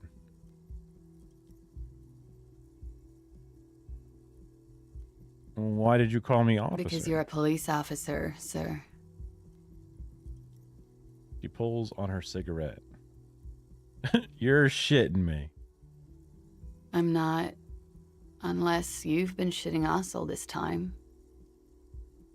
She takes another drag. All this time? You've been here for 3 days. On official police business, no less. And what business is that? Couldn't say. In truth, so far, mostly drinking. You have no doubt about the drinking. But do you strike yourself as a tight-lipped drunk? She must have heard something.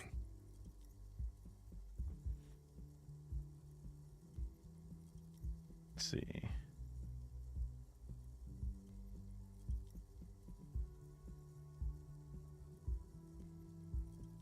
%3 chance.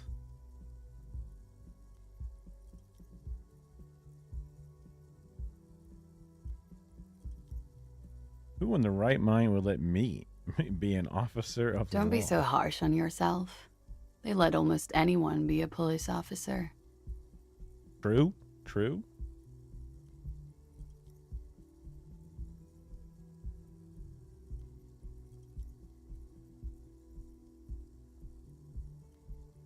Why don't I remember being a cop or anything else? Could it be because of the drinking? She raises an eyebrow. She hasn't had time to put her makeup on.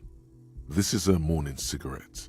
She looks tired, her beauty waning faster than it ought to at her age.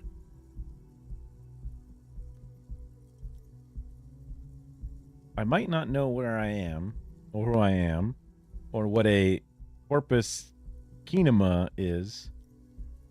How do I know what one sounds like? Nods. Oh, how I know what one sounds like, sorry. But I do know when someone's not telling me the whole story. What am I doing here? What's my case? Or that's it. I'll do the first one. There's a mercenary out back. He's been hanged. The body has been there for a week now. The locals probably got tired of it and called the cops. Why didn't you just tell me that? I didn't mean to overwhelm you with information. You seem a bit lost, officer. All right. So I've done every other option other than leave. But should I do the try the expression on her? Let her know you want her physically. The expression. Also, I seem significantly older, but does Twitch integration work? Is this Twitch integration? Oh, it's like a countdown?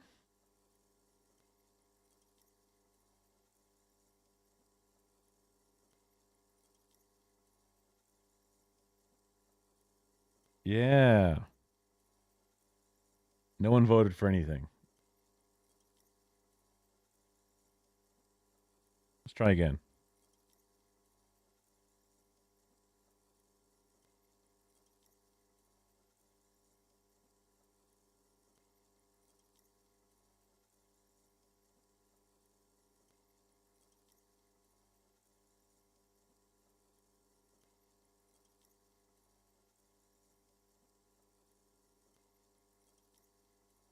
What is this?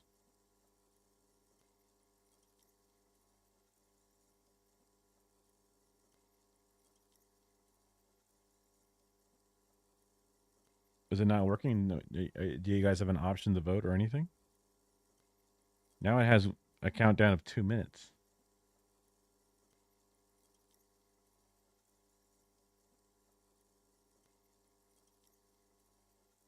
Hmm.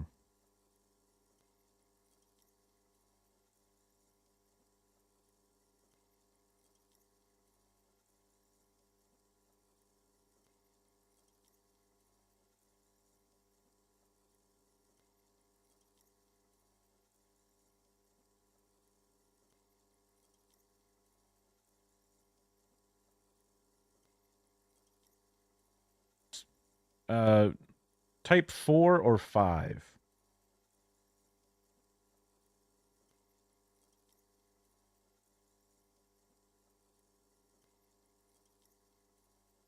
I wonder if when I hit this button while this is going, if the number works. Looks like it doesn't. Okay. Well, I guess that works then. The words have already left your mouth. I want to have fuck with you. What was that? That's not even how words are used. What did you say? Come on. Say it again. I said I wanted to have sex with you. No. You see, that's not what you said. You said... But she's unable to finish, consumed with love. Come on, man. Pretty, please. One more time. I said I want to have fuck with you. Goddamn right you did. You crazy asshole, you. What kind of cup are you?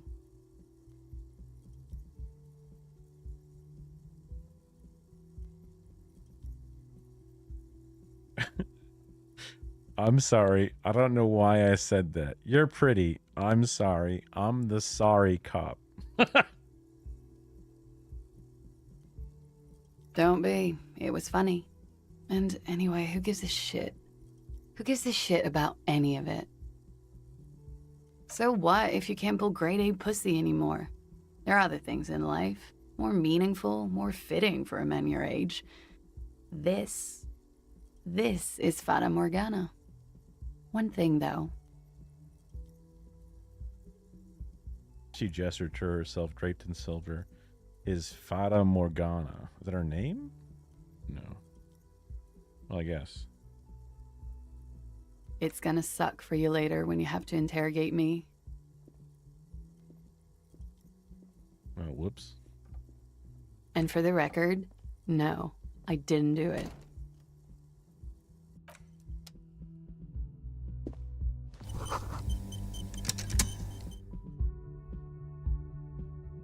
A long stub in the ashtray. Oh, it was important to do it for, like, the swag. This is the weekend edition of the newspaper. It was satirical newspaper. I don't read French. Where the hell am I? Oh, okay, it's moving.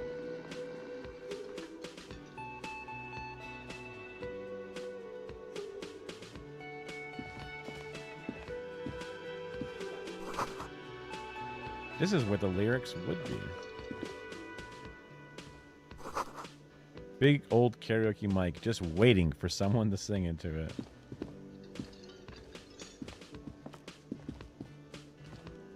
Can I not sing into it? I guess I can't.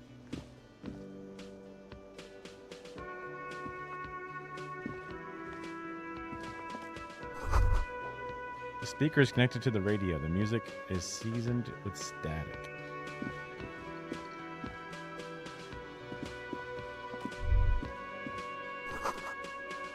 This is a water cooler. Large bubble is rising to the surface. Nosifed? +1 health. Healing item. Oh, alright. Why is there a giant bird A here? man in his late 20s stands behind the counter, inspecting a stuffed seabird. As you approach, he gives you a sideways glance, then looks down again. Everything is cool between you and this guy. He's a big fan. Make some small talk. Empathy failure. Everything is cool between us. Look A at the bird. competent work of taxidermy. The white and brown seabird lies among piles of coasters and drying mugs. One of its wings broken. The man is trying to mend it. Looks like the bird was ripped off the shield that was used to mount it, most likely on a wall. This is the Great Skua. The seabird is the symbol for the discovery of the Insulindian Isola, the part of the world you are in right now. The small steel tag says as much. The Great Skua. Stegosaurus Skua.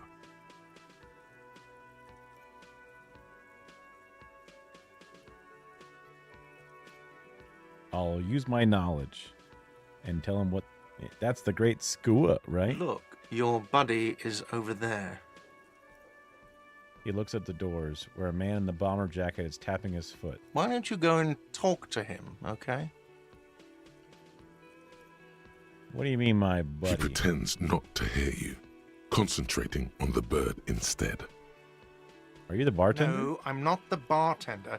I'm the cafeteria manager. He's very animated all of a sudden. This seems like a touchy subject. You look like a bartender. That period of my life is over. Not everyone who stands behind a counter is a bartender, okay? I'm the cafeteria manager. What's the I have difference? 3 cafeterias to manage. 3. Sylvie tends the bar here, not me. I'm only standing in. Where did Sylvie go? She just, you know... His eyes dart from left to right. This man isn't lying, but he is hiding something. She just what? So now you're a cop. Oh, forget it. What? I guess that's fine. You should totally sing karaoke here, the first chance you get.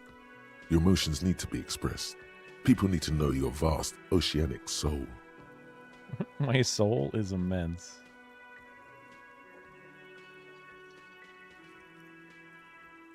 My soul's cubic content is obscured by the hangover.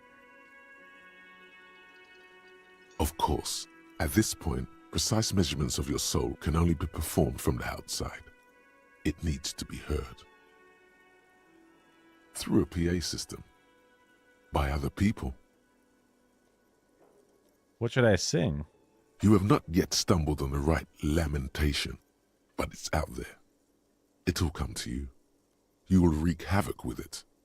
Don't worry.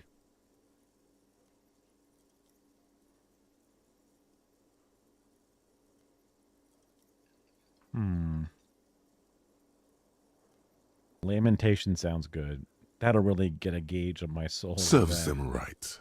Wipe that smirk off their face with your sad, tragic song. Who's laughing now? No one. You have to find something tragic to sing first, though.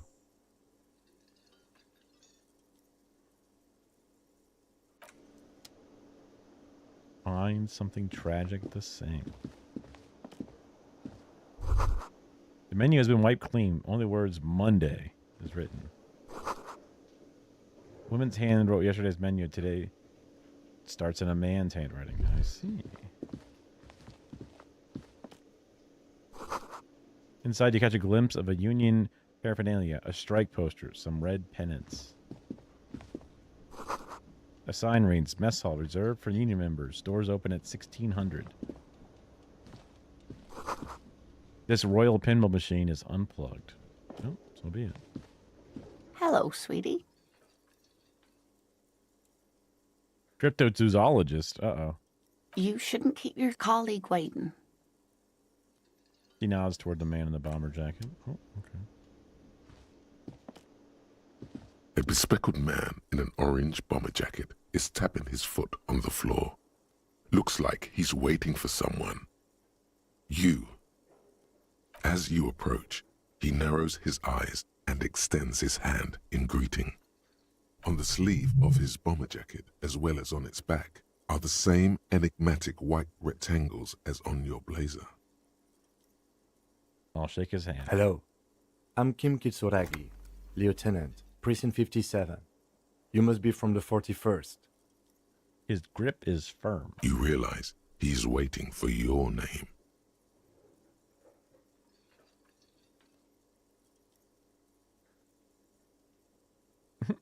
Invent a name for yourself. Raphael Ambrosius Cousteau. Double one. Critical failure. It's so cool.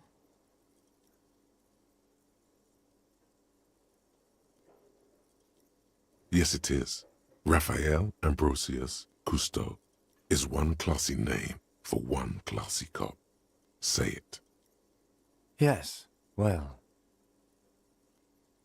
He doesn't even process what you said. He just moves on. Not for a moment does he believe that's your real name.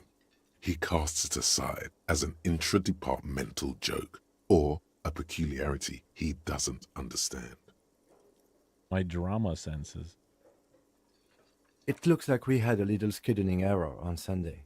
Saturday too, actually. Have you had time to talk to the manager here? What he means is, he has been trying to meet up with you for 2 days, but you have been otherwise occupied. You mean him? Yeah, I just talked to him. If you don't mind, we should talk to him again. Ask him for a rundown of the area. Now that I'm here as well.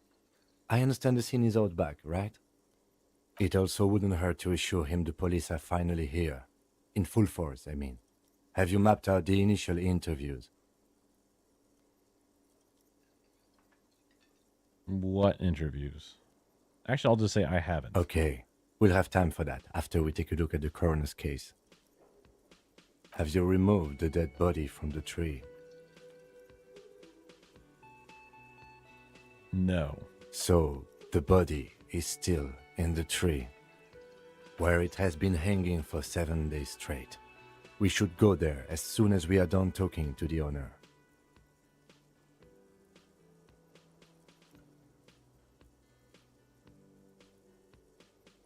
But I can't remember anything. I can see you drank last night and the night before, and that you are still drunk now. But I have seen officers go through worse. Much worse. If you need something for your headache, there is a general store nearby. But as I said, the dead body should be our #1 concern.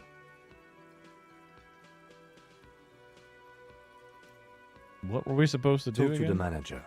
Then we go out back and take the body down. How can you be sure I'm from the police? I was sent here to meet a detective from Precinct 41.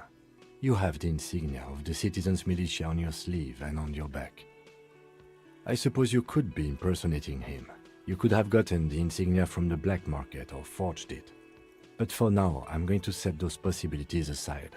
I'm not from the Inspectorate General. Inspectorate General means internal affairs. What he's saying is He's not from the Rat Squad and isn't supposed to suspect such things. Ah, you mean the Rat No Squad. need for derogatory terms. They're only doing their job. Insignia? Yes. But they're just white rectangles. They're not just white rectangles. They bear a halogen watermark with the letters RCM and a pattern resembling the street grid of Revachol West. I would ask you to step into the headlights of my motor carriage, but again, it's none of my concern. I just need you to do your job. Shouldn't I have a badge or You something? mean you don't have a badge? It was not on me when I Losing woke your up. identification card is a serious matter. My vehicle has a shortwave. You can use it to report your badge missing. I would advise you to locate it as quickly as possible. But getting the body down should still take precedence. After you, officer. Lieutenant Kitsuragi is now in your party. You can talk to him whenever by interacting with him.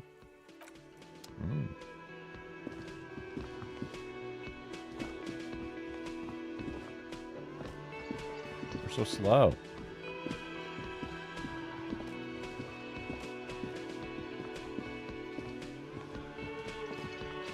Alright. Number 2. The man with the unimpressive beard notices you approaching. He drops the ledger he was holding and turns to the lieutenant. Mr. Gart, right? You run this place. Yes. I am Kim Kitsuragi from Precinct 57. This is an inter-district investigation, so joining me from Precinct 41...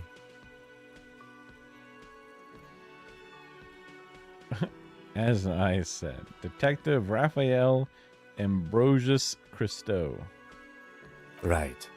Now, I know it took us a while to arrive at the scene.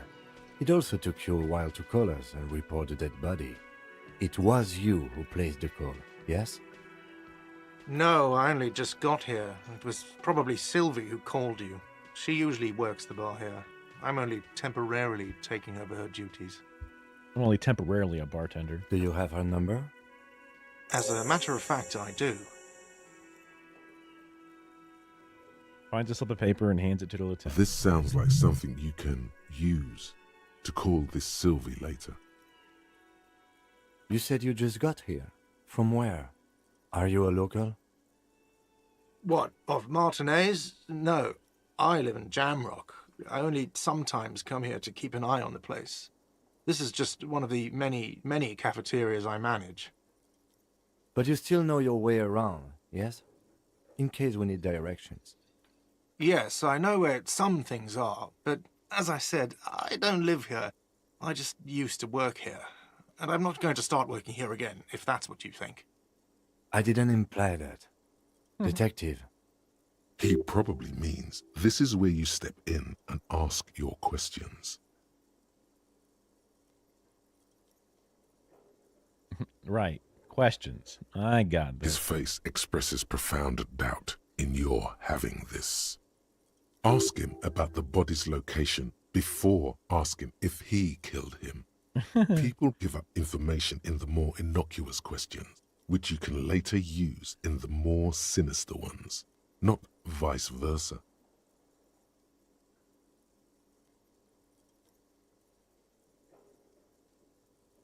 Where exactly is Behind this building, there's a courtyard. They hoisted him up on a tree there. And how do we get there? That's easy. See that door there? First you exit through that. Then, to your right, you should see a big hole in the fence. A really big one. You can get to the courtyard through there. No need for the keys. The hole is big enough for the Franco-Nigerian cavalry to fit through. This man means the heavy cavalry of the innocents Franco-Negro, sweeping over the plains and nations of the enemies of mankind. 5th century style. Unified currency and the concept of cool came in their wake. They wore lamella and carried guns. But first and foremost, Franco-Nigerian heavy cavalry was really, really wide. That hole in the fence must be enormous. Why did Sylvie go away? Haven't you asked me that already? What is it with you and this woman? She has nothing to do with this. No, I asked you where. Now I'm asking you why. Okay, you got me. She went away because of the dead body out back. And because I asked for her number. That's why Sylvie went away. I hope you appreciate that. Thank you.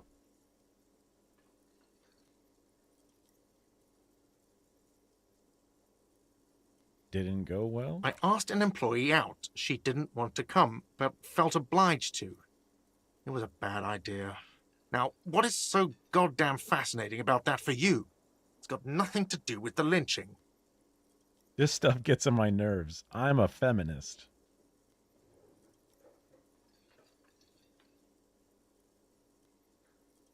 What? That's right. If there's one thing I know about myself is that I'm a total raging feminist. Do you have a phallus in your ear? I said I'm a feminist. Is that so? Mr. Feminist? You've gained a thought. When this dialogue is over, go to your thought cabinet and internalize it for special bonuses and effects. Who killed him? I don't know who killed him. I'm not the police. That's your job. This is it. He said they hoisted him up on a tree. Who is this they, if he doesn't know? Before you said they. Oh, people are saying it was the union dock workers, that it was a lynching. Who is saying that? The locals, customers, the people who eat here. A lot of dock workers eat here. Sylvie told me everyone knows the dock workers did it. Did the debarders themselves tell her this, or is it a rumor? I don't really know. You'll have to ask her. Why would the dock workers lynch this man? I would suppose it's because they have nothing better to do. You mean the strike? Yes, the strike. The man they hanged was a security guard for the harbour company, I hear. A mercenary. The unionistas probably thought they'd send a message.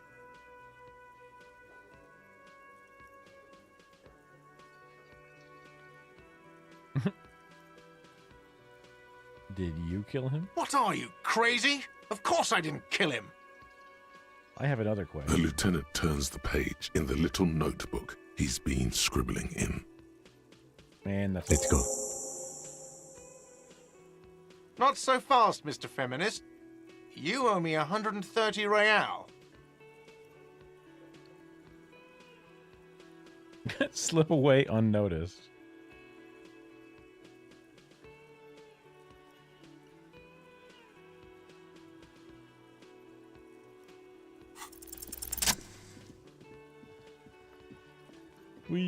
As you blow this joint, behind you, a whiny voice shouts. Real mature, man. Real mature. Easy.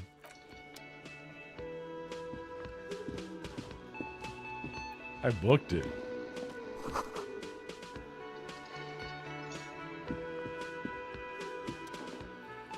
Sleeping dock worker. A colorful piece of plastic is dangling from his carabiner. Makes your fingers itch. On the counter, rolled out of his open hand, you see a blister pack of headache medicine.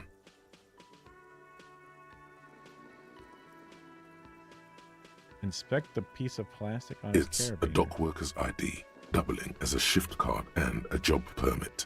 A young, able-bodied man stares back at you from the photo. Santiago S. John.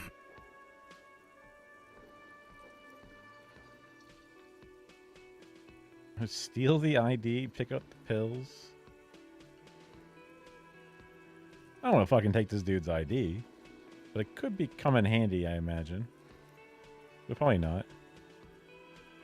Let's try waking him up.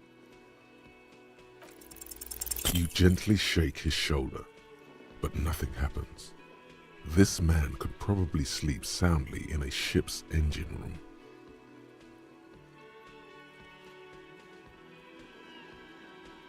The man does not mind.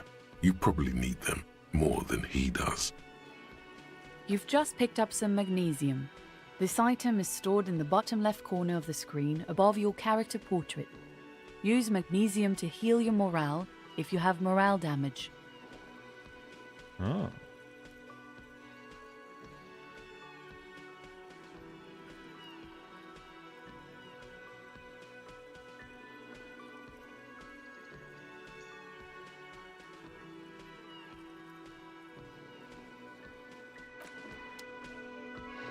Also, there's this. Inexplicable feminist agenda. Authority against men. Research time. Something stirs in you. Something interdisciplinary. It's a newly formed reaction to the tyrannical gender roles around you. Or something you've always had. One thing is for sure, you're not a mild feminist. Oh no, there are incendiary thoughts aimed at undermining the very pillars of society. Could you fashion them with some sort of weapon, perhaps? A first strike weapon to decapitate the XY chromosome hegemony? You can internalize it. Research time 4 hours? Oh my god, there's so many things in here.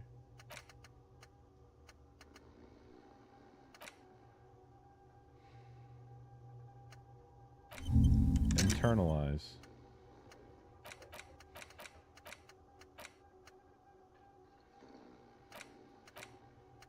I see.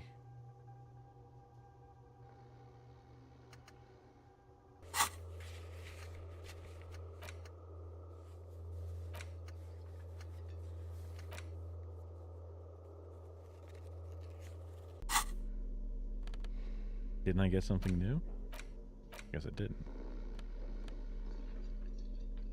Ah, my composure's increased.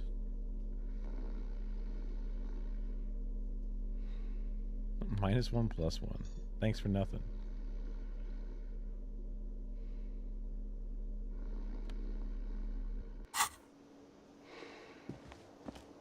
Ah, shift is sprint. Beautiful. What is this? Summer closed for the winter. Summer door closed for the winter. Can I sing yet? This feels right. You belong here. I can't quite do it just yet.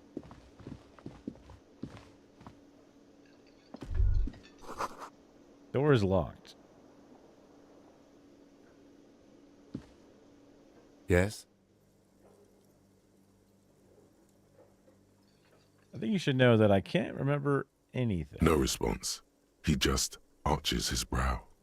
He's having trouble processing it, believing it even. I feel like I must repeat this. I don't remember anything.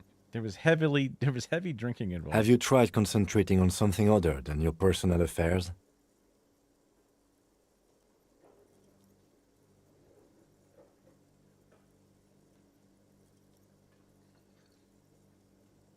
I'm completely lacking in basic information about even this organization we're in. Fine. We should get through this day first. Off hours begin at 9 p.m. If you're still having trouble then, I can give you an orientation. Fine. Focus on other people's troubles, not your own. That is a relief.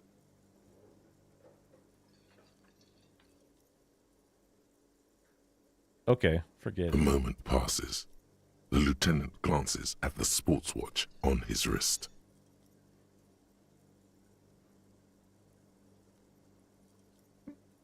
You seem to be following Excuse me?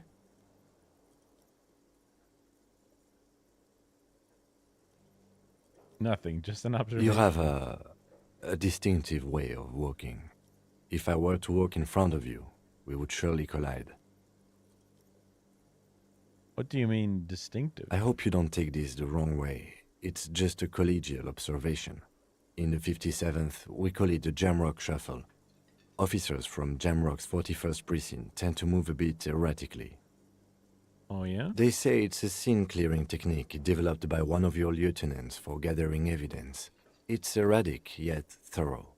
Prioritizes containers. Yes, but containers contain things, shiny things. They're interesting. That's racist. I don't prioritize containers. I'm sure you don't. It's just a stupid interdepartmental thing. I'm making assumptions. We should move on. I want to talk about Me? you. I don't see how my life is pertinent to the investigation. It'll work better if we have more rapport. That's a fair point. All right, for the good of the investigation, what do you want to know? You're wearing glasses. That's correct. You feel a slight urge to put the lieutenant down for this, but you can't quite muster enough testosterone.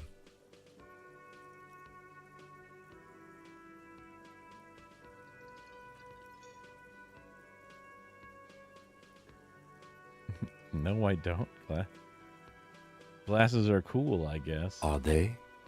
They're mostly just cumbersome.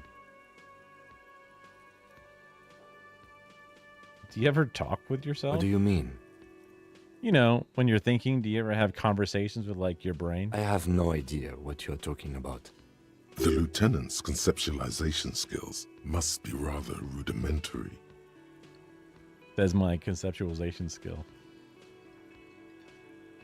So how do you, so you're saying your brain never just chimes in with advice or warnings? I can't say that it does, no. When I need to think, I just use my notebook. The lieutenant produces his small blue notebook and idly thumbs through a few pages. We all have our different mediums. His is written. Tell me a secret. No. Oh, okay. The lieutenant nods. You don't look like other people. That's because I'm half Seolite, or quarter. My father's father was from Seoul. So was my grandmother, but from my mother's side. It's not an interesting topic. What's Seoul? It's a part of the world, officer. A geopolitical entity and a geographic division. I told you it wouldn't be interesting. Seoul is a protectionist, isolationist, pan-Isolari state west of the Insulindian Isola. Actually, it's quite interesting. Some would even say mysterious. I want to know more. You're barking at the wrong tree. I don't speak a word of Seolite. I've never met either one of my grandparents, and I've never been to Seoul. I'm a regular Revacholière. A point of pride to him. That's all. Good. Let's change the subject. Tell me about the case. What do you want to know? Literally anything about it. Maybe you can tell me what you do know to help me narrow it down a bit. A young woman told me a mercenary has been hanged, and the manager thinks it was a union. That's all. Then you are not that far behind, actually. Do you want me to brief you?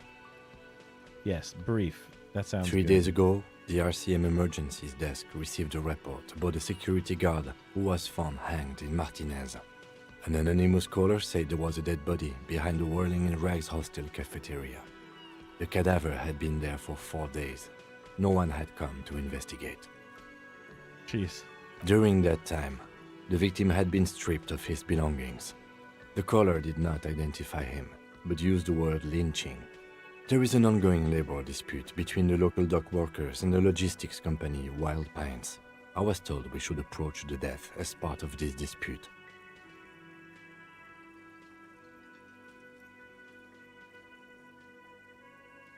Does the briefing say who the victim A security was? guard or worker of some sort, hired by Wild Pines. This was just hearsay from Martinez, of course. We need to find out the truth. Why didn't we know anything about the caller? They didn't identify themselves in any way. The tone was muffled using a device of some sort. The desk could identify neither the caller's age nor sex. Why hide? There's a strong prejudice against involving the RCM in what's seen as union matters.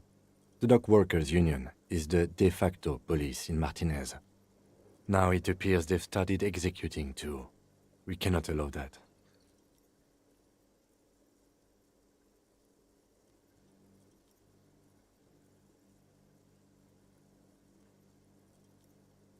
Hold on. In the RCM? That's us, the Revachol Citizens Militia. We're the police in this city.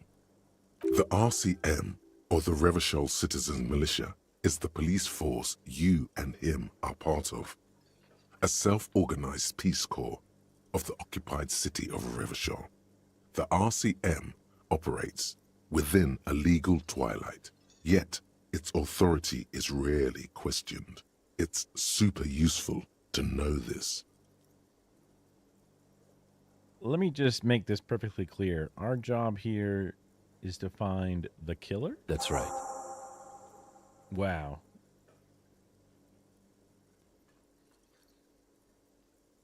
Would you say this is a mysterious case? No, it's not a particularly mysterious case.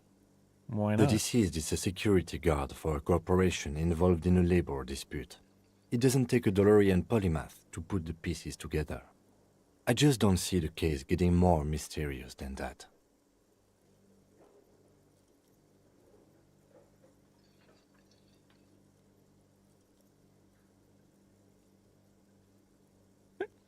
Okay, so the case probably isn't mysterious, but could it be sexy? There was some interest in this case at my station, but not for the reasons you have in mind. You seem to wish there was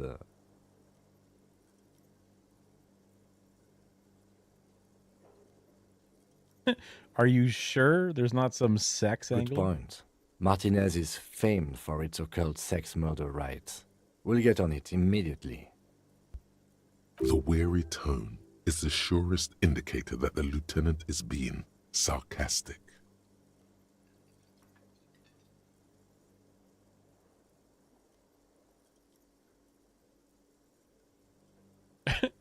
It doesn't have to be a cult. It can just be sex murder. Or it doesn't have to be murder. It can be just sex. Wow, really? That's mega sexy. No, not really. Was there anything else? It can still be an otherworldly sex mystery in your head, with a dark twist even. He's basically challenging you to sex it up with some lurid twist. Don't get right into it. Sit on it a bit, then hit him with it.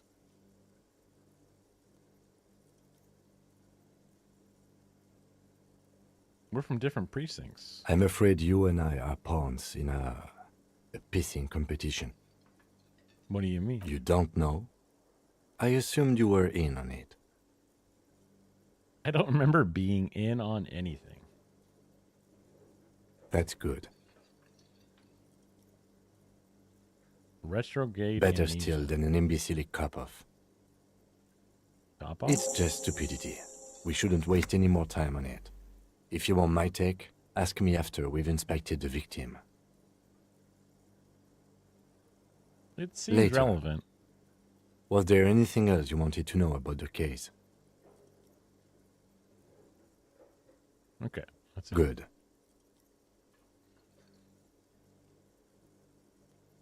Convince him there's still a sexy dark mystery. Only banal things strike you. At the core, you're a very banal person with a very small soul. Oh, it's a shame. Morale conflict. One you should be ashamed of. It's no wonder the soft one doesn't want it back. It was right to abandon you.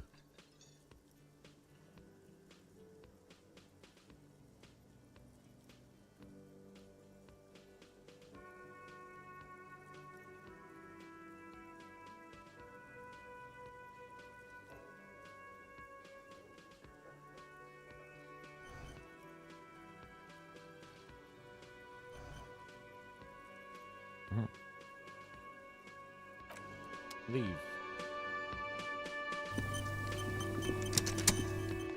What do we got here?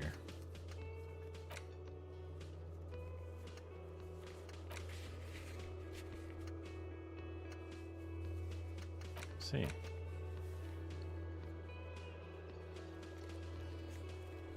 Sad song on tape. Ah.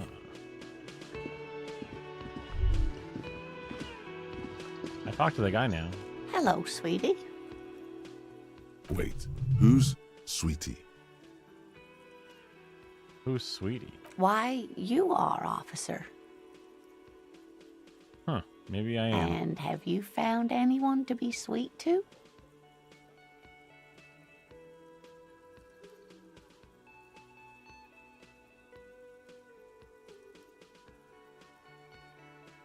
I don't know, wink. Maybe I have. You rascal. I'm too old for you, and too married besides. You must forgive me. I'm getting so scatterbrained. I completely forgot to introduce myself. I'm Lena. My husband Morel and I are staying with our friend Gary just down the street, but I come here for tea when they're away. This Lena is wacky enough for the Motley Crew. Hire her on the spot. You seem to be in a chair. How'd you like to roll with me?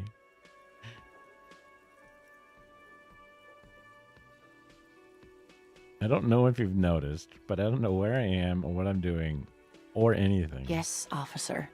You look rather dazed. Like a stunned fox. But surely things can't be that bad.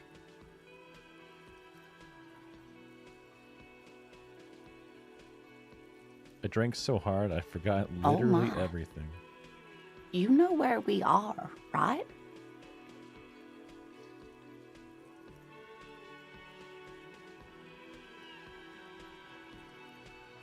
Whirling in Rags cafeteria. That's on the right. keys. And where is the Whirling in Rags cafeteria itself located? Urban Coast. Yes. We're in Martinez, on the coast of Revachol. What kind of place is this? How would I even begin to tell you? Revachol is the most beautiful city in the world. We're fortunate to be here, you and I. I haven't seen very many other cities personally, but everyone says so. Revachol is a rare jewel. This city used to rule the world, though it has seen better days. Speaking of history, you know what year it is, yes?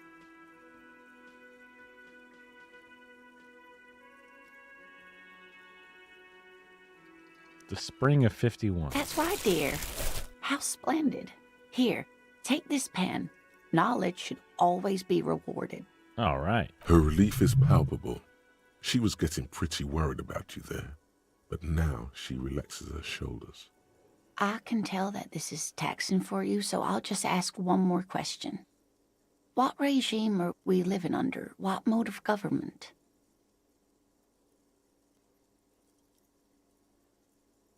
I'd like to think it's a dictatorship of the proletariat, but something tells me it's not.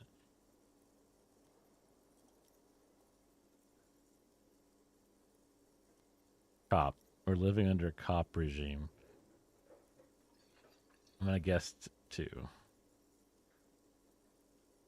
Oh, sweetie. It's really not. There used to be people who thought that way. Other people who wanted those things, but they all went extinct. Revachol is a zone of control led by an alliance of foreign powers called the Coalition. We have almost no government of our own, and certainly no dictatorship of the proletariat. But they still have cops. I don't even know what to say. I'm so disappointed. It is quite disappointing, yes. A lot of people would like some form of representation. There's talk, but for now, the RCM is all we've got.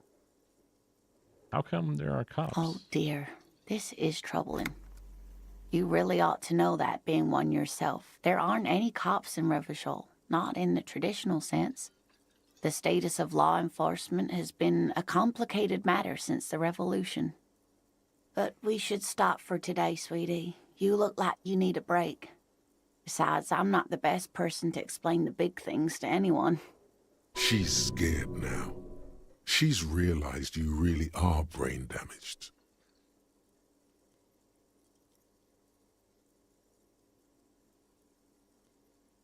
So how did I do? You didn't do too well, dear. You really only knew what year it is. It does look like you're having trouble remembering things. History and places. Reality, in a word. It's very odd. A sigh. The lieutenant buries his nose in his notebook. But maybe a fresh set of eyes is what the world needs. And while I'm no doctor, such bouts of amnesia are often temporary, so I wouldn't worry too much. What's the revolution you mentioned? A defeat, I'm afraid. The people of this archipelago tried to build something new, something different. The rest of the world didn't like it, so they came and ended it. This was 42 years ago.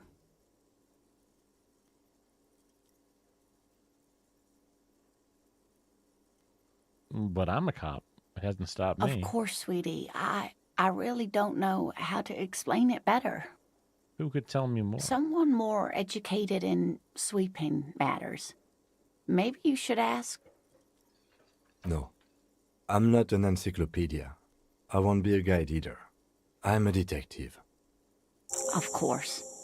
Then I don't know. Someone rich, maybe? Wealthy people are educated.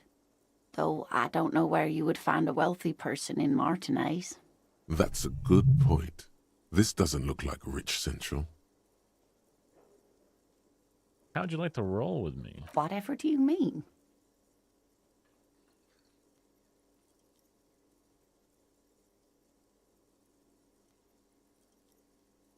I want you to be my wheelchair partner in fighting crime, riding backyards of corpses, catching sequence killers. Sequence killers? Oh my. But I think you already have a partner, sweetie. A partner who needs you to help him get a corpse down from a tree.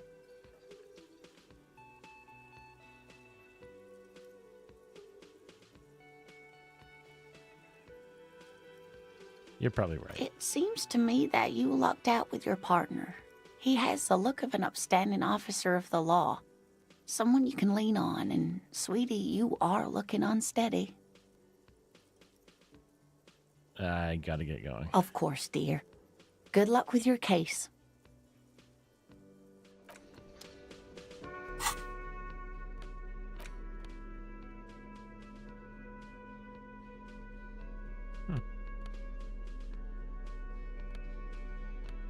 Apes has his eyes closed. Kind expression adorning his face. Huh.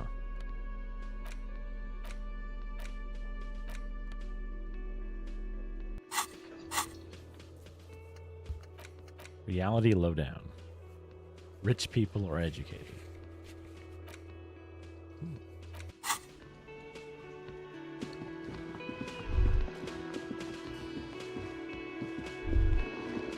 That sugary black rum stain on the counter makes you teary-eyed with joy. It's almost touching how syrupy and sticky it is.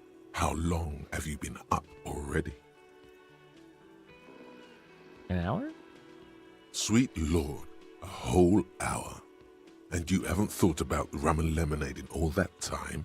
You've truly extinguished all trace of yourself.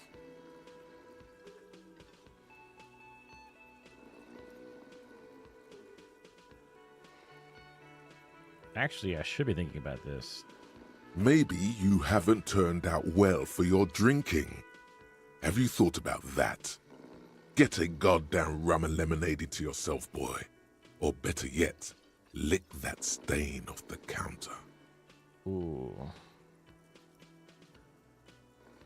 Lick it, but only a little. Calmly, the lieutenant looks out of the window, then to you, licking the tasty rum stain off the counter. But only a little, then out of the window again. What are you doing?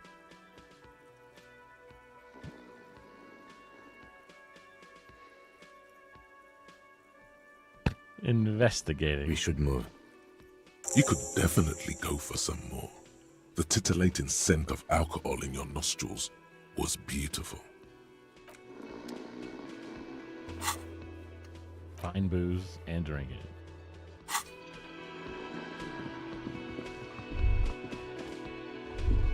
The theme on that pinball machine is a standard royalist theme, used on everything from pinball cabinets to full-flavor cigarettes.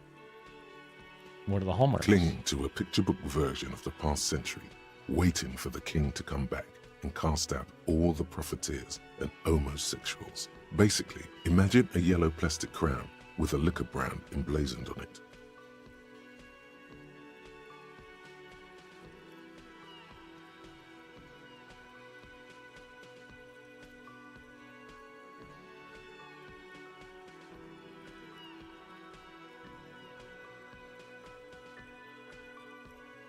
Whoa. Wait, where did I get such a crown? It comes free with a six-pack of Vermilion Roy d'Or. The words Roy d'Or are stamped into the crown's plastic. I'd rather know more about the world of today. The contemporary period stands still. The fated carousel of progress that doomed the royalists is itself winding down. Our time is decelerating into what no one knows. Oh. Outside.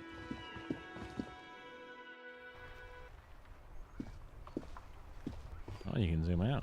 That's nice.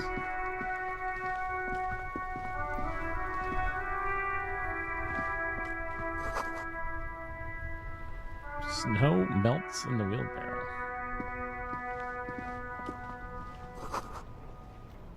Street sign says, "Fuck the police." Oh, that's us. Pigs go home. Oop. Oh, I'm getting CPs. The RCM in Martinez. What can I help you with? You sound surprised. I don't see a lot of police around here. That's all.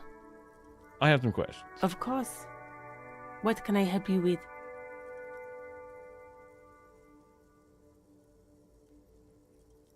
Who are you? Me? I am just a gardener. She hides it well, but behind the sweat and dirt there is something else in her rigid posture.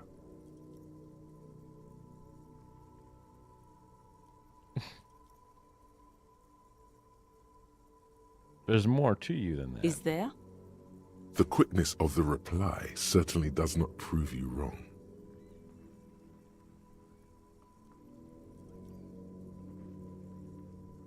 Two, maybe. Nod. Pleased to meet you, Just a Gardener. I am pleased to meet you too, officer.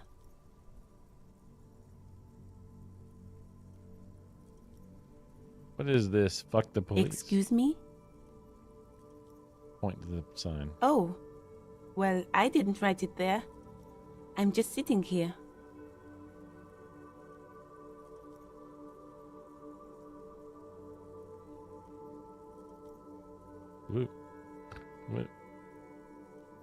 What the other sign? I don't know anything about that either. As I said, I didn't write it. Pig is a widely used term for members of the police. It's not loving. No need to worry. We are not saying you did. Okay. Well, I didn't. Since the street sign's messed up? Okay. What do you need? I'm looking for a dead Oh, body. That's right there, in the yard. Even all the way over here, there's a drop of death in the spring air. It's there, in the yard, right through the hole in the fence. Even all the way over here, there's a drop of death in the spring air. What do you mean?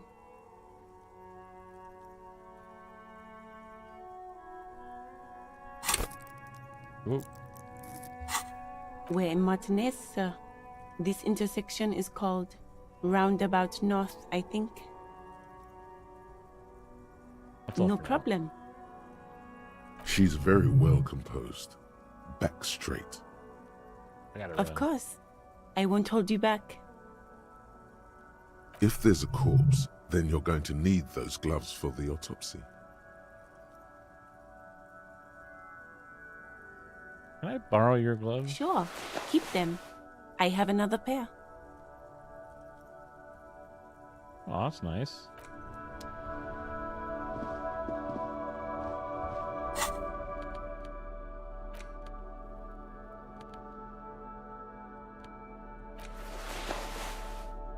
Oh, held L, held R.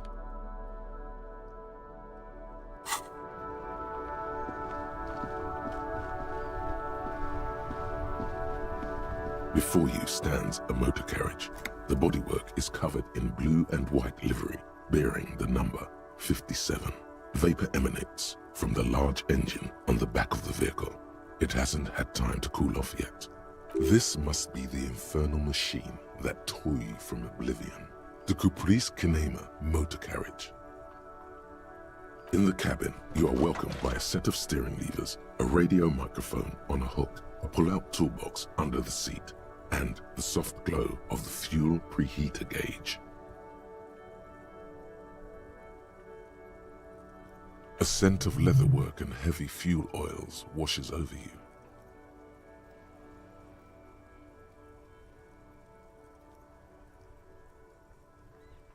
The frequency tableau lights up, and a green button labeled Prime Line glows like a feline eye. And then you hear something.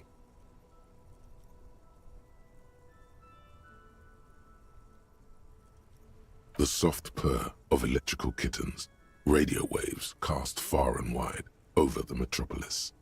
A woman's voice greets you through the static. This is Precinct 57. Hello, Lieutenant. How may I assist you? Hello, Alice. Please assist our colleague from the 41st Precinct here. I'm putting him on. Operating the radio is easy. Just be confident. You've probably done it 1,000 times.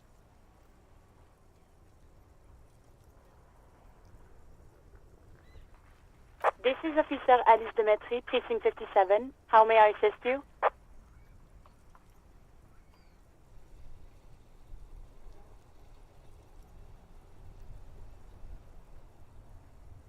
Under the green Prime Line, a yellow saved button catches your eye.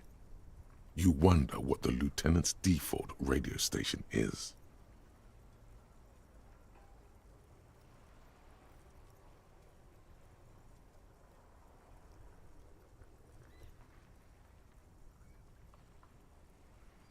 Let's find the person to report. Of course. What is her number, officer? I didn't get a number. Yes, hold on. Her number is 005 1944 298. Received. Hold on, officer.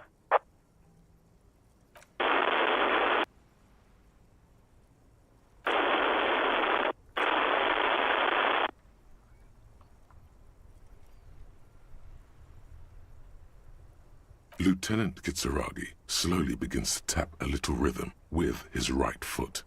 Quite a lot of time has passed. Officer, I have Sylvie Malaika on the line for you.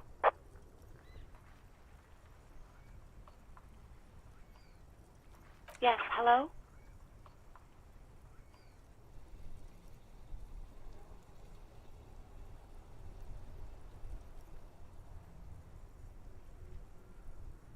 Oh, right. Hello, officer. What can I do for you?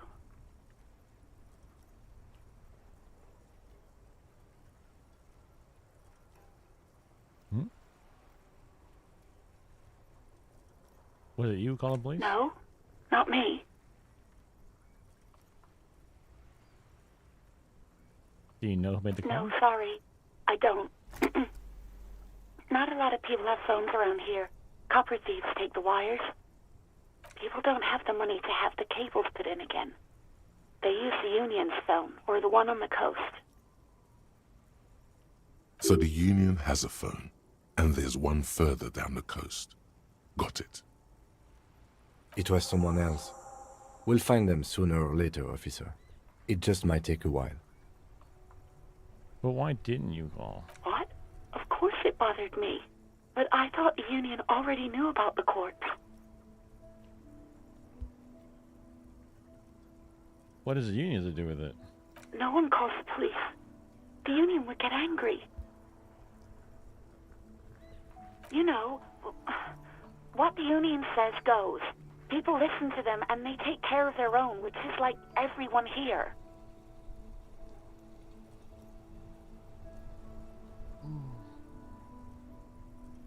Kim, is that real? Legally, no. In reality, yes.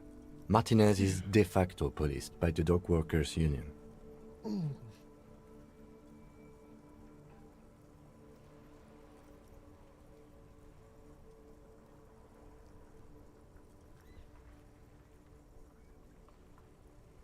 It's a limit to my authority.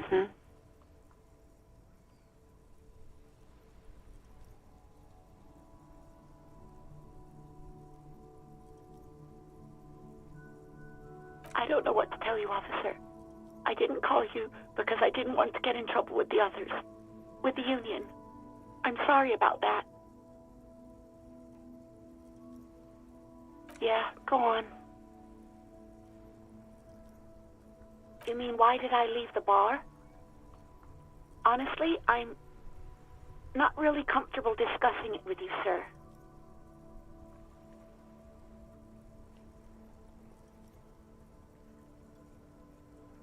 Why not?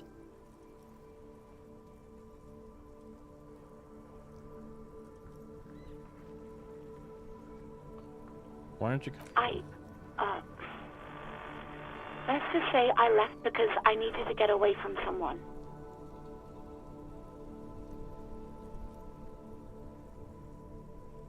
Garrett? What? No, why would you even think that?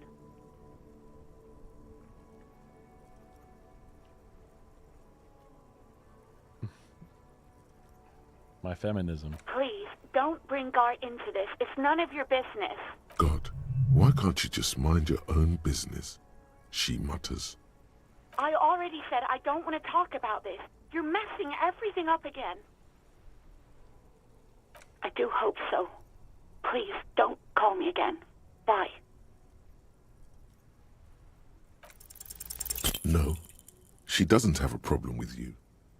It must be someone else she's angry about. Some other guy. Like God.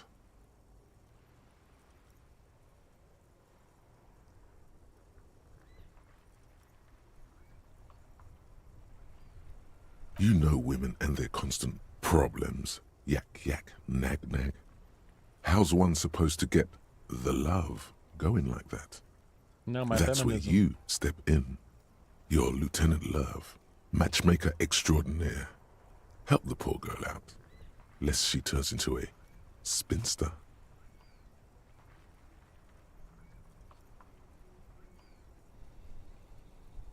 Also, feminism.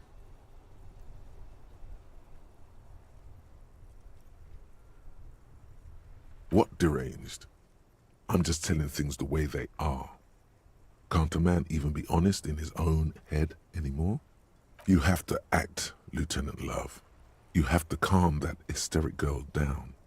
Tell her you've got everything under control. And then go and have a little boy's talk with the man himself. Think you can do that, Lieutenant Love? Whatever this empathy failure tells you, don't take the quest. It's not wonderful, it's ugly.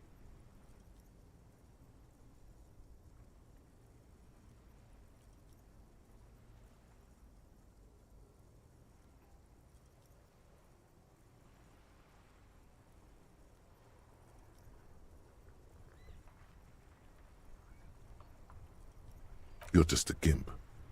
What? You want to be more empathetic? Call was terminated by the other party. Anything else, officer?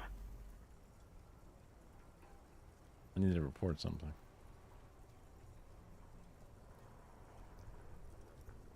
Just a second, officer.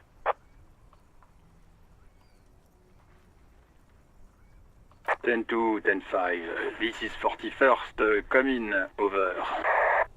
The man uses relay code. You've got this. You're a cop, and cops know relay code. 10-4, message received. 10-5, relay message. What's your status? Over.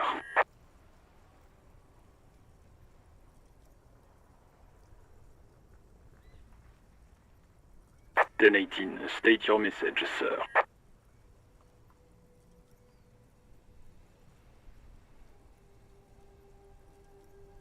Need to report my badge. 10-9, over. 10-4, message received. This is a very serious situation. I need to 10-22 the captain. Over. Is it him? What does he want?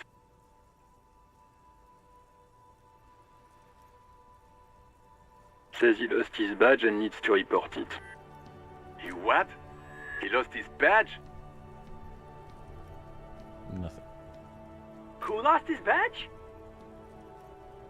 Dick fucking Mullen. Who do you think?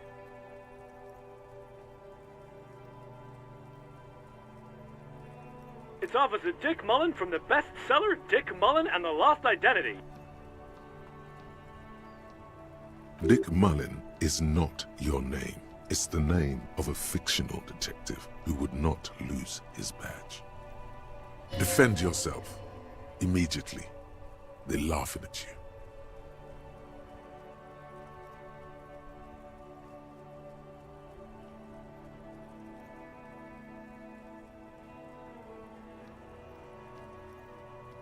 He says this has probably happened to other policemen before him and laughs sarcastically. Oh goddamn it! Is he fucking kidding? The whole station's gonna be dicked for this. Satellite Officer Vikmar is wondering if you might be joking and adds that this tarnishes the reputation of the entire station. Over. Mullen dicked us. He's asking you to stop, says this is serious. Of course it's serious. He lost his fucking badge.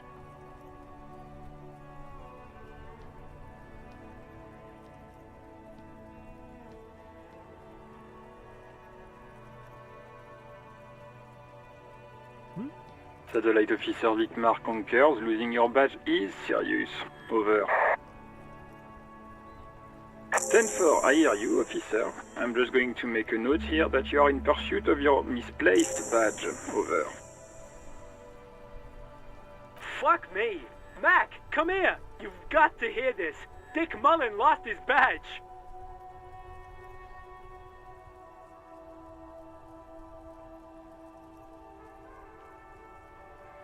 What's going on? Super Cop here lost his badge. He lost his what now? His badge. He lost his goddamn fucking badge.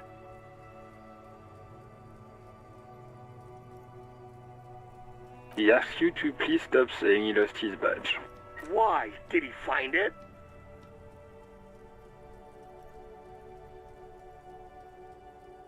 Sergeant Orson was wondering if you found your badge yet. Over. You don't have a comeback. Sorry. It's hard to think like this.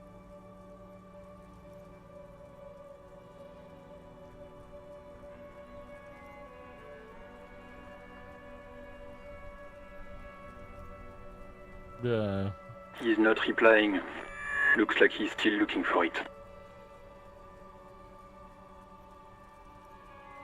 10-9, come again. I didn't get... New heights even for Captain Sober. Ask him. Ask him if he's lost his gun, too. Sergeant Orson wants to know if you lost your gun too. Over.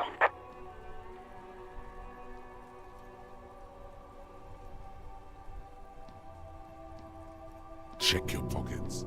Check your... Holy fuck. You don't know where it is, do you?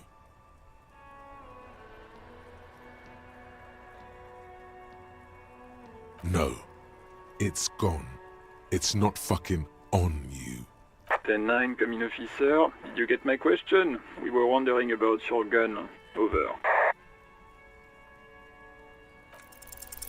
even before you can get the words out, everything gets scrambled in your brain.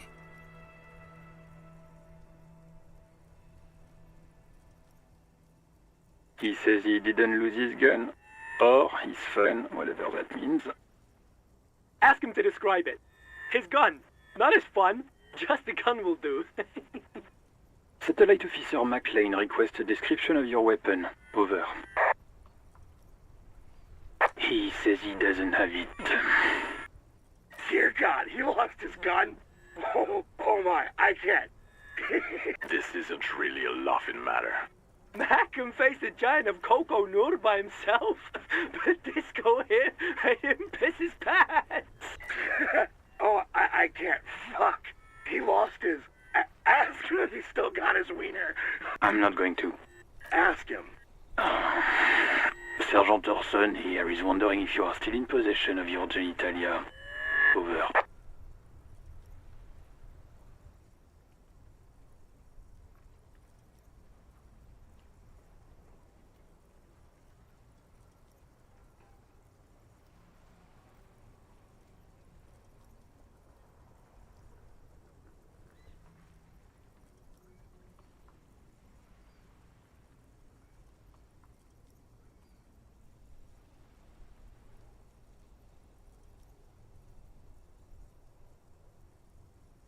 Just lay off. He acknowledges your joke and asks you to lay off. Lay off? Lay off? Tell him we'll lay off when he retrieves the goddamn police property that he has been entrusted with. Satellite Officer 10-4, affirmative. Officer is in pursuit of his firearm. Oh God, Officer, do you need further assistance?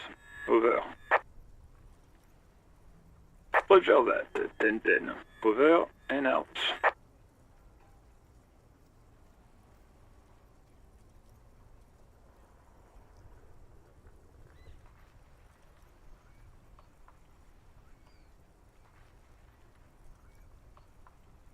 This is Precinct 57. How may I assist you? As always, it's DJ Mesh and Fellatio, and you're listening to Street Freaks FM, bringing you the hottest, the nastiest, the most vulgar. A flock of seagulls takes off nearby, startled by the roaring radio. Right away, the lieutenant reaches into the cabin and turns off the radio.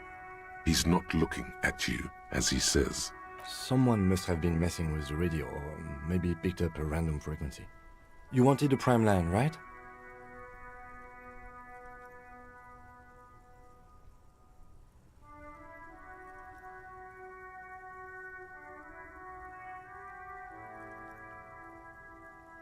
Oof.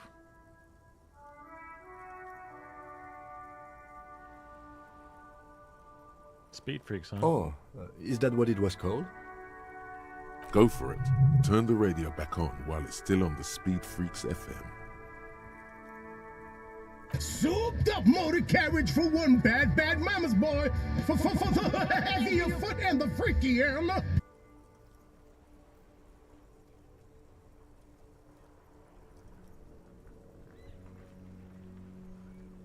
God damn it! Look, it helps me to stay alert on long nights, okay? It's a method. I'm not some kind of speed freak or...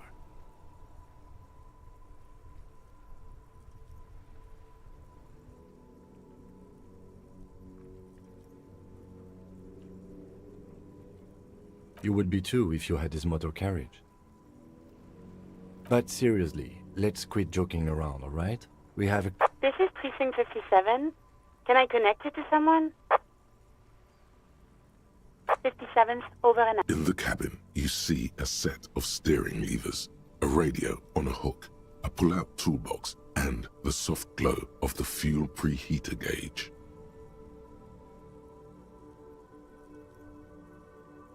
A metallic drawer slides out from under the seat and clicks into place. Take what you need, officer. It's going to be a long case. I'm not protective of my tool. The pry bar feels nice and cold in your hand, heavier than you'd think, useful for opening all sorts of doors and lids. The handles are long and sleek, Snap, snap, go the cutters in your hand. You can do good work with these. Cut chains, locks, and ropes, especially belts. It's robust, weatherproof, and well-made. Police issue. Lets you see things in the dark you would otherwise miss. The pull-out toolbox slides back into its nest. Preheater gauge casts a warm glow on the steering levers and the radio on its hook. The white suede feels luxurious under the touch, and the metal clutch handle so very familiar in your palm. Your fingers waste no time closing around the handle. Clutch disengaged. Release the handle. Clutch drops. Right foot yearns for the familiar touch of the accelerator pedal. You have synced with the machine's mechanical circulation.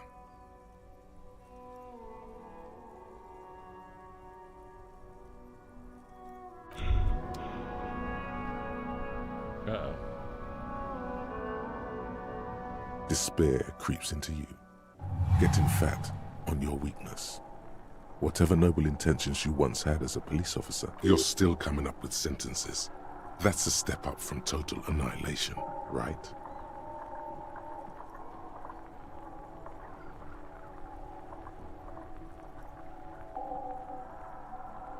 Yes, it can be difficult to be on the receiving end of so much distrust and outright hatred. Nothing you can say would make you feel any better now. Cop gives up the detective genre for social realism. Another police officer resigned from the RCM following a nervous breakdown.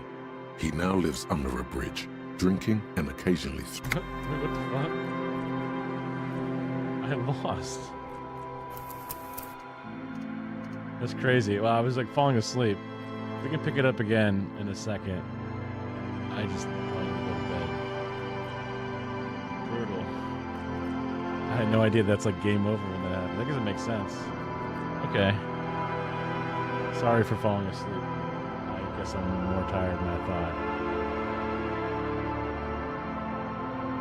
It's a fun game. I love all the little things. I just need to be more awake for it. I got through the phone call and the radio thing, but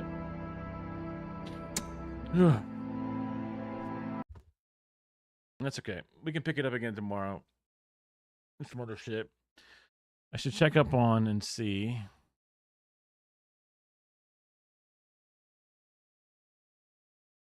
how my TikTok did.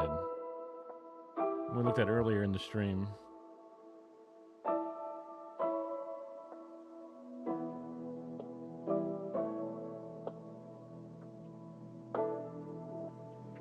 I got 2 likes on my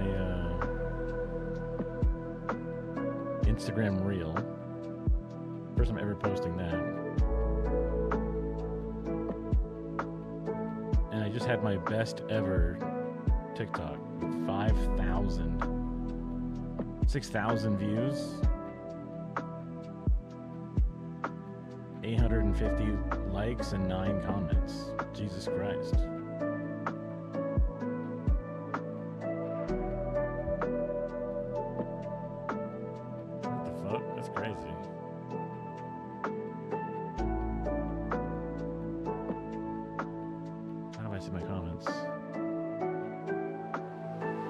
Be afraid. You can't be frozen doing.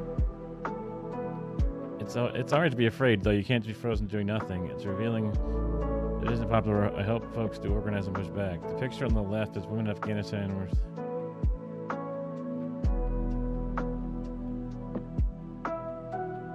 This is under.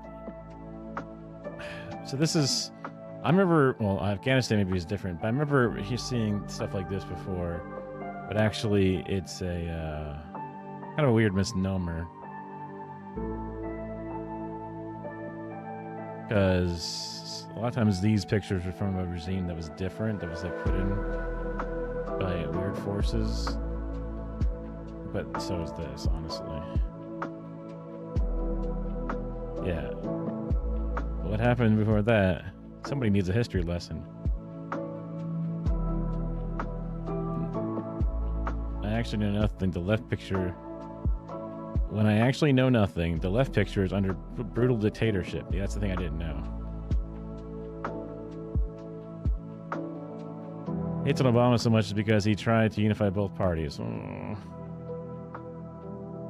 With his talk of our political climate, is there any way we can all come together instead of fighting each other? His stupid scare tactics wouldn't work anymore.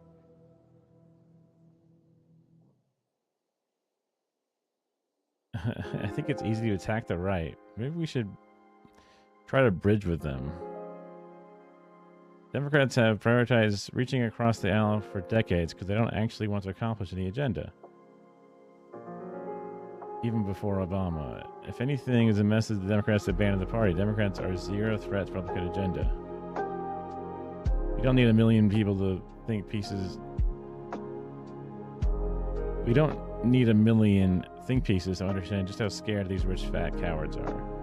Hard knowing just how weak the men in charge are and how much control they have. So far the comments seem pretty good.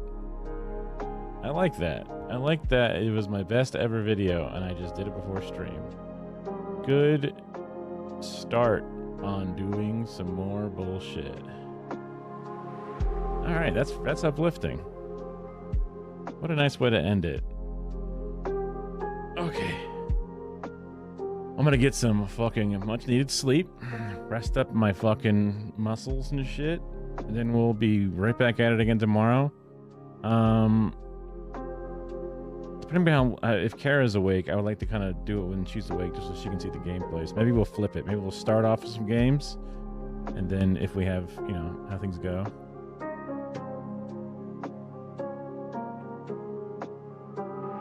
I just got 2 seconds ago another comment. Hell yeah. Yeah. And then, yeah, we might start off with the game just so Kara can see it, and then we'll get into maybe videos after and shit. We'll find a good place to pause and then move on. Anyway, get something done off your list.